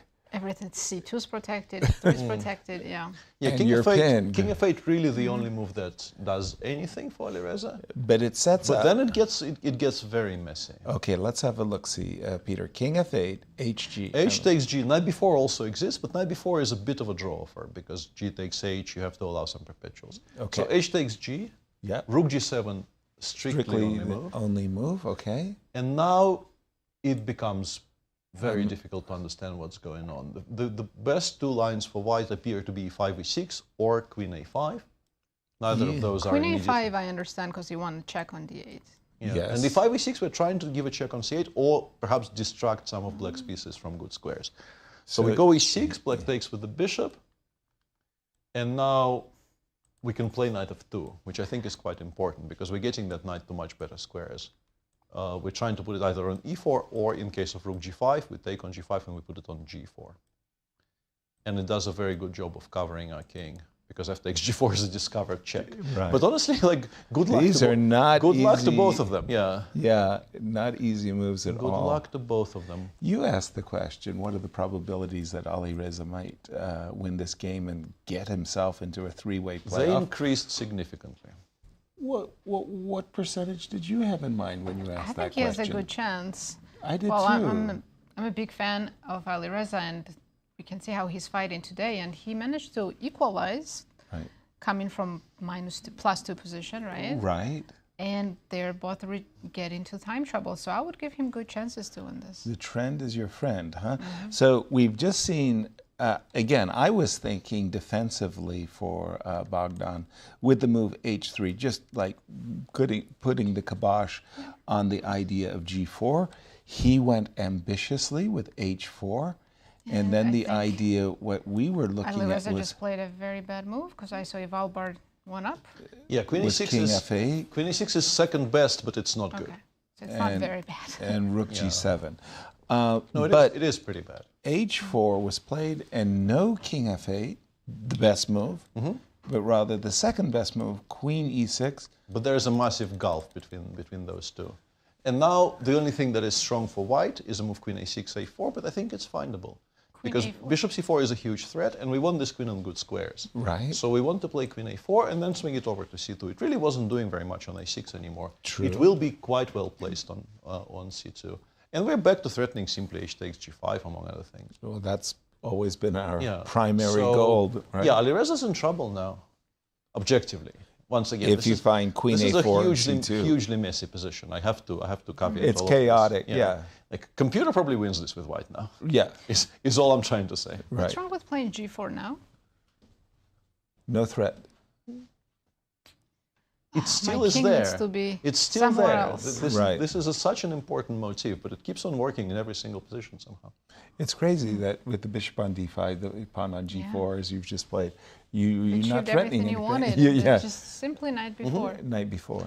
Yeah, instead of queen a4, your options are basically queen moves. And if you're choosing between queen moves, I think you pretty much always pick a4 because you do want to bring it back. Like on a3, it's once again cut off from all the action. a5 is possible because I might want to go queen d8, but... Oh, and we've been told it's completely winning after queen a4. +3, yeah. Yeah, a proper engine says game over pretty much. Queen a4. Yeah. Queen a5 allows... No, queen a5, bishop c4, we don't have queen d1. Once again, we're struggling to support... the knight on d3. So, yeah, I think it's findable. But I'm thinking from Bogdan's point of view. I mean, he's just played h4. What's the idea of h4? I'm going to take on g5, Thank you. Bishop c4, you don't want to allow that. Well, and you're thinking to yourself, how bad is it? I get to complete my idea, which was to take. Queen g6? Why is it terrible? Queen g6 in this position, rook d1, rook b7, and none of your pieces move. And somehow, it might still be okay for white, but suddenly you realize that you're completely hamstrung. You have no moves whatsoever. You don't want to move the knight from d3 because that allows queen c2. You have rook g4, rook g3 forever. And maybe actually black has no way in. But you really don't want to subject yourself to this, I wouldn't think. It's strange that white's queen on a3 became so offside, if you will. You want it on much better squares. And that's why queen a4 is such a good move in this current position. Because otherwise, you've played h4, and you ask your student, why didn't you finish? You said A, you got to say B. There's no rush. G5 pawn's not going anywhere. Yeah, it isn't. Exactly. Yeah. Exactly. And queen a4. As long as you see that after g4, you always have knight b4, there's no rush. Exactly. And but he's clearly aware of that because he allowed g4 in previous moves, so he knows the state of play. In that Bogdan has 9 minutes at the moment. Yeah, very important moment in the game, but yeah, if he finds the right move here. By the way, I'm just looking at this position, and it's just amazing how quickly you can lose it with white. I mean, you can literally lose it into, this, if you're thinking that, no, this comes with check, and this comes with check, and you don't get your queen f6 business going either. So it's amazing that there are traps. Even though it's a +3 position, the engines are telling us that you don't feel. No, yeah, you have to be careful, especially with those bishops on d5 and e3. For those of you who are joining us late, we just want to say that the standings currently are, we have a playoff. We have 2 players already ready to play the playoffs. It's Maxime Vachier-Lagrave and Praggnanandhaa. And we're watching Alireza Firouzja as he's trying to win with black and make it a 3-way playoff, but his position's not looking very good at the moment.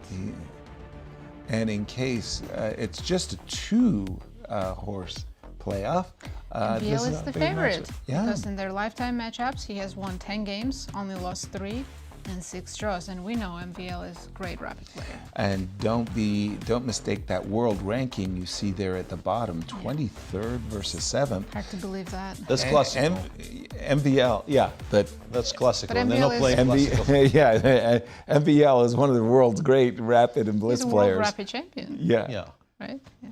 Wow. So we've got a great playoff in store.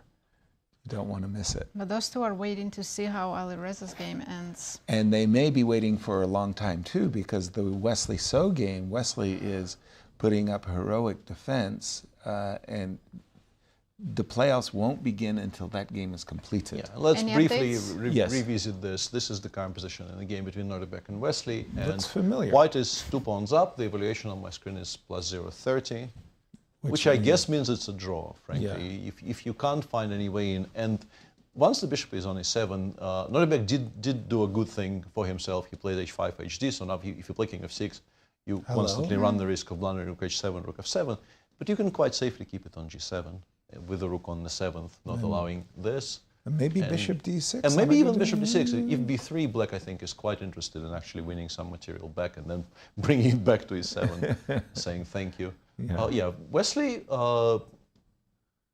apparently there was an important miss here, and I wouldn't have given up that bishop so easily. You could play something like rook g8. It looks ugly, but this looks even worse.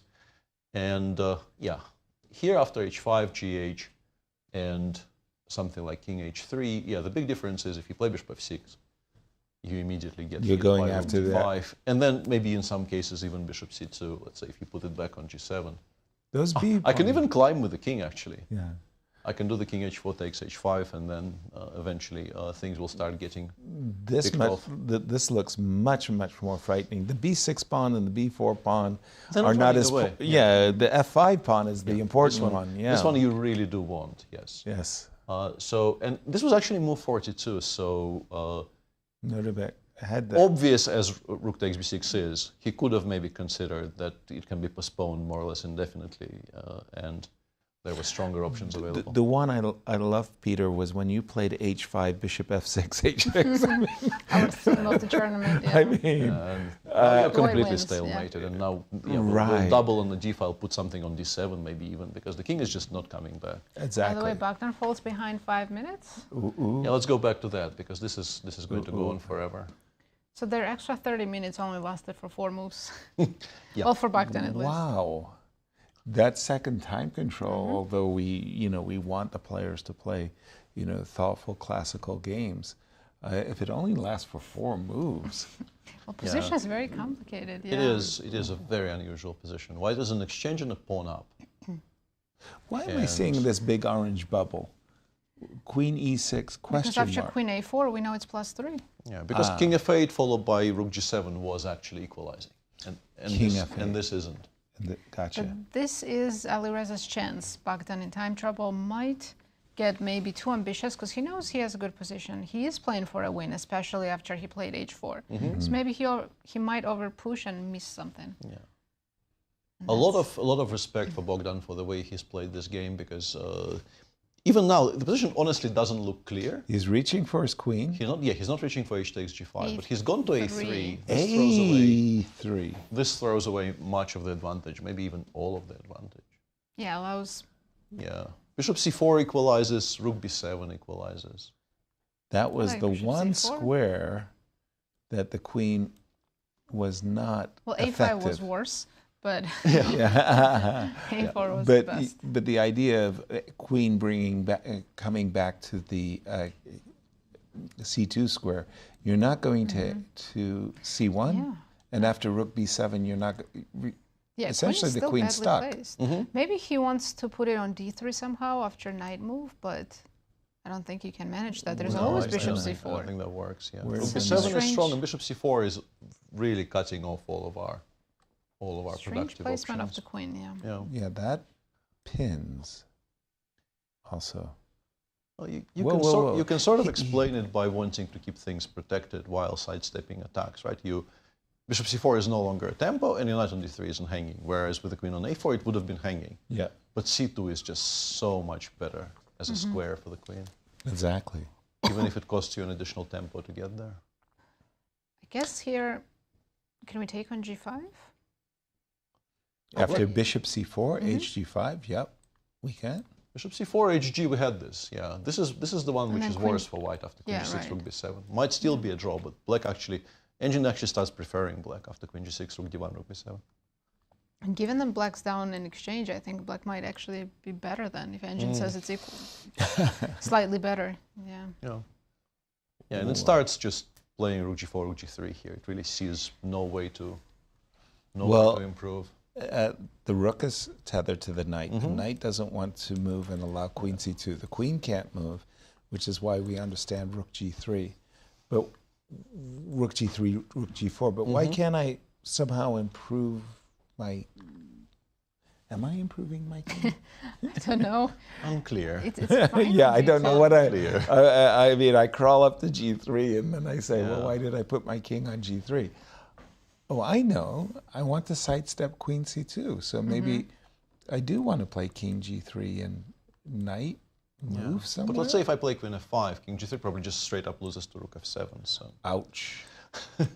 That's probably not going to be particularly play knight attractive. e1, but then bishop e2, and ouch. Yeah, once you have to hangs, start going back, it probably doesn't end well for you. We're making very bad moves for white. And by the way, that guy's hanging now with a check as well. Ouch. Ouch. Yeah. Alireza still has to play quite precisely. Like it's curious how there's this pawn on g5 hanging, and neither side really pays any attention for it to it for the time being. So black's king comfortably hides behind it. Rook g4, rook g3. Yeah, let's see if Alireza plays bishop c4, and then we can start discussing these types of positions. And rook b7, Yeah. And the move order doesn't matter, right? You can Well, it start leads to with... slightly different positions, because if you start with rook b7, the engine immediately moves the knight somewhere. It goes knight f2.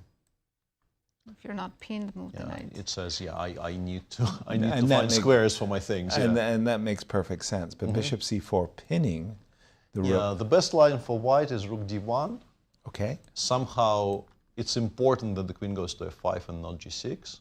Okay. And then we go hg5, rook b7, and this is zeros. And it wasn't with the queen on g6. Maybe we go g6 here. The obvious difference. I have a little bit more room. Yeah, let me try and figure this out, because I really don't understand why. Why it all that looks is. the same, but looks exactly the same. Differences, yeah. Yeah, it is specifically g5, g6. Denying black square. Our problem was, as we were discussing, that black looks fantastic, but there's no current threat. And by playing g6, we're also freezing. Like if we ever give a check now, we are probably winning. So, so a6, a5, black basically passes, and white has nothing. There's also a choice of playing bishop takes d3, because queen d3, rook b2 is now mate. But after rook d3, bishop f4, this is so scary for white. Because like you have to start making these kind of quiet moves with white, allowing queen e1. And queen h5, rook h4 somehow holds. This is very, very difficult to play. We have a different Wait, move. what move was played? We have E5. a5 on the board. We didn't consider this move at all. Yeah, and now we can get back to c2. Oh, queen b2. Queen b2 is very strong. H takes g is also strong, but I would be so interested in Is that there fight. anything actually wrong with queen takes a5? Bishop c4. Rook d1. Yeah, this is where I would like a stronger engine, because I have a feeling this might be less clear, because I mean queen e1 here we're not going to lose with white, which is important. But, queen c5 and then 2 pawns start coming, c and d pawns. So we don't want to allow this. Yeah. Unnecessary. But I think queen b2 is the strongest, and now we can actually cash in with h takes g. Nice, because nice catch. Queen f5. No, g6 again. Yeah, Oh, but this is H6 equal. has We been want to played. play for a win. And he played hg, by the way. He didn't play queen b2. And now queen f5 strictly the only move. Rook b7 much weaker, because queen takes a5 is strong. It's funny, last 3 moves all got reds. Yeah, just. And they all make perfect sense too, Yeah. right? I mean, They're all you kind know, of, well, I mean, queen a5, e6 with the idea of bishop c4. a5 was off the beaten track. I agree with that. Maybe he's trying to stop knight b4 and reintroduce the threat of g5, g4 or something. Right. But it feels far-fetched. There were. You can sense we're approaching time trouble. They're making mistakes now. It was also the case yesterday, right? Alireza at some point started playing faster than he maybe needed to, and waltzed right past a couple of very promising chances that he regretted later when he was giving the interview to Cristian and was shown some of the ideas he could have gone for. Queen Queen f5 f5 played, yeah, queen f5 played. We know that g6 is a good move. Useful. Just stopping rook f7. Yeah. Let's take a look. But g6, bishop c4. G6 rook may be the d1, only thing that is clean. Rook b7. We've Rook got b7, and now the engine says you should probably start looking at throwing the pawn away, just to E6. open some more files and diagonals for yourself. Files for the rooks, diagonals. Yeah, for the instance, bishops. bishop c4, it goes rook h1, and queen takes d3 is still a draw somehow, but it is safe for white. If you take on e6 with the bishop, rook h1 is played. I think the idea of e6 is mainly just to lure the bishop away from bishop takes f3. Okay, but that's not an easy move to make at all. Let's check. Is this a draw? No, we lose, yeah. We lose to queen g4, queen e2. Even that's unclear. Why is this lost? Oh, come on. Rook b8. Oh, come. Let me show you what you might have missed. Rook b8. Yeah, which is why we want to remove one of the pieces which attacks the f3 square. If you take with the queen, I can take on a5, and once again, like now I want to play queen d8. I have some threats of my own, queen a8, queen d8. This is maybe lost for black, actually. So you play either bishop c4, rook h1, queen takes d3, rook h7, king g8. We take on d3, you throw in rook b2 check because the rook is hanging, but there is this intermediate check. King h3, bishop takes d3. This is not winning for black? No, because I have very strong E7 passes. Yeah, like rook f7, for instance. But there is no mate, rook f7, and we have squares up top, yeah, and we're threatening e7. Apparently, the only move that doesn't lose is bishop c4. This is all kind of insane. g6 played by Bogdan. Yeah, well done. He's making some mistakes, but he's still playing. This is I want to impress upon our audience just how difficult this position is to play. Yeah. In particular on 3 minutes. Yeah. And not every single move is perfect, but he's playing a very good game. Right. Yeah, and it's 2.5 minutes against 6.5. Yeah. Wow, anything can happen. Rook b7 needs to be played. Everything else is much if he weaker. played a5, maybe he wants to play a4 as well. Yeah. Bishop c4, rook h1, you are probably lost. Which is the reason why it's so bad. Because g6 creates this idea of rook h1, h7 in pretty much every single position. But rook b7 here is not obvious. If he didn't play it move before, why would you play it now? Right. It was much more compelling the move before than it is now. Yeah, with the pawn on g6. Yeah, rook b7's second best move apparently is a5, a4, which is something nobody does. Because he played a5 to stop knight b4. I really don't think you can play a5, a4 here. That would be so strange. But yeah, rook b7 still holds. Finding e6. How easy is finding e6? Not easy at all in 2 minutes. Yeah, of course. 2 minutes. It's not the only move. It's the best move, though, I think. But it feels right in the sense that you're kind of stuck and you want to open up some. And black is occupying pretty much every single optimal square, and you want the black pieces on different squares. Right. So you're offering this juicy morsel on e6 and saying, please put something, misplace something, please. Exactly. Yeah. So huge moments here. He's reaching for something, but I think that's the rook that he's going for. No, rook b7 It is, played. yeah, Okay. it is. Just as we are saying that Bogdan Deac is kind of mixing a little bit times questionable moves with incredibly accurate move. Same can be said for Alireza. Maybe a5 is a little bit strange. Maybe queen e6 is a little strange. Then he gets to a position where you have to play a good move, and he does. Rook b7, sorry, Peter. Yeah, please. e6 is fine, and the other 2 moves my screen gives me are something to f2, including actually just the rook. Just to kind of safeguard your position a little bit. Which I think to me is an indication that you're very much stuck for things to do. Your pieces are very tied up. Knight f2 is also okay. Knight f2 is actually a move that you can make. Black will play bishop c4 probably. Now the only thing that doesn't lose is rook c1 because we can't allow queen c2. Well, we can't allow queen c2. Everything will drop, right? If you play rook h1 here, you have instantly lost to queen c2 despite, we're giving this check, but we're getting mated on the other side. So now we're getting mated. Earlier, I thought bishop f1 maybe, but no, it's specifically queen takes f2. We have and bishop bishop E6 check check. here, yeah, Going and back, yeah. the king gets chased down. Yeah, I think honestly those look scary. I think you play E6. Bogdan down to his last 1 minute. And just to update the viewers, is that Nodirbek doesn't have any advantage anymore, so that game is headed Despite towards the the draw. 2 extra pawns? Yeah. Okay. And here, Alireza needs victory to get a seat into the playoffs with MVL and with Prague. Those two players Below a minute already now. completed Yeah, their game. 40 seconds. Is that Rook E1? Rook That's E1 wasn't on my screen. Rook cannot be. E1. 2 question marks it got. Oh, is Bishop C4 now winning? Bishop C4 is much better for black. But that's not a difficult move to Not find winning, either. but maybe winning. Once again, we don't trust the evaluations.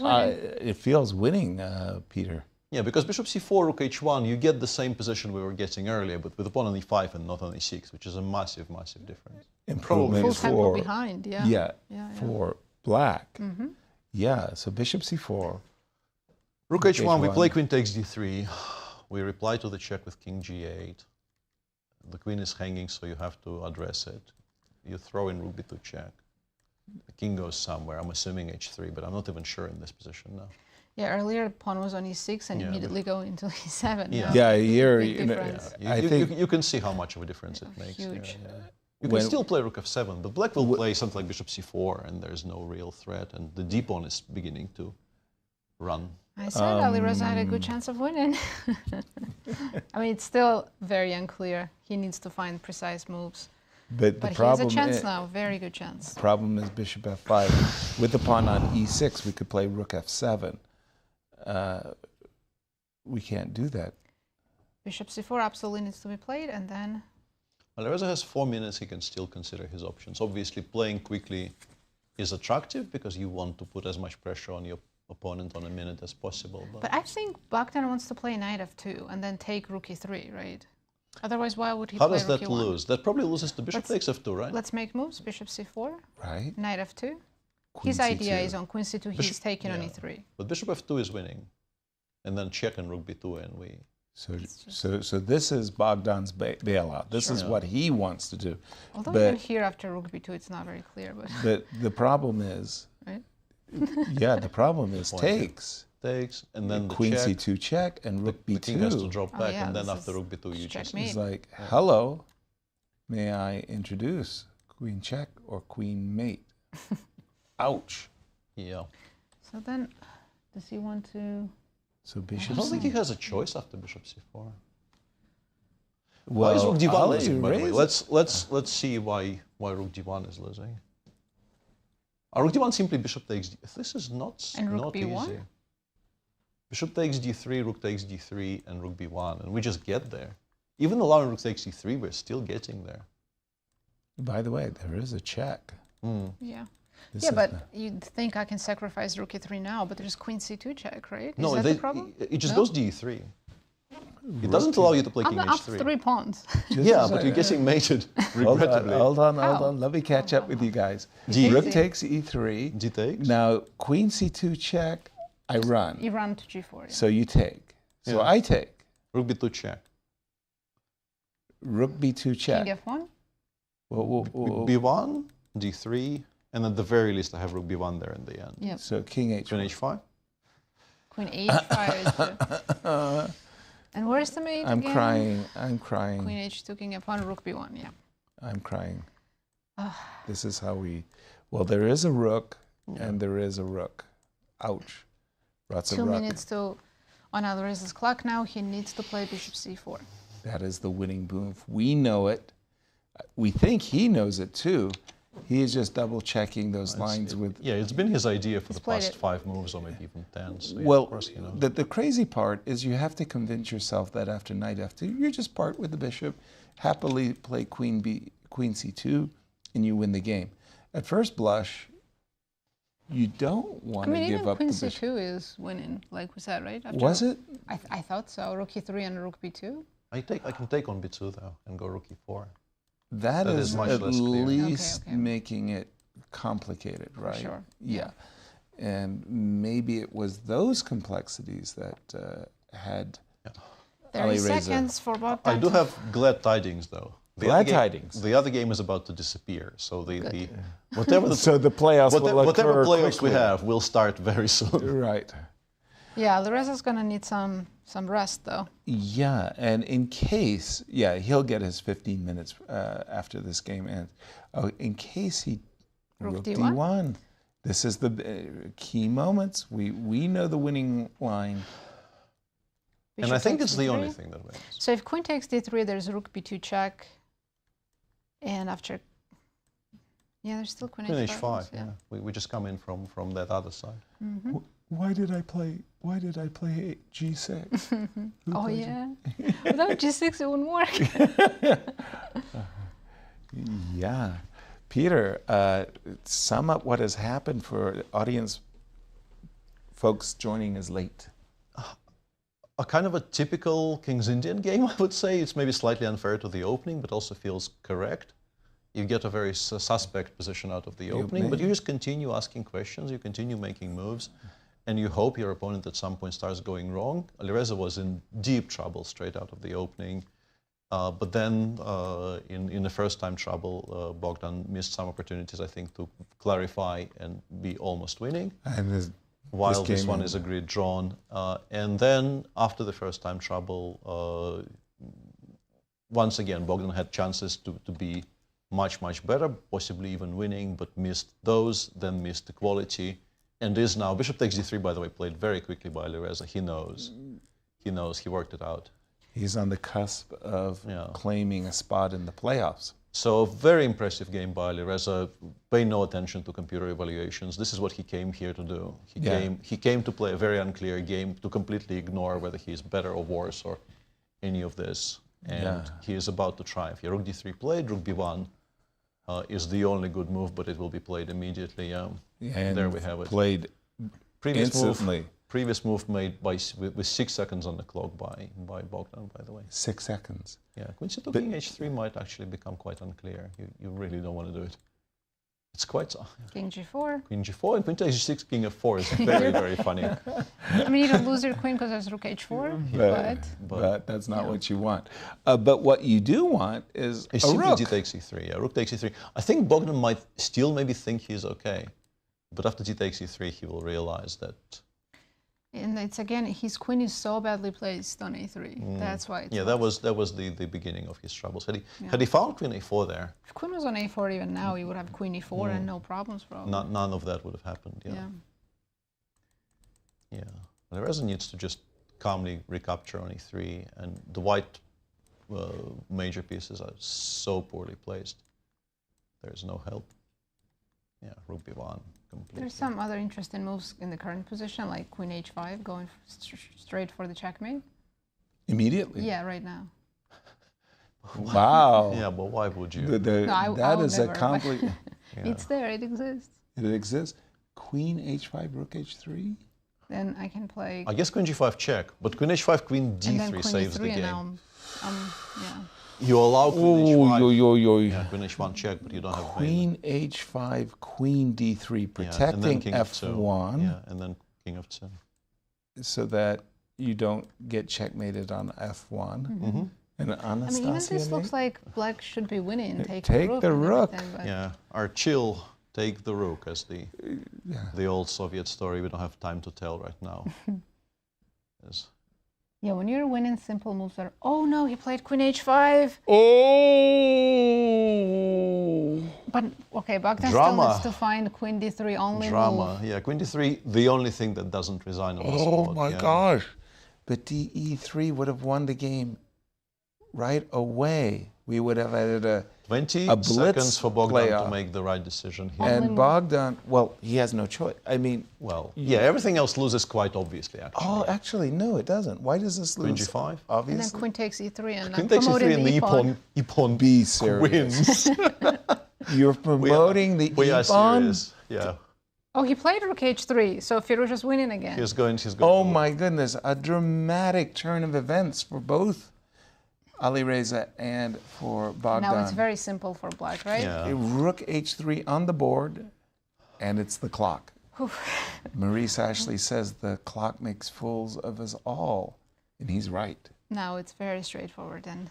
Yeah, you have to play Wow. rook g3, otherwise you get mated with checks, and yeah, queen takes e3 ends the game on the spot. That's it.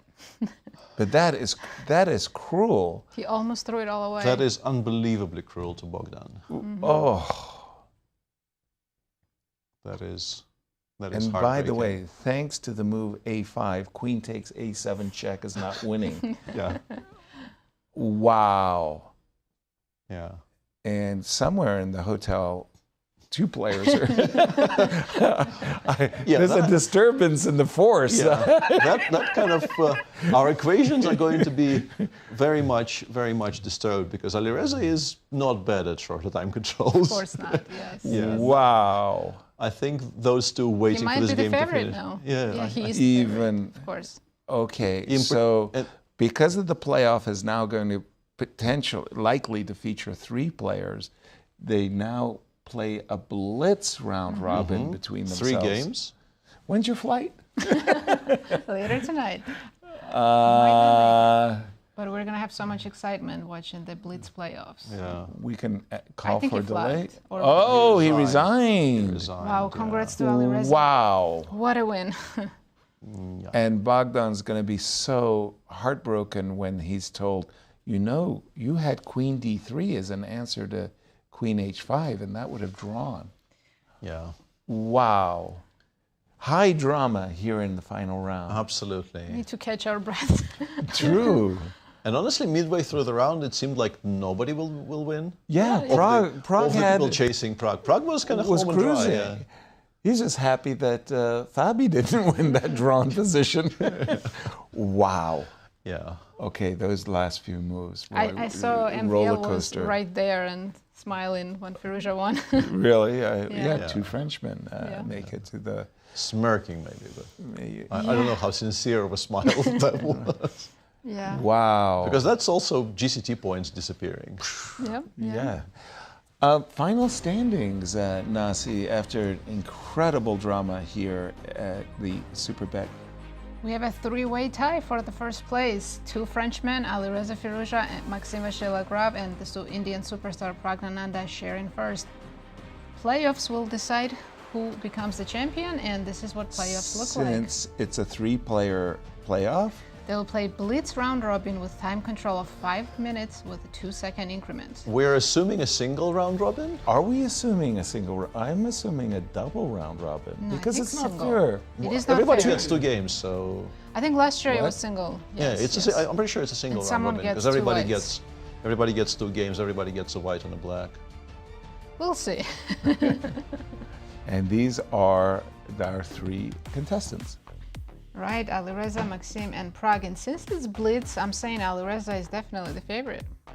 The only disadvantage he has is that his game went the longest. And But he he gets had such a high out of actually winning. It's like the adrenaline pumping kind of thing. Wow. But I mean, anything can happen now. We can't predict the... And we are not writing Prague off at all. No, of course not. This is not to Yes. suggest that Prague is helpless against those 2 beasts of rapid. But don't go away. You don't want to miss the playoffs as We'll take a short break. Maybe. we need to catch our breaths too, the players Yes, especially. I think we're going on a short break, but don't go anywhere. Playoffs coming in less than 15 minutes. Less than 15.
Welcome back, everyone. It's our last day, and we're in the playoffs. Yes, we are. It says three-way tie on the top. Let's take a look who these players are. It's two Frenchmen, Alireza, Firouzja, and Maxime Vachier-Lagrave, and Indian superstar Praggnanandhaa.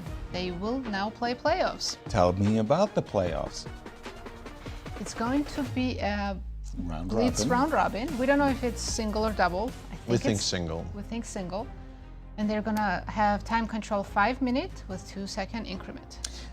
Peter, nobody plays 5 minutes in 2-second increments. They play 3 well, plus 2, 3 on the plus Grand 1, Chess 3, Tour, 0. this is the time control for the blitz games. Who has the edge in this time control?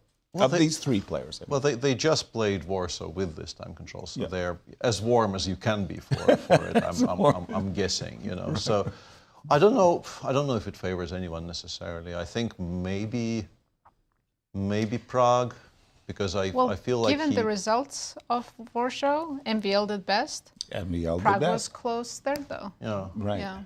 No, Alireza didn't perform what I mean so well. is, I think Prague probably will enjoy having extra time more than those other two guys. I think they are more kind of faster on their feet slightly. But obviously all three of them are very, very capable players with any blitz time control. Now, during our break, we were discussing predictions. Not of these three, but who predicted who was going to win the tournament. Nobody predicted MVL. Nobody predicted Alireza. You predicted Prague. You win. I do win. Yes. I do. A declarative statement, even though your lad hasn't I picked won. Alireza for Rapid and Blitz. There then it I is. decided to switch it up a little bit. Shouldn't have done that. Yeah. And in terms of GCT points, by the way, kind of a big swing, because had it only been a two-way playoff, they would be playing for 11 points. I mean, they would get 11 points each. 12. And now it's 12, 10, and 8 three-way. Right. Which is 7.33. Yeah. Yeah, that's quite a sharp drop. Yeah. Right.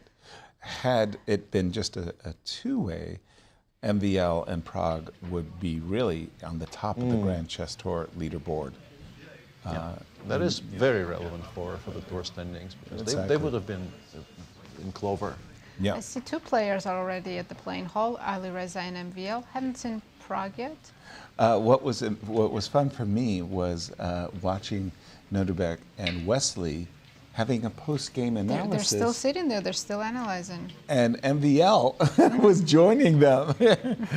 Hey guys, I'm sorry, but you guys got to get out of here. I think that's exactly what They heard me. Yeah. 9 hard-fought games, and they're still enthusiastic to find the truth of the position. And I see that the first game we're going to have is going to be Alireza against Prague, and Alireza gets the white pieces. So they have Which already then tells done us the everything we drawing need to know. Prague will be white against MVL, and MVL will be white against Alireza. Why does MVL get to have white 2 games? No, Prague white against MVL, and then MVL white against Alireza. What happened in their classical game? When did they play Alireza? I have to look at my pairing to remember when they played. Why can't we?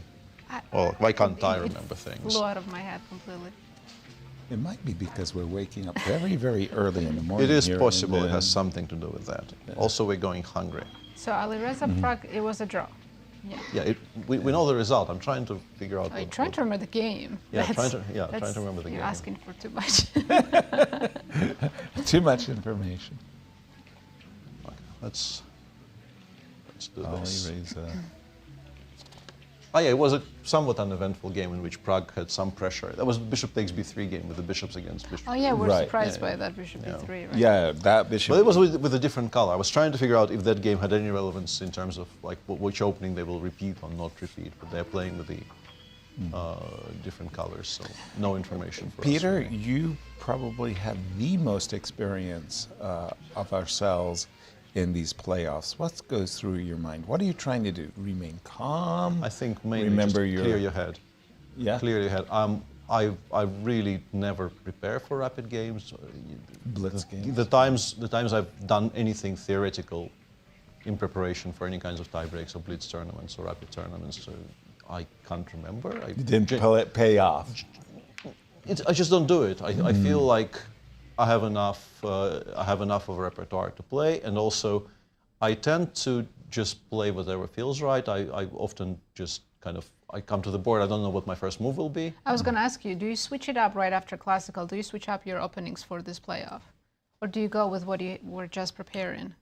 No, I think playoffs in these types of lineups, I think you play your stuff. In particular, okay, in game one, let's say the situation Prague is facing, black against Alireza, no other results, no data. Right. I think you play your own repertoire, you play a normal game of chess. When, I'm assuming he's playing 1 and 3, I guess, I don't know that for sure. But let's say if you're playing 1 and 3, let's say you made a draw in game 1, and game 2 between your two co-conspirators ended in a win for one of them. Then you know what you need in the final game. Yeah. And there, of course, tournament situation might dictate adjustments. But in game 1, I think you just play your stuff. Yeah. Especially with the black pieces, makes sense. Yeah. But Alireza could... What's strategy for him? Does he take risks right away? Plays a sharp opening, or...? Knight of 3, b3. We're going to say b3. We're definitely saying b3, yes. Yeah. I have a feeling this is coming, yeah. They're getting ready.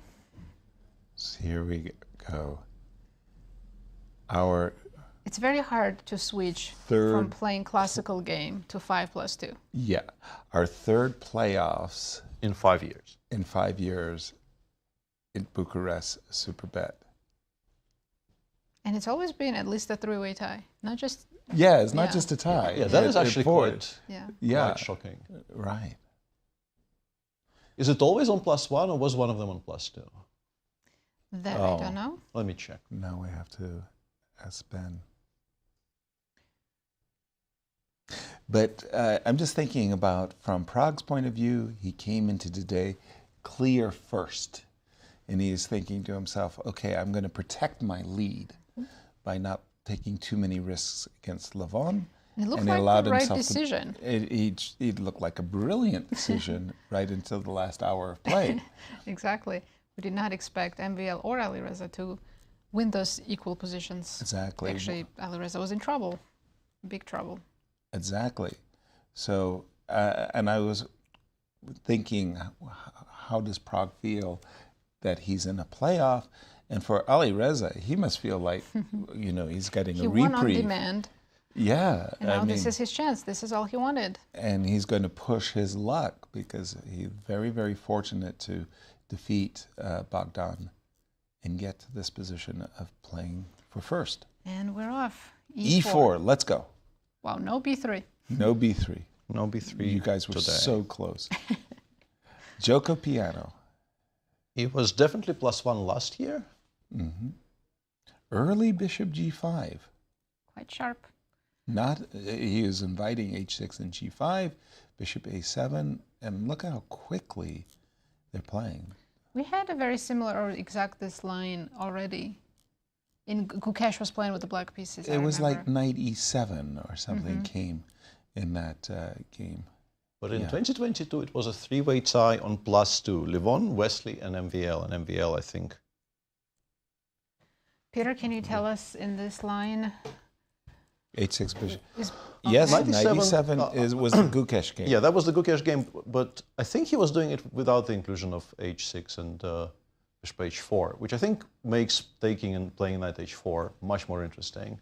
Because knight on g6 is softer. He hasn't played it. Very interesting that he doesn't play knight h4 there. Seemed to me like it was quite logical. For d4. Yeah, he's doing exactly the same thing with the pawn on h6. If you play h5 here, you get absolutely the same position they would have gotten in the game. Yeah, c6. And this was the d5? Yeah, that was the... Yes, that's what we saw. But playing d5 in blitz... Yeah, that was with the inclusion of rook g8 and knight f1, right? Because it was a slightly different position. You're right. And Prague is taking his first think after rook e1. What moves come to mind? Rook g8? Rook g8. King f8 is king f8, not completely irrational, getting your king off the e-file. I don't think we're ever putting it long castling. H5. Also very reasonable. This is maybe directly the same position that they had after knight f1 in the Gukesh game, right? I think I'm interested in g3, bishop f1, and somehow repositioning my bishop on the king side. I don't think we're playing g3. I I'll don't think we're immediately giving play black H4. h5, h4, yeah. You're not afraid? Not afraid. Bishop f1. Oh, Knight f1 sorry. played. Excuse me. I was just looking and I saw piece land to f1, and I had it in my mind. Now, probably d5 is still good, but it's a risky move to make in blitz. Yeah, knight f4, knight e3, d5 would transpose to the Gukesh game, I think, right? That's what they played. Knight f1, h4, by the way. So knight f4, knight e3, d5. And d6, d5 would have been exactly the Knight's going position. to e3. Yep, knight e3.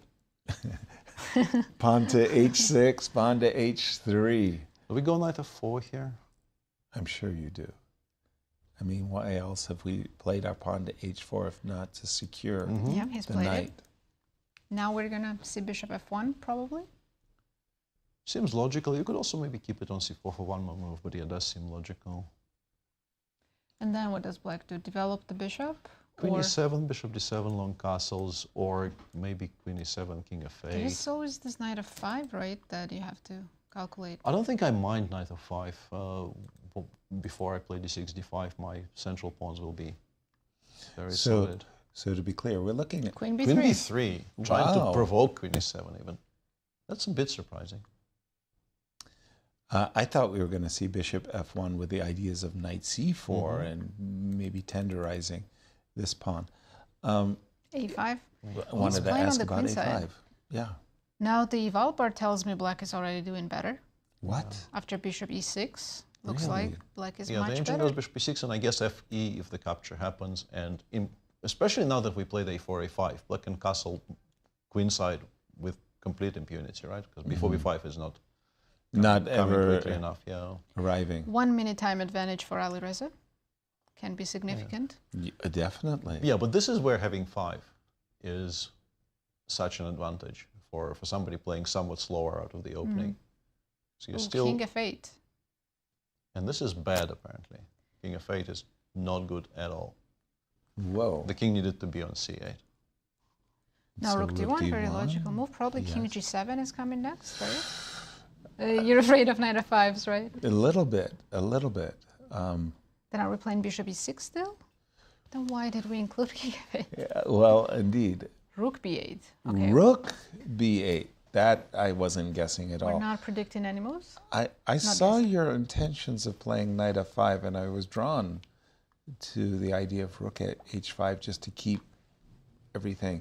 But rook b8 gives white the move, Peter. How do we take advantage? Well, Queen asked and answered. a3, reminding black that even d takes e5 under certain circumstances could be a h6. threat. So, well, I was defending h5, now f5, pardon me. Now I'm defending d6. So captures allows f takes and the rook on h6. What is black doing though? Like if you no make a idea. move here, if you go, I don't know, b2, b4. h3, rook g6 maybe? Sorry, say that again? h3 and rook g6 maybe? h3. So I make a move, rook d2. You play h3, I I don't go think they're g3. playing h3. I think giving white such a safe g3. Rook g6, knight takes h4 though. He's gone g3 himself. G3 I really play. did not think that was, yeah, that is... not- Allowing knight h3 check? Or Yeah, we can throw in hg and go knight h3, knight g5, or do that, well, in any order, frankly. hg, knight h3, King king g2, g2, knight g5. Maybe he thinks he can play rook h1, but you have to at least calculate bishop h3 check, so I don't know. This is on the Yeah. agenda. 2 minutes for Prague, 3 for Alireza. And he's thinking... Maybe go immediately knight h3, knight g5, so you don't even have to calculate. Knight takes this rook h4 h1. though. Knight takes h4 is a pawn sacrifice. We don't have Yeah, it's not good. any pieces giving mate, so rook takes h4, gh doesn't really frighten me all that much. Yeah. He's taken on g3. He has. Yeah, I think Alireza is planning to go rook h1. Bishop h3 check doesn't work all that well in that line we were discussing, but I can take on h1 and play king g7, I think. He has recaptured with the h pawn. I mean, check has to be given, right? Well, rook g8, knight h4 maybe is very discouraging. Yeah, and the knight's going to f5, and we lose d6. That doesn't look attractive. I think Pragg is trying to solve that puzzle. Knight h3, king g2. But you know, he's falling really behind on the clock. I don't know. That looks dodgy, but I'm trying to wanna avoid run to bishop. E2? I'm trying to avoid bishop h3 issues. No, he played king g2 instantly. No Like question. it or not, you kind of have to do it, I think, in knight g5. And after rook h1, bishop h3 check, I think is just a bad move, because rook takes h3 is... He's got king g7. King g... So he didn't withdraw his knight. King g7. Now... Rook h1 still, or...? Rook h1 is Of strong. course. Knight h4, we are taking on h4 and going knight f4 check, which honestly, I don't think it's that good, but I think we have to, right? Yeah, forced Or moves are Black would forced play moves. Yeah. Knight f4 check as well. First, yeah. Okay. But it's 1 minute for Pragg. King g7, I'm sure we're playing rook h1. I mean... Rook h1, maybe Hold he's on, intending... e4 is hanging. Yeah, exactly. yeah, e4, queen c4, queen takes e4 is playable. And yeah, it gets very, very I was about unclear. to say, should we play queen c2? Queen's too far. So we have to defend the e4 pawn, maybe? With bishop d3? Flashbacks to the Deac game. Yeah, the queen is on a3, should be on c2. Yes. Yeah, just having Another some... No, I mean, I can't artificially strand this knight, right, Peter? I You can't. can always go to g5, if necessary. Yes, that is true. Knight f5, I'll take double the rooks on h-file very quickly. Okay, can I see it? Just a second. Checks. Takes. So no d5 for you. Okay, rook h8. Rook h8 for the time being, yeah. Sorry, rook h8. I'm assuming this one, yes? Mm-hmm. Takes on e5. F takes. Rook takes e5. Queen f6. I broke through. And now it's my turn. F2 is hanging. F2 is hanging. F5 is hanging. Yeah, this and is now is not my looking turn. good. Yeah. My turn. Well, Alireza is catching up on the clock. Long But thinking. it's absolutely critical position. But I'm assuming rook h1. I was always But thinking. you're giving up your e4 pawn. That's very scary. E takes d and queen e4, right? Yeah. Knight takes e4. Queen takes e4. No, knight. Knight f3. No, I'm trying to Alireza keep this bishop. Has less time on the clock. I think you kind of have to. You have to bite the bullet and go rook h1, e d4, c d4, queen takes e4, bishop d3. Yeah, may I just see this line? Because Knight f4 check, though. I can see it saying zeros on my screen. Knight I don't know why. f4. Yeah. Oh dear, I've missed rook g6. gf, rook g6 check. King I'm f1. guessing king f1, queen takes f3. Take on. I'm guessing bishop g6 and king e2, maybe. Oh, and you don't have a check. And h5 is covered. we don't have a check, and now the king Knight h4 played, and rook we takes expect h4 will be played, and this is very unclear. I thought white was clearly better, but he isn't. No. 24 minutes for white. Yeah. Sorry, seconds, not minutes. Yeah, he was about to play knight f5 check. And by the way, knight f4 check, a massive mistake. The engine was keeping it on h3 for the time being and throwing in some kind of a quiet move like king g7, h6. By the way, safe on f3. Well, wait a minute. There's an open g file. I can see your king may not be that safe anymore I'll probably on have g7. to go king h8 which is why it was starting with a different option. So. Hard to find moves. This is time. Yeah, time just less than 30 seconds for both. For both players, less than 30 seconds. Predictions. 3-game result. I mean, I think white Alireza has a good chance now. Yeah, I think it's easier to play for him. King h7. I think that's a reasonable d6 move. is hanging. Right? Yeah, I wonder why d5 isn't winning. We know it's not because the engine is not suggesting it. He's but gone d5. Takes. Queen takes e5. Queen takes e5. Queen h5 check. Yeah. Come in. Oh, whoa. Queen and takes. And then a perpetual? No, yeah, he has c5. played bishop c5. That was the move I was looking at, because if we take, and now it then gets queen e5. Insane. And I can play d7. Yeah. What? e6, queen e5, d7 is currently the main line on our screen. Yeah, he'll play queen e5, and now Alireza. Alireza doesn't play. Yeah, now knight g6 is winning. Queen h5 is a draw. This will be a draw now. They found queen a h5, and repetition. you don't let the king escape via the f3 2 squares. Yeah, you don't have more than the perpetual, but you do have Seconds. Yeah, they're playing on seconds. They're going to repeat. What a game! But yeah, Prague was absolutely winning with knight g6. And this might be 5-time repetition. Someone needs to claim. And a peaceful ending. Well, peaceful is one way to describe it. Yeah, I don't know if it's the right way to describe it, but it's definitely something you can say. Wow! Just at the end, the game exploded, and they had no time on the clock. Yeah, suddenly they remember the increment is only 2 seconds, Yeah, not yeah, 30. You're not gaining a lot of time on those Prague is increments. indeed playing 1 and 3, so the Frenchmen will now contest can their see game with MVL. There's a full house, a lot of people in the audience watching the playoffs. Oh, absolutely. Is there another break now between this and the next There game? shouldn't be. They should, as a player at least, my opinion always is, you should take exactly as much time as you need to set up the board. And the clocks and the broadcast. I think it's mainly dependent on the broadcast because you need to make sure that the next round is properly set up and everything. But Not for nothing, but Alireza just won, a hard-fought game against Deac. He said, dudes, your opponents have been resting very nicely. Get to the board. Yeah, and play 2 games in a row. And then play 2 games in a row. Yeah, it's a bit I mean, unfair, but that that's playoffs. feels harsh. Here's our first result. It was a draw between Alireza and Prague. This is kind of a confusing graph, but right. Just keep an eye on the bottom line. Yeah. The people are on half a point. MVL will play the next 2. Next 2, yes. Yeah. So he is white against Alireza and black against Prague.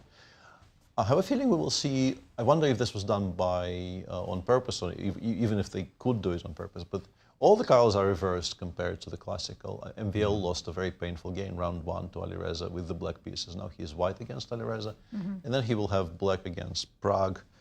When in the main tournament they played.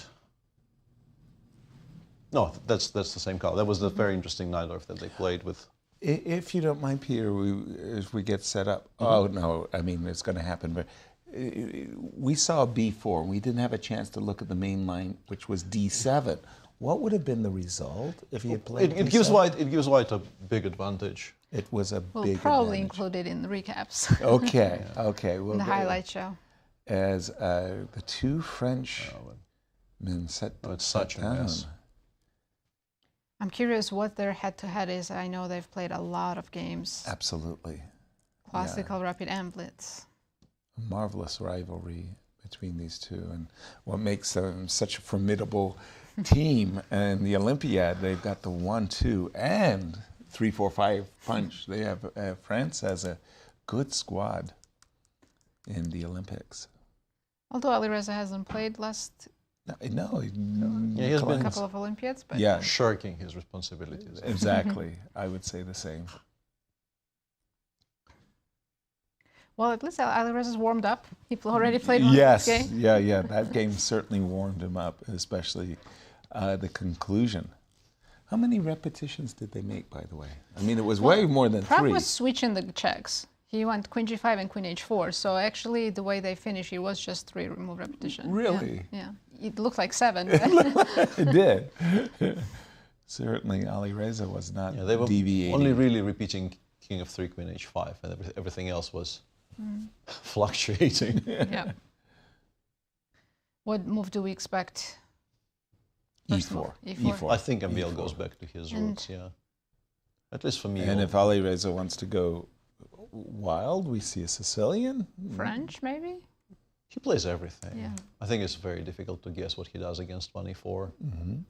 And against players like this, my default always E5. had been play what I've been playing most of my life, because when you're surprised, inevitably, as you will be, yes, at least you have years and years of experience to fall back on. Right. Not sure what they're waiting for, because both players look very ready. Maybe they're making some announcements. The arbiters. Well, the arbiters look at the punctual clock. They let the seconds tick down to the exact time. that they start. So after this, Alireza takes a bye, and MVL plays Prague with the black pieces. Right. And with the first game being a draw, we're still sort of on course for Armageddons? more than one Armageddon. If all 3 games are draws, they take turns playing. And then the interesting bit is who plays the first Armageddon? Caro, yeah. Unexpected. Well, that means he's playing for Knight a win as E2. black. Is Alireza going to go knight f6, gf6, or bishop f5? Okay, so the Knight f6. Yeah, ef6, sorry, not gf6, of course. Yeah, Right. the modern way. Yes. Castles, rook e8, knight e2 without queen c2. What does that change? Nothing. Well, changes a little bit because h5 you can. He's not forcing. Yeah, you can go for some tactics, maybe even, so the queen might land on h5. I vaguely remember some sacrificial games from white here. Yeah, knight e7, foregoing the h5, h4 maneuver. Knight g3, I guess we go knight f8. But then maybe.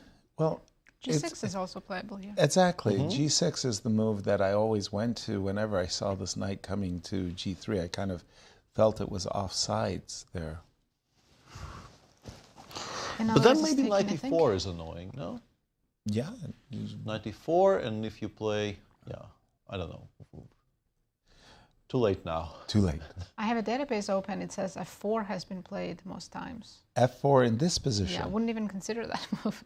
No, they do it quite a bit to kind of... prevent g6, f5. Well, cut off 2 light pieces. You want to play f4 and f5, and both the knight on f8 and the bishop on c8 sometimes have no moves. But it's very committal as well, because you're restricting your own bishop on c1. You're also... Yeah, and there we have see it. f4. There's 8 games in my database in this. It's very exact topical position. these days in this structure, yeah. So if we play g6, you're going to play f5? Yeah. Inviting bishop g3, hg3, But I don't think bishop we need to play f5. g6. I think black kind of ignores it. I think you play queen c7, bishop d7 for now. Or immediately c5 is being or suggested. counterplay in the center could be c5, attempted. d5 Recommended. is recommended. Okay. And then g6. What is black doing with the knight on f8? Oh, so that way pawn on d5 will be hanging, Yeah. Knight on f8 is protecting h7. It's not going anywhere. So for example, knight f8, f5? I mean, knight g6, yes. Pardon me, f5. knight g6, f5, knight e7, trying to bring No, the I think we actually put it back and then we go I don't h6, knight h7, Queen knight g4, g5. knight I think- h5 looks bad. Yeah, the dream would be to land it on g5 later. C6, c5, striking back in the center. You don't have the move bishop e3. d5 is what we expect, played. Quickly, too. Oh, and now actually black has f5, interesting move. Pawn sacrifice. Bishop takes f5, c4. Yes. And then we try to aim the knight But on not the d3 played. square. Yeah, After knight g6, Ivalbar says white's much better. Well, I mean, Almost plus you 2. have a protected passer in the center. You can play c3, c4, and then play behind the, in the shadow of our complete dominance. There's also no breaks on the queen side, so it's a c4 kind of a plus 2. one-side Wow, game. I wouldn't have felt that it was. I That like much, right? you're right. I like White's position, but I didn't realize it was. I think so good. We want bishop d2, queen c2, and then, if allowed, we want to play bishop f5, get the light square bishops off the board. And even all the endgames will be incredibly annoying after that. Is f6, f5 something that White Not should? anymore. Not anymore. Not anymore. It was only good then because we were meeting any capture on f5 with c5, c4. And now if we go c4 ourselves, we no longer have to worry about that. Yeah, white could also even play b3, just stop in c4. But to me, b3 looks a bit strange. Yeah. Why Well, not you want to play go rook a2, Oh, rook that's e2, the idea. Okay. c4. After a little bit of a think, what are the clock times? They both have about 3.5 minutes. 3.5 minutes. Okay. So now the question is, what should I be doing? Queen c7, perhaps? Probably. Queen f3 to defend the pawn. Then Queen c7. bishop d7, just to finish development. Right. Bishop d2. Yeah, I mean, white has such nice space advantage. He does. And again, I'm getting fearful that I'm being squeezed out of squares. Can I play knight to e7? And if I attack h7, you'll play g6? Or? Yes. Or f5, something of that nature. Queen c7 chosen. Queen Yeah, c7. queen f3 seems forced. Required, yeah, more or less forced. Bishop d7. Bishop d2, maybe queen b6 is a bit annoying. I was looking at that because Bishop d2, queen b6? Yeah, we're attacking b2, and bishop c3 currently is maybe unavailable because f4 is vulnerable. Right. I can play b3. Yeah. Ah, that is clever. We can't take it. That is clever. The queen gets captured on b3 there. That is very cute. Or he could play... No, bishop d2 makes sense. Yeah. Bishop d2 makes sense. For me, b3 makes sense with the idea of rook a2 to e2. Sometimes I prefer my bishop on c1 than on... Well, he played both, b3 and bishop d2. He got everything in. Now what's next? Well, the problem is I can't play rook e1 because of the vulnerable f4 pawn. And we currently cannot play bishop f5 because allowing knight h4 seems... bad. Right. Not great, yeah. So white needs to have patience and improve the position slowly. Bishop c2. Bishop c2 looks good. Rook f2. Is there anything to be said for knight f5? Take. Oh, you want bishop h7. I think he's going for that. But you're allowing rook e2? I don't know if you... Knight e4 chosen. Can we play... f5 probably? I'm thinking... It will just come back. Knight f5, knight d4, but it's not gonna... It's gonna get to f5, but it's not gonna get to d4, I don't think. If knight h4, white has queen h5, right? Yeah, that as well, unfortunately, you are true. That was a line from Lev Polagaevsky, by the way. We were analyzing our game together. I made a suggestion, and he said, "You are true." And it stuck. Yeah. A5 is hanging, by the way. Yeah, do we play Very easy b6? to forget that A5 is hanging in this position. Exactly. I think he's playing b6. Yeah, he was reaching for his b-pawn. He realized. If we can, I would like to go rook a1 and get some rooks off the board. But I think you can. What's wrong with rook a1? I'm worried I will blunder bishop takes f4 and f6, And then f5 f5. in the end, but... Maybe that's I don't know a if good it's worry. any good, frankly. Maybe that's a serious worry. By the way, again, the clock times, it's very hard. Actually, what MBL, they both have 2 minutes. What MBL has now is knight takes d6, queen takes d6, f5 immediately. Knight e5, I'm queen giving g3, you yeah. knight e5, but there is queen g3. You're pinned, and there's bishop h6 coming. Yeah, he's gone rook e1. Alireza decides not to bother with that tactic that perhaps was available, goes just f5, queen takes d6. So that was a missed opportunity. MBL would be pretty much winning after queen g3. He's still better. He's still better, of course, but... You were saying, Peter, that you wanted to take a pair of rooks off the board. Why? Well, I think then you no longer really have to worry about being black having any kind of counterplay along the e-file. It's only with the doubled rooks that you have to worry about things like rook e3. Bishop c3 is a clever move, stopping queen f6. Queen g3, h4 coming, right? Yeah, well, this looks terrible for black. No, but the question is, how do you win this? How do you win it? Yeah, I mean, we have no breaks on the queen side. We don't have bishop e5 now, ever. We will play h4, h5, h6. That's how we'll try to win. Well, I'm Knight thinking, h8, f7 is coming, I'm pretty sure. And that's a great idea, because I was thinking that this f5 pawn is vulnerable. I wanted to play queen h5. I didn't want to blunder my pawn, so I was going to play yeah, I think if you do this, he's kind of telegraphing a rook trade. But then after knight h8, knight f7, I have a feeling black holds, because there's just not going to be any progress to be made. Well, the knight is going to be a beautiful blockading. I was thinking that the knight's ineffective. Yeah, there we have. There we have it, yeah. Putting the knight, shifting the knight to d6, that's a British way of shift. You shift the knight to d6. And just to remind the viewers, our first game ended in a draw between Alireza and Pragg. Yes. This game looks like it's Let's also... have all the Armageddons. My goodness.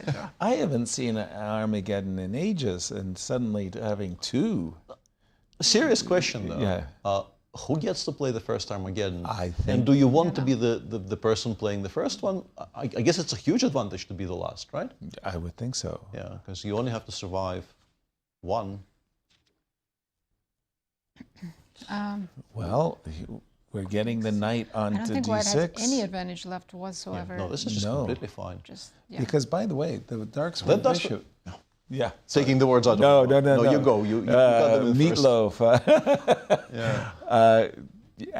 It has a beautiful long diagonal that's not so beautiful. The f6 pawn restricts the bishop. Yeah, very much reminds me of those King's Indians, where sometimes black goes bishop takes c3, b takes c3, and then there's this bishop on c1, restricted by the pawn on f4. Right. Which is forever stuck behind the pawn chain and has no prospects whatsoever. And the pawn on c3 also. Just play h5 here and chill. Yeah. Right. Or just I repeat think we're 3 going to times. see a repetition. Yeah, I don't see how either side could make any improvements.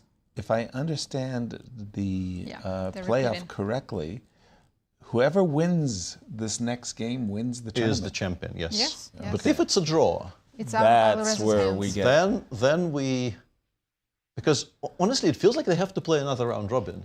Right, you would. Because if they start playing Armageddon, somebody will play 1 instead of 2. Yes, that doesn't work. Right. Well, we'll figure it out if it comes to that. But right now, everything is in MVL's and Prag's hands. Firouzja just has to wait. Right. It is kind of traditional for the GCT to, at some point, suddenly realize that the regulations have Not some perfect, corner cases which haven't really been addressed as thoroughly as You want to have as a 3-way tie. I don't think there is a really fair way, unless you want to play all day long, right? Yeah. Give them another blitz round robin. But yeah, think about the commentators, please, please. But yeah, it feels like if this game is a draw, they need to just swap the colors and play another round robin. I don't know what will happen though.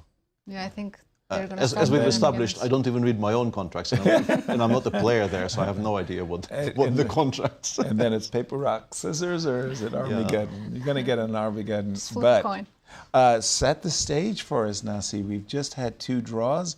We're about to see a game that could decide the playoffs. Absolutely. Right. We had first 2 games end in a draw, and now it's Maxime Vachier-Lagrave against Praggnanandhaa. If anybody wins, they win the playoff. Prague will be playing the white pieces. But we're going to have a special guest in the studio, Tony Rich, who will tell us all the details of playoffs. International arbiter Tony I'm sure Rich. very much looking forward Event director. Yes, let's contract creator. Put him on the spot. Yeah. Right. He knows all the ins and outs. And how much time before? I don't know how much time we have, but well, we'll have Tony. But not much. Yeah. Not much. Explain everything for us.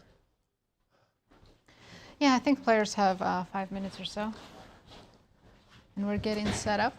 Yeah.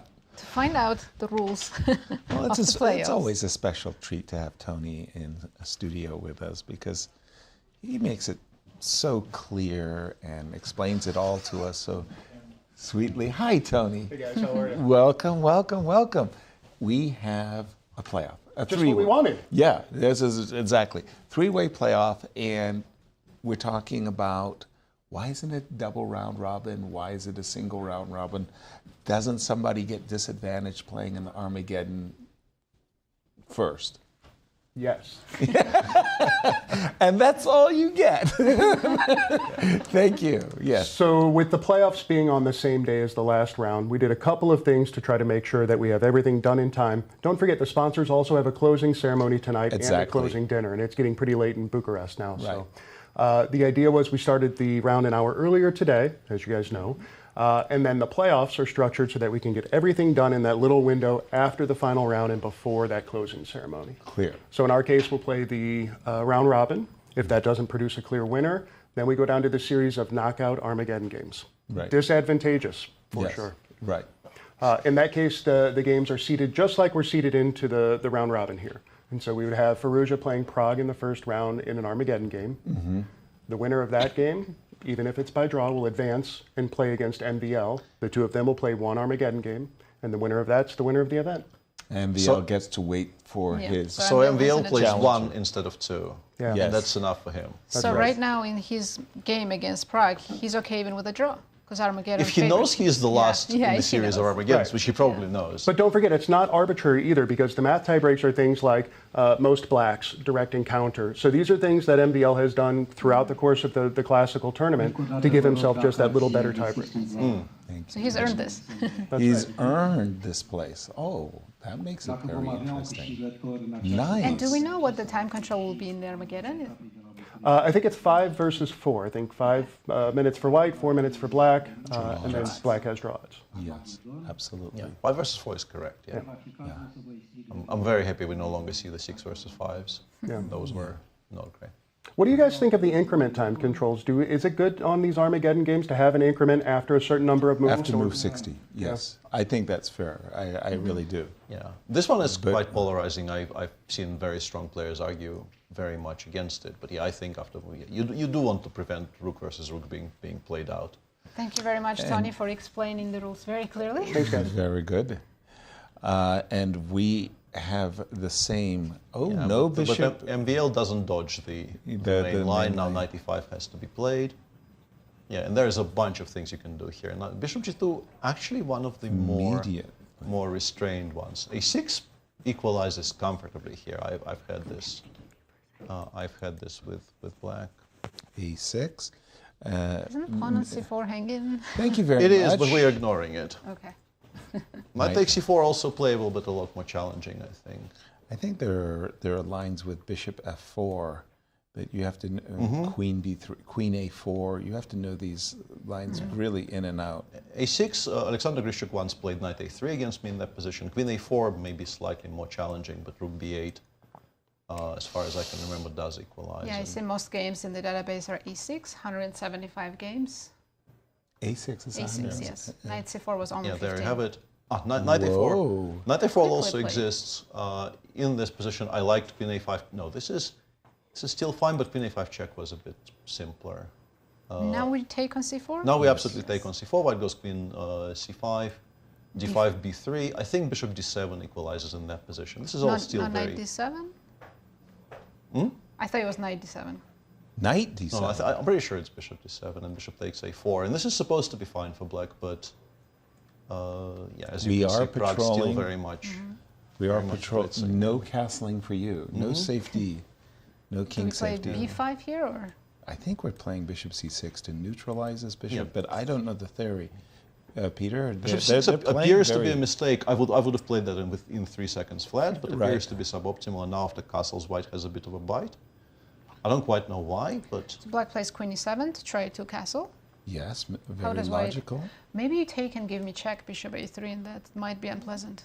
My king is not happy sitting on e8.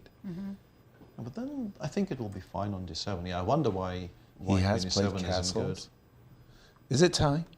Should we reach for our h-pawn?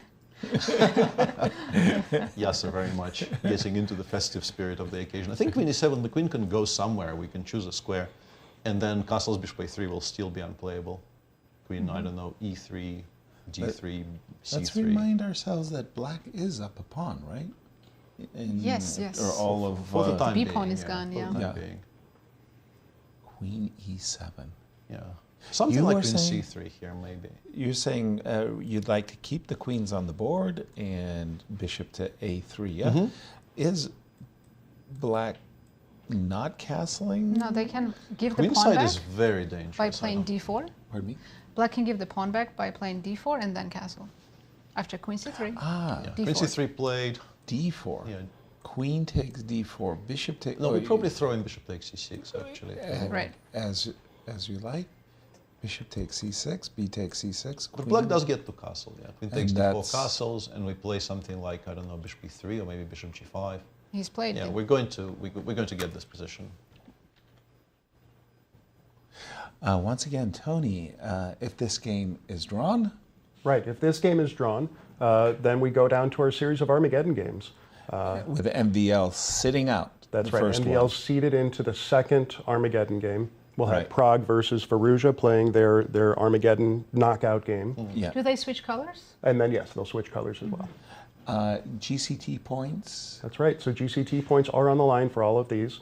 The winner of the playoff will receive the 13 GCT points. No. I'm sorry, the 12 GCT points, right, because it's not a clear first place. And then 10 and 8. Wait, are the points not shared this year? Because normally they were shared if you tied for first in the classical. You know, you put me on the spot. It's a good question. Over the years, they were pretty much always shared. Yeah, you're right. You're right. I think you're right, Peter. I think in this case, it's just that extra $10,000 out of the prize money. So remember, the prize money structure is a little different. What happens is we pool all of the money from the players that are tied for first place, and we set aside 10,000 of that. For the eventual exactly. And the rest is split. The rest is shared evenly amongst everyone. This is called the Hort system. Vastimil Hort was the inventor of it as well. So yeah, just to reward the player who takes home the trophy. Yeah. Okay. They repeated this line that we're calculating. Bishop G5. Kind of an indication we're about to see a... Yeah, Bishop B2 maybe was slightly stronger, actually, preserving the bishop. Because now after H6, if you take, I think that rook ending is very, very level. Right. And Bishop B2, rook F8, Queen E5, I saw, was the suggestion trying to preserve the bishop versus knight. Do I need to work to... No, you can go rook F8 as well. Bishop G5 was probably just not the way. Yeah. I think the one thing I need to avoid for the moment, at least, is C5. C5, bishop takes F6. Yeah. That's not... With the queens on, that might be a bit that's awkward. Not, yeah, let's not do that. That's not what we want. No. Rook D8 looks pretty decent. Rook D8 couldn't be said. Why are we not playing immediately H6? And offering no, queen that's a perfectly good move, too. H6 is perfectly good. What do you think about the body language between the players? Maxime has been very kind of statue-like during this He's whole gone thing. C5, actually. The one thing we were saying he shouldn't... They both look quite calm, given the situation, right? Yeah. I think that is one of the most difficult things in these high pressure. In your experience dealing with the players, do you think MVL knows he's seeded into the finals in Armageddons? Absolutely not. No, no. MVL's one of those players who comes into this, he has kind of a different approach, I think. He's a real sportsman when he comes into these tournaments, kind of gambles a little bit here and there and plays the games accordingly, yeah. And none of them read their contracts, so. Because that is actually an important thing to know in this current sport. MVL should know draw is very good. Yeah. Rook to D8 to D4. Are we worried about rook to B6? Not Peter? necessarily. I don't think we are worried about much, frankly. Should we be playing F5? What should we be doing? Not just here. I like rook D8, rook D4. I guess it provokes E3, and then we can deal. We with can something. decide. Okay. I also like the fact that he's used this rook. By the way, that just Rook D4 is a threat right now, right? Yeah. We're pawn grabbing. Yeah, it's very difficult for white to swing. Apart from the queen, which is on a nice square, you can't really get your rook to the H file. Right. If there were no pawns on the C file, you could play something like rook B4, queen of 3, rook H4. That might have been annoying, but the board is very closed. Rook B2. Invite? Oh, pardon me. Rook D4, queen F3, and then rook B7. I guess he is laying a trap. Or black would just play rook B8 now. Yeah, I think it's fine. Would you double on B5? I take it and play rook to D1. All right, switching the lanes there. Switching the fast lanes. Once again, rook D4, queen F3, queen F3, and now you can actually misplay it quite badly. But rook D8, rook D7 is still fine, I guess. Right. Yeah. Although you lose the A6 pawn in the end, right? Rook B7, rook D7, I take, and I give you a check from A8. Yeah, we do lose that pawn. But you have rook A7 in the end. Even that doesn't do anything. It's amazing. But we do have a move. MVL played rook B8. I guess we go rook FB1, but why else did we play rook B2? We're now below 2 minutes. Rook B2, rook B1, rook B4. No. Am I asking even too A3. much? Who's playing for something? That's my question. Rook D1 check played very quickly by MVL, so he That has was an a- active rook on B2 now. That was a kind of cheeky move. Rook B1, rook check. And I'm kind of surprised he's never played F5, by the way. I kind of like the inclusion He's keeping of that F5. option Yeah. for later, for the right moment. For the moment. He's saving. H4. H4. There we go, F5. H4, F5. Queen But- F4 now? By the way, H5, H6 was coming, We're so gonna see it. At least will be attempted at least. F5 on the Pretty sure board. it gets stopped on H5 though. Well, Queen Well, yeah. F4, hallelujah. Queen F4, you can still play King G7 because we have Queen H5? F6 there. H6? Oh, you play H6. Yeah, I of course. absolutely want to meet H5 with H6. By the way, we don't want to hang out. I'm terrified of allowing H5, H6 here with Quickly black. played. Queen. So the idea is we're threatening check, and we don't want to allow queen to be, you don't take the pawn on e2, queen b8, rook d8. I could get an attack. King g7 in order to meet queen e5. E4, I guess, makes an immediate draw. If e4, we can go queen g4 check. Queen f6 is very solid, though. e4 on the board. Yeah. Sorry, what makes an immediate draw, Peter? I thought e4 was like, he was running a bit short on time, I think. He's down to 40 seconds against 130, and simplifying into something he cannot lose, I think, is endorsed. Endorsed. Endorsed. Endorsed, yeah. Queen f6. Yeah, and Vial is looking for queen f6, and then after ef, queen f5, nobody beats anybody. So, I guess. Once again, queen. Don't you lose 2 pawns? But it's still a draw. I can go rook d5, f4. Rook takes a2 is all. Oh, fe4. Okay. Okay, somebody yeah, we're throwing in a check. King h8, queen e4. No, it's a little bit worrisome, right? h6. Oh. No. I don't want to go to. I didn't want to go backwards. But queen f6, you have counterplay. f2 is hanging now. Yeah, queen e3, I think, is comfortable, and we will be threatening queen f8 mate after we take on c5. So but black should still be completely fine after. Rook takes a2. Yeah, rook a2, queen c5, king g7. Yes. So avoiding mate in one, that's a good thing. And now MVL wants to play rook a1, trade rooks, right? Trade rooks. In fact, that should be an easy. I would jump on that opportunity right now. While you can. So yeah, it's actually a bit iffy because the c pawn connected with ideas of queen g5, queen g8. Like you have to be. I don't think so. I think it's going to be a draw. I think rook what I'm saying is maybe rook c2 is cleaner. Rook c2. I'm sure rook a1 is a draw. I'm just rook c2. In practical terms, I think maybe rook c2 is slightly rook d4. cleaner. Rook c2. Rook d4, h5, I thought. Rook c1, rook and d4. Then, and then nobody. Well, rook f4. Yeah. This is on the board. All of this. Yeah. You could still blunder. And clock times. Clock times. 30 seconds for both. 30 seconds for both. 2-second increments doesn't allow you to build up any buffer. No. I mean, physically moving heavily weighted pieces. The Val board definitely prefers white, and black has to be careful. I was clearly wrong about rook c2 being preferable to rook a1, but not the first or the last it's time. It's getting nerve-wracking rook time. f4 now? Rook f4, and he's planning to play queen c3, and he's now queen losing. Queen a7 wins. Queen a7 wins the game, and Prague wins the tournament. He's found it. And he wins. Wow, congrats, Prague. Wow. Just the last 2 moves, everything turned around. Yeah. We're expecting a draw. Normageddon's, yeah. Right. Well, we still see MVL versus Firouzja now, right? No, that was the previous game. Because they're in the round robin stage still. That's right. And Prague, champion. Thank you, Tony. Most appreciated for your explanation of what. Thanks for making sure we didn't come down to those nasty Armageddon games. Yeah. Prague came in with a 73% chance of winning the tournament. And did win, not in the way we expected, but he did end up winning the tournament. That's his second tournament win of the year. He also won Vachier-Lagrave. Right? Yes. So very good year so far for the young man. Wow, and it happened he takes a lead in Grand Hotel. And yes. Of course. No, but those points are shared. And MVL is actually still leading that, I see. despite losing this game. MVL is still leading that. It was just this last moment, Peter.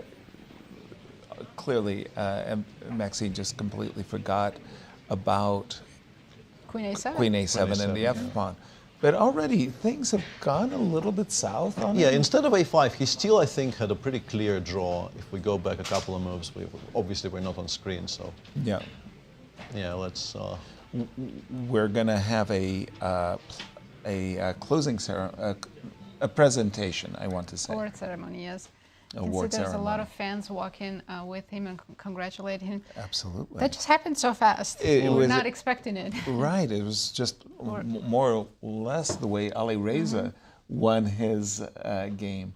It was just like a sudden last-minute blunder. Well, we have a minute, so let's show that moment maybe, although, once again, very nice to see the interest from the audience there in Bucharest. Pragg is the champion, and you would expect he's smiling, laughing, but he must be so tired. Yeah. It hasn't kicked in yet that he it's an just exhausting, won an exhausting this event. tournament. Yeah. But also this amazing sense of relief too. It's like, because you've been in such great tension. Peter, Maxime lost. A few moves back. Quickly. Let me find it on my screen, I guess, would be the easiest.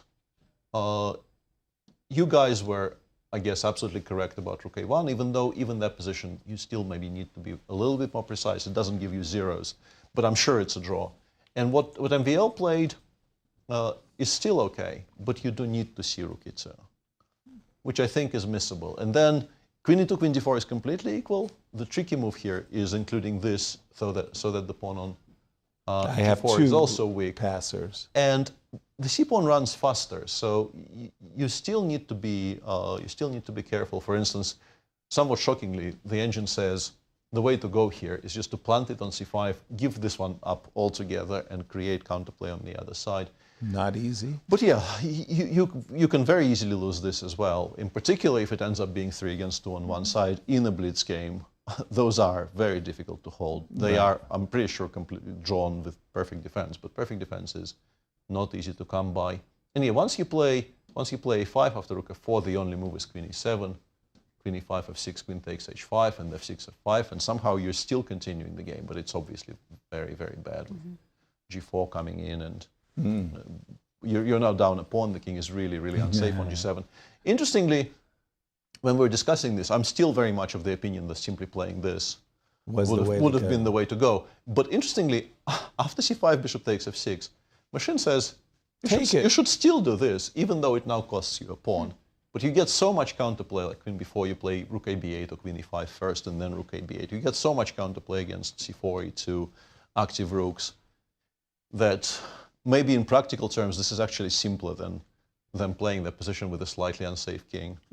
As we've seen in the game, having an unsafe king is dangerous until the very last moment of the game. So maybe that was practically a cleaner solution. How did he do it? How did Pragg win? Well, first of all, our congratulations to the champion, Praggnanandhaa. Very impressive tournament and playoff too. Like, he won confidently, yes, and he wins $77,000. Not bad. $77,667 to be precise, and 33 cents. Or is it 34 cents? I'm Must not not sure. forget the 33 cents. Yeah, exactly. And, whew. That was a thriller for sure. Absolutely. And how important was that first game against Alireza? Surviving that for Pragg. Although you could maybe make an argument that he was even winning at one point. But In that the was playoff? Just, that absolutely crazy Italian that they played against each other in the first round of the playoffs. Right. And I'm sure Alireza was ready to jump in and start playing Armageddon. And then the two moves I mean, he was standing up from his seat, you know, like, are we going to see a draw? Rook d2, huh? Rook e2. Wow. Yeah, by that point, rook e2 is more or less strictly the only way to make sure that you're not in a lot of trouble. Wow. But yeah, it was impressive to see both players sitting so calmly with 10 seconds. These are just such experienced players. Yes. And this is our final standings. As you can see, 3 players finished sharing first: Alireza, Firouzja, Maxime, Vachier-Lagrave, and Praggnanandhaa. And clear fourth is Fabiano, Caruana. And clear fifth. Clear fifth, Nodirbek. And then 4 players shared 6. Levon, Wesley, Gukesh, and Bogdan-Daniel. Last place, Jan-Krzysztof. And everybody got some very nice prize money. An extra 10,000, as Tony mentioned, goes to Praggnanandhaa, so he wins 77,000. MVL and Alireza 67,000, and then Fabi gets 32, Nodirbek 26, and so on. And there's a big split again for the 6th place. That 4th place and 7 Grand Chess Tour points. Fabiano will be disappointed with his result, but 7 is pretty good. But we're going to go to Bucharest, and Cristian is with our champion. After 9 days of absolutely incredible and thrilling chess action, we are finally ready to crown a victor. 6 players entered today with a chance to win it all, but in the end, it was Praggnanandhaa who won it all. To award the victor, we have Michael Khodorkovsky, the Executive Director of the Grand Chess Tour, and Augustin Dragic, the President of the Superbet Foundation. Michael, I will give you the first word. Thank you, Cristian. It was indeed a great event here in Bucharest. One more time, we didn't have a sole winner after a regular 9-round round-robin tournament. It was exciting from round one.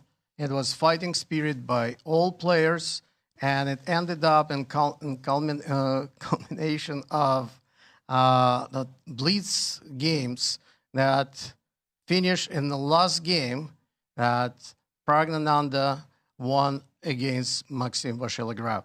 And I would like to congratulate from Grand Chess Tour and the winner of the tournament, and of course to thank our sponsors and organizers here, Superbet Foundation and Superbet. And I would like to introduce Chairman of the Superbet Foundation, Augustin Dragic. Thank you.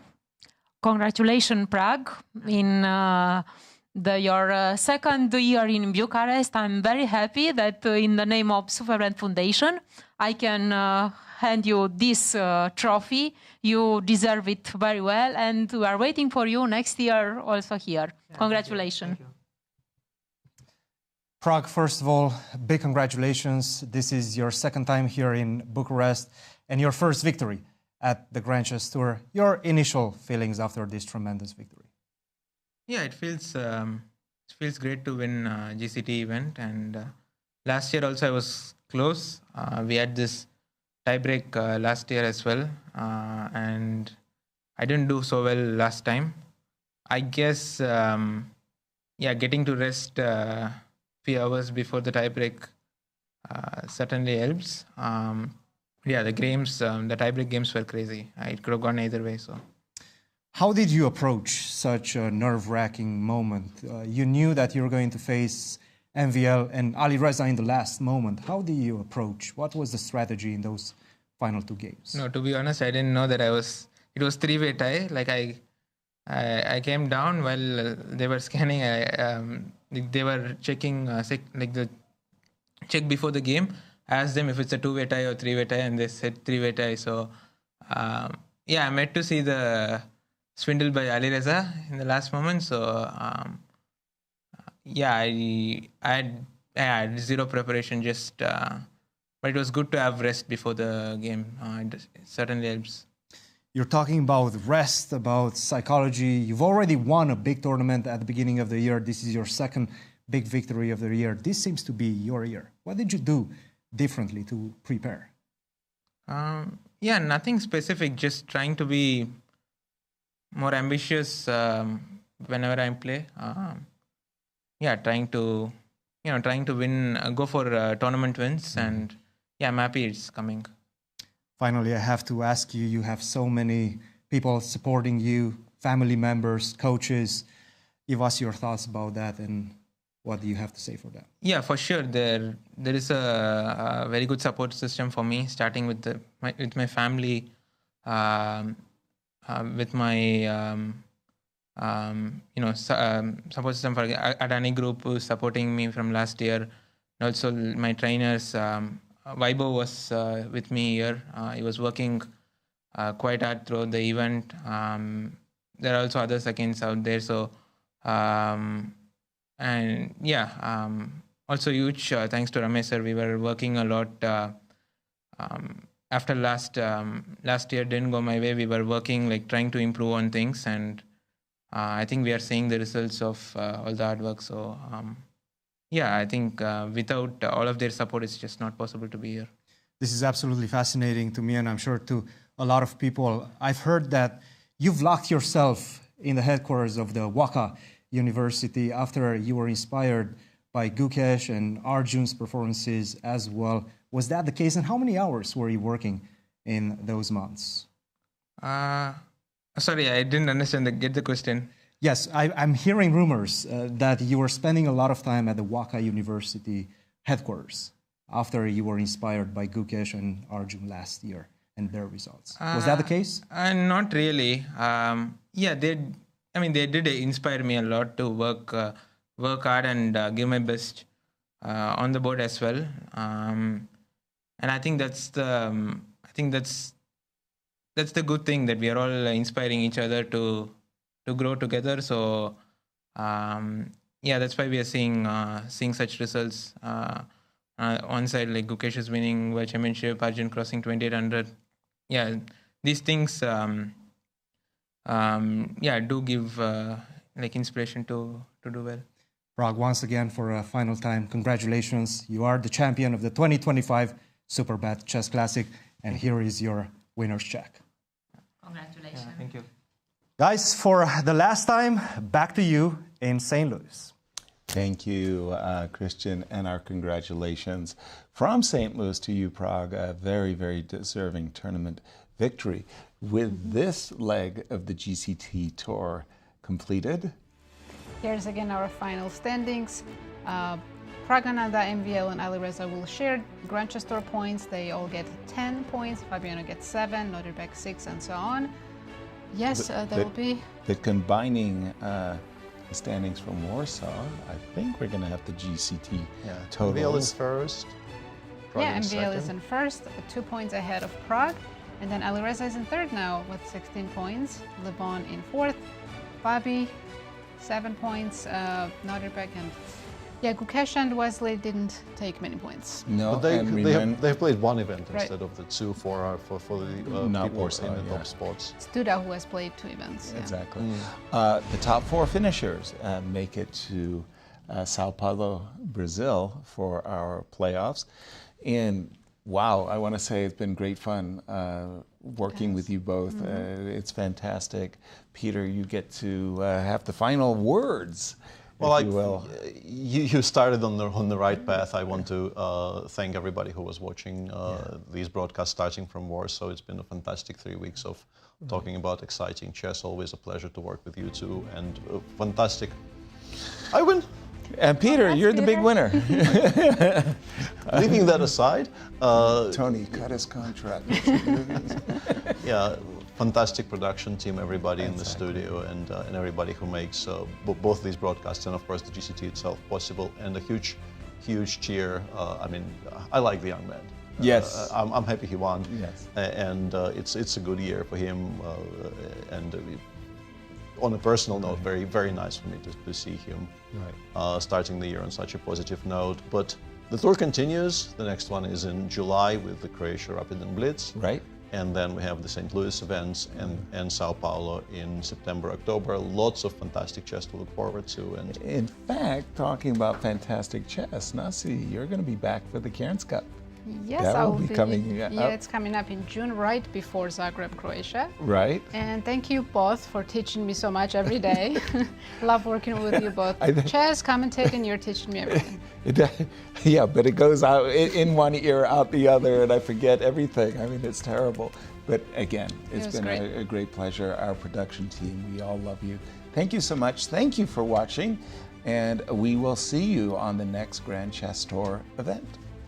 See you then.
This has been a presentation of the St. Louis Chess Club. Any reproduction or distribution of this content without the express written consent of the St. Louis Chess Club is prohibited.